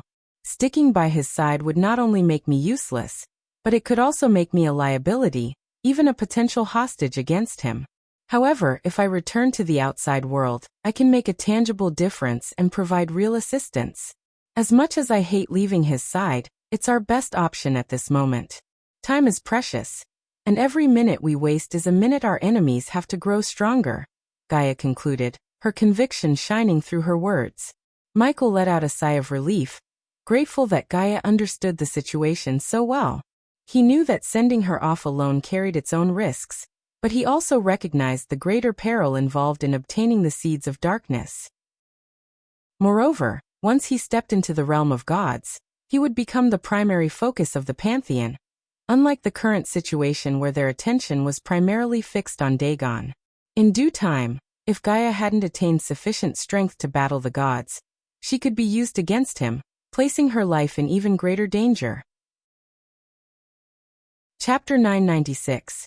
Andor's plan has failed. In the midst of the unexpected turn of events, Michael saw an opportunity to transform the situation into something advantageous, as he had always done. After explaining his plan to Eladir and Gaia, he led them into an empty cabin where Eladir had been kept upon his arrival. As Gaia entered the dimly lit room, her eyes widened in shock and surprise at the sight that greeted her. Two majestic suits of armor standing before her. I had hoped to present this to you under different circumstances, but now you need it more than ever, Michael said, his voice steady and determined. Stepping closer to the armor he had specifically crafted for Gaia, Michael gently took her hand and guided it to rest upon the chest plate. The moment her hand made contact with the armor, she felt a faint vibration coursing through it. Gradually, the individual pieces of the armor began to shift and separate, creating an opening for Gaia to step inside. With a simple flick of her hand, Gaia's clothing transformed into sleek black robes, perfectly matching the armor. Stepping into the waiting armor, she felt a peculiar sensation as the pieces enveloped her, fitting snugly against her form. Gaia couldn't help but be amazed at how the armor seemed to meld seamlessly with her body, granting her an extraordinary sense of connection. With a mere thought, she commanded the armor to encompass her head, and in an instant, the helmet formed, concealing her face behind an imposing black skull visage. Eager to explore the capabilities of her newfound armor, Gaia took a confident step forward, mentally urging the armor to unveil its hidden attributes. Responding to her intentions, the once billowing black cape attached to her robes disappeared from sight, seamlessly integrating into the armor.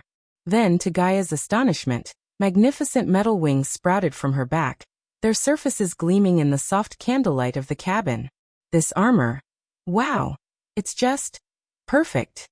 Overwhelmed by the sheer magnificence of her armor, Gaia found herself at a loss for words, standing in awe as Michael, too, stepped into his own suit. The armor embraced him seamlessly, fitting him perfectly as he moved forward, testing its functionality with clenched fists. With a swift motion of his hand, Michael summoned his dark swords, which effortlessly slid into the scabbards integrated into the back of his armor. Satisfied with the smoothness of the sheathing, Michael cracked his neck and turned his gaze back to Gaia, ready to embark on their impending journey. "Let's go. We'll be setting off soon," Michael announced. With Gaia trailing behind him in her newfound armor, Michael exited the cabin with a plan to become the god he was meant to be. Michael stood at the center of the clearing, his voice resonating like thunder as he called out for Thilv and Taskin. The two wood elves swiftly made their way to him, their eyes widening in astonishment at the sight of Michael and Gaia donned in their magnificent black armor.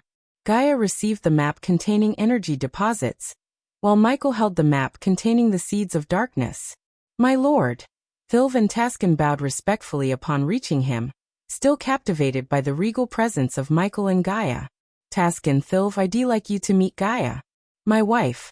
Michael introduced Gaia, the wood elves quickly surmising the connection between the two. "It is our utmost honor and blessing to be in your presence, my lady." Taskin and Thilv expressed their reverence. "As long as you serve us with loyalty, prosperity shall be your constant companion," Gaia responded graciously. Michael then opened the map, directing their attention to a specific area in Itanes. Thilv and Taskin leaned in, studying the map intently before returning their gaze to Michael, awaiting further instruction. "My lord, if you permit, we have something to show you," Taskin spoke, to which Michael nodded in agreement. The two wood elves hurried to their houses and returned with a large leaf, serving as a makeshift parchment. They presented a map drawn on the dried blue leaf, which surprised Michael. "After your departure, my lord, we expanded our scouting range and meticulously mapped the surroundings. The location you mentioned houses a Skyhall outpost, and according to messengers from the mountain tribe," Taskin began explaining. "Fucking assholes," Gaia interjected, her disdain for the Skyhall soldiers evident. "Do you have any knowledge of their activities in that area?" Eladir inquired. "No, my lord. The place is heavily fortified, and any attempt to infiltrate would result in certain slaughter," Taskin confessed. Michael had hoped to obtain a seed of darkness without engaging in combat against the Skyhall soldiers. However, with the realization that Skyhall forces surrounded the nearest seed of darkness, he had no alternative but to confront them head-on. "Fatem, how many of these outposts have you discovered in your world?" Gaia asked. "To date, we have encountered 15 outposts, my lady.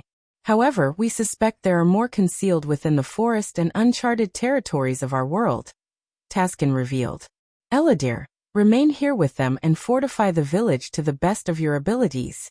Use the arch crystals if necessary." Michael issued his instructions to Eladir, placing emphasis on the importance of protecting the village. He then stored the map back in his system storage. "These Skyhall soldiers possess something that belongs to me, and I must retrieve it," Michael stated with a grave tone, conveying the seriousness of the situation. Turning his attention to Thilv and Taskin, Michael continued, "You two remain here and continue scouting. But refrain from engaging the Skyhall soldiers directly. If they are establishing an outpost, they must have ulterior motives, and I want to know their plans." "Yes, my lord," Thilv and Taskin acknowledged in unison. As Michael unfurled his wings, he and Gaia took to the sky, ascending with a single powerful flap. Another flap propelled them forward, soaring towards the Skyhall outpost. During the flight, Michael's thoughts were consumed by Nithrol's words, particularly the mention of Andor, the god of time and space. It was apparent that Andor harbored a deep-seated grudge against Michael, likely due to the previous Dark Lord's grievous actions. Michael couldn't help but question why Andor had yet to launch a direct attack against him. Perhaps Andor had already struck, but Michael had failed to recognize it. The presence of the Shadow Force working against him further fueled his suspicion of Andor's involvement. Regardless, Michael understood the importance of familiarizing himself with the gods, especially Andor, as it was a vital first step towards defeating his adversaries. Back on Andor's castle, resting upon his throne in deep contemplation, a profound frown etched upon his face, Andor observed the events unfolding on the island where the god of darkness, his sworn enemy, had held his wedding, only to be interrupted by Rudra, the god of war, his another enemy. Damn it. Andor's hand struck the armrest of his throne in an outburst of anger. As he pondered the motives behind Rudra's actions, the ethereal form of Seraphine materialized before him, her appearance seemingly too coincidental to be unrelated to the events that had transpired. The air in the castle turned icy, and Andor's gaze grew colder, radiating a palpable sense of murderous intent. "What have you done, Seraphine?" Andor's voice reverberated throughout the castle walls, laced with a chilling disdain. "We have done what should have been done long ago, Andor. The barrier has weakened, allowing the Pantheon to send their armies to confront Dagon in his realm of hell, where he holds dominion." Andor's voice resonated with a frigid and merciless tone, tinged with bitter sarcasm and anger towards the Pantheon's perceived foolishness. "Your Skyhall army shall face the Hellwalkers in the realm in between, while the Pantheon's forces confront Dagon in hell. Although we had not anticipated Dagon unleashing the Graces, it has inadvertently worked in our favor. With the aid of the fallen gods, we can crush the Hellwalkers and eradicate any remaining influence of the Dark Lord in the mortal realm," Seraphine explained. However, as the goddess of information, a sense of unease gnawed at her, for everything seemed unnaturally smooth and advantageous, raising suspicions deep within her.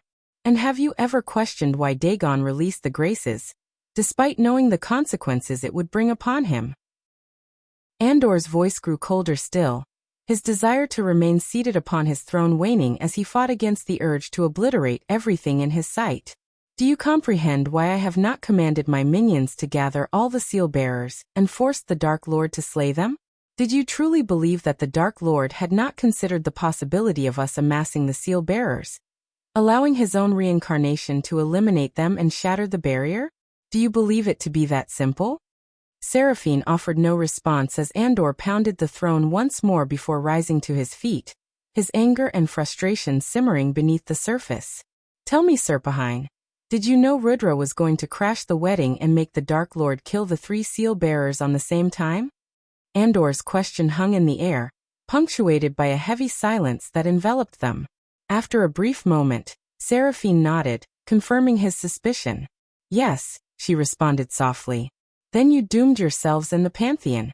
Andor's laughter echoed through the chamber, tinged with a mix of anger and frustration. "What do you mean? Enough with the secrecy, Andor. If you possess additional knowledge regarding the barrier, you must share it with us," Seraphine growled, her own frustration boiling over from being kept in the dark by Andor. "I remain secretive because I know that you and the rest of the Pantheon would only interfere with my plans. However, I never expected you to be so foolish as to seek the assistance of Rudra, a mindless brute," Andor shouted, his voice reverberating through the halls as the castle trembled beneath his fury. "He must have orchestrated it all, foreseeing this outcome," Andor muttered, his fists clenched tightly as he brooded upon the god of darkness and his intricate schemes. "I established the Sky Hall to serve as his primary adversary, the ultimate nemesis in his life. Prior to your imbecilic revelation of the god's existence, he believed that the Sky Hall was his sole enemy. He would have annihilated them and lived blissfully ignorant of the realm of gods.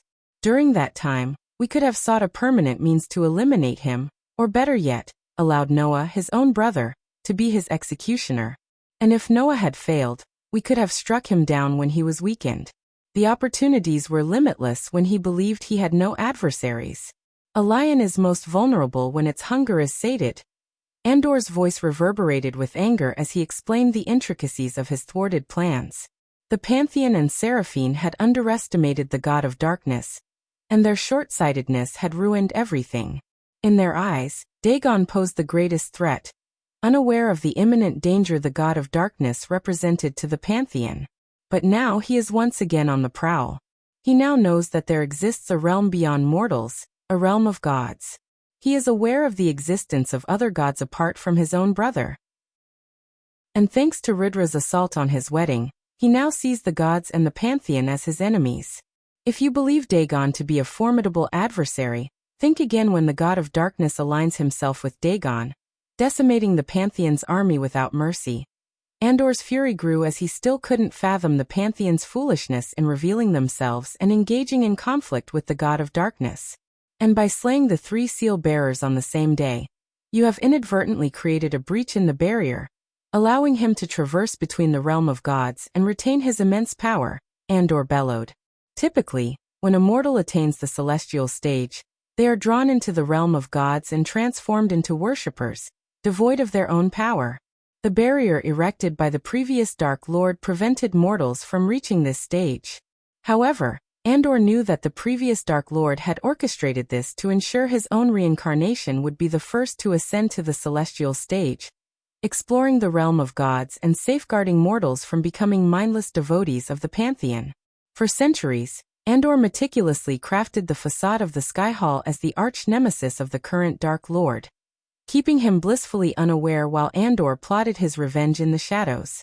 He had diligently concealed the existence of the realm of gods from the Dark Lord, but his plan had now crumbled. Through the simultaneous slaying of the 3 seal-bearers, a fissure in the barrier emerged, preventing the realm of gods from stripping the Dark Lord of his power. As a last resort, if the Dark Lord were to discover the realm of gods and embark on a journey driven by curiosity, he would have entered as a humble divine being, void of his powers. However, due to the recent turn of events, he would now step into the realm of gods as a fully fledged god. How do you possess this knowledge? Seraphine inquired, her curiosity piqued. As the goddess of information, even she had limited understanding of the barrier and its intricacies. And yet, Andor, who had been confined to his castle for the past 5 millennia, seemed to have acquired a greater understanding of the barrier than any other god in the Pantheon. I am the fucking god of time and space, Andor declared with emphasis. For the past 5,000 years, I have devoted every moment to studying the barrier and delving into the mind of the god of darkness. Suddenly, Andor burst into boisterous laughter, a sudden shift from his previous demeanor that caught Seraphine off guard. Why are you laughing? Seraphine inquired, perplexed by his sudden change in behavior. Because now the Pantheon must work their asses off to find a means to free me from this castle, Andor chuckled. As I am your only hope in saving the Pantheon from his impending wrath. Chapter 997. Making gods. After Andor's initial plan had failed due to the Pantheon's hasty decision-making and their limited knowledge of the god of darkness' true threat, Andor had to resort to his backup plan. It was understandable that the Pantheon underestimated the god of darkness, as they had witnessed firsthand the devastation caused by Dagon, unlike the god of darkness who had reset the universe before engaging in a full-scale war against the Pantheon. However, as the god of time and space, Andor was well aware of the formidable power possessed by the god of darkness. Back in Saelsis Castle, she entered a brightly illuminated hall, clutching 2 glass cubes in her hands. These cubes housed radiant orbs of light that emitted a pulsating immense energy. Carrying the cubes, Selesi proceeded towards a set of glass tubes where Evan and Alara Vauren lay submerged in a shimmering silver liquid. They were unconscious, connected to various small tubes that extended into their bodies. Outside the glass tubes, a control panel adorned with glowing runes had been constructed. A figure was busy adjusting the tubes and tinkering with the intricate mechanisms, gears, and bolts as Selesi approached Evan and Alara. How's the progress, Hammond? Selesi inquired, her gaze fixed on the young man who had been working on the intricate mechanisms. Hammond stood up and turned around, his eyes immediately drawn to the 2 glass cubes in Sales's hands. He instinctively reached out towards the pulsating energy, but Salisi swiftly intervened, preventing him from touching the glass cubes. Hammond snapped out of his daze, appearing stunned. "They are indeed," Salisi confirmed, acknowledging Hammond's unspoken question. However, she restrained him from making contact with the cubes. Hammond seemed taken aback by the realization. "They are prepared, my lady. I just need a few moments to calibrate the energy valves. But I must warn you again, I haven't tested this contraption, and I can't guarantee its functionality," Hammond cautioned. Among the various peculiar inventions he had crafted for Salisi, the energy transfer device was the most hazardous and volatile.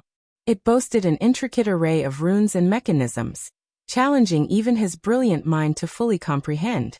"It will work, Hammond," Salisi asserted with unwavering confidence. The design of this contraption had been bestowed upon her by a god, and in her experience, the god had never faltered. However, Salisi opted to keep the existence of this deity concealed from her mortal followers. Acknowledging Sales's assurance, Hammond cautiously extended his trembling hands. Finally, Salisi handed him the glass cubes containing 2 graces, one for Evan and another for Alara. Since these graces did not originally belong to Evan and Alara, who were mere mortals, Salisi understood that time and the proper utilization of the contraption were essential for the graces to settle within their mortal vessels. With the Dark Lord banished from the mortal realm, Salisi knew she had all the time necessary to execute her plan. Hammond carefully positioned the 2 glass cubes, each containing a grace, into the hollow spaces on the dashboard adjacent to the tubes where Alara and Evan were submerged. As he gently released his grip, a mesmerizing phenomenon unfolded before their eyes. The contraption, with its intricate mechanisms and glowing runes, seemed to come alive as it eagerly embraced the presence of the graces. With a soft whir, the contraption activated, and the hollow spaces magnetically drew in the glass cubes. The valves on the contraption's surface lit up in a symphony of vibrant colors, resembling a celestial dance. Liquids of various hues and viscosities gracefully flowed through the interconnected tubes, converging into the heart of the contraption. Soon, a golden liquid, shimmering like liquid sunlight, coursed through the tubes attached to Evan and Alara, delicately entering their unconscious bodies. It was a sight of otherworldly beauty as the golden liquid traveled through the intricate network of tubes, following its predetermined path with precision. The flow of life-giving energy slowly awakened dormant parts of their beings, infusing them with the essence of the graces. Hammond suppressed his fears and nodded in agreement. There was no turning back now. The fate of Evan, Alara, and their realm rested in the delicate balance of the contraption's intricate dance. The contraption itself seemed alive with energy, flickering and humming in synchrony with the life force coursing through its veins. Sparks danced around the intricate machinery, casting an ethereal glow in the room. It was a testament to the raw power harnessed within the contraption, a fusion of mortal ingenuity and divine guidance. Hammond, witnessing the extraordinary display before him, couldn't help but feel a twinge of apprehension. The sheer complexity and untested nature of the contraption raised concerns within him, questioning whether they should proceed. He hesitated, his gaze shifting between the flickering contraption and Salisi, who stood nearby. "Perhaps we should reconsider, my lady," Hammond finally voiced his concerns, his voice tinged with worry. "This contraption is untested, and the risks," Salisi, however, exuded an unwavering calmness and confidence. She understood the magnitude of their endeavor and the consequences of failure. With a serene expression, she interrupted Hammond's doubts. "Hammond, we have come too far to turn back now. Trust in the design bestowed upon us. The graces must find their rightful vessels, and this is our only chance to ensure the salvation of our realm," Salisi responded, her voice resolute and filled with conviction. As Salisi observed the graceful integration of the graces into Evan and Alara, her mind drifted back to her humble origins in the realm of gods. In those days, the belief was that gods were born, not created. However, with the success of this contraption, she realized she held the power to transform any mortal into a god who would serve under her command. It was a moment of triumphant realization, making her feel like a true mastermind orchestrating the destiny of others. Yet, she couldn't ignore the pressing need to protect this contraption from the clutches of the Dark Lord. If he were to discover its existence, there would be no limit to his ability to elevate his already powerful and devoted followers into gods. Celice understood the urgency of safeguarding this knowledge and technology, vowing to do whatever it took to keep it hidden from the Dark Lord's reach. However, Celice and Andor remained oblivious to the true depth of the previous Dark Lord's cunning and the intricate nature of his grand schemes.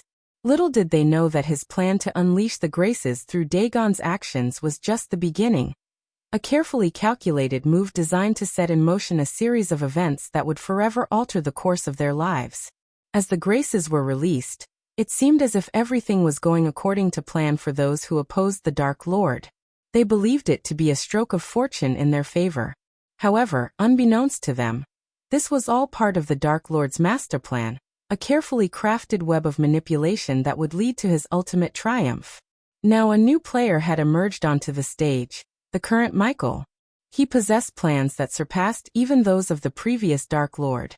With unwavering determination, Michael set his sights on achieving unparalleled power, vying to become the most formidable god ever known. His ambitions soared higher than any before him, fueling his relentless pursuit of dominance.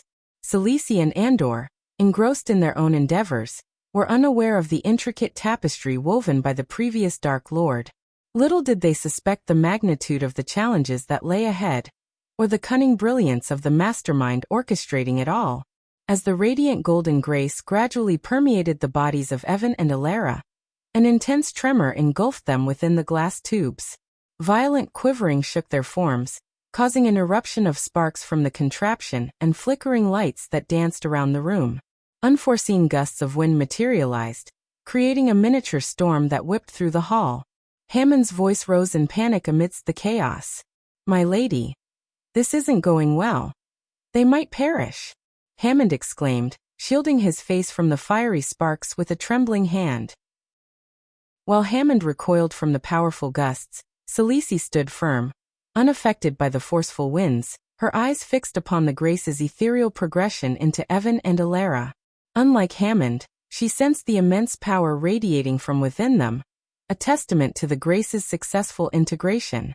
"Hammond, we are not simply baking cookies," Celice replied calmly, her voice cutting through the tempestuous air. "We are making gods." A slight tremor and tempestuous storm are to be anticipated in such extraordinary endeavors.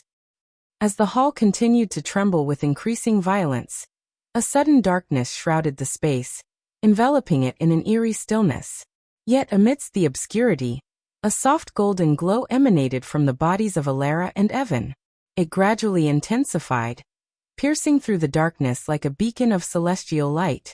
In that radiant illumination, their eyes slowly opened, revealing an otherworldly azure hue that seemed to emit its own luminosity.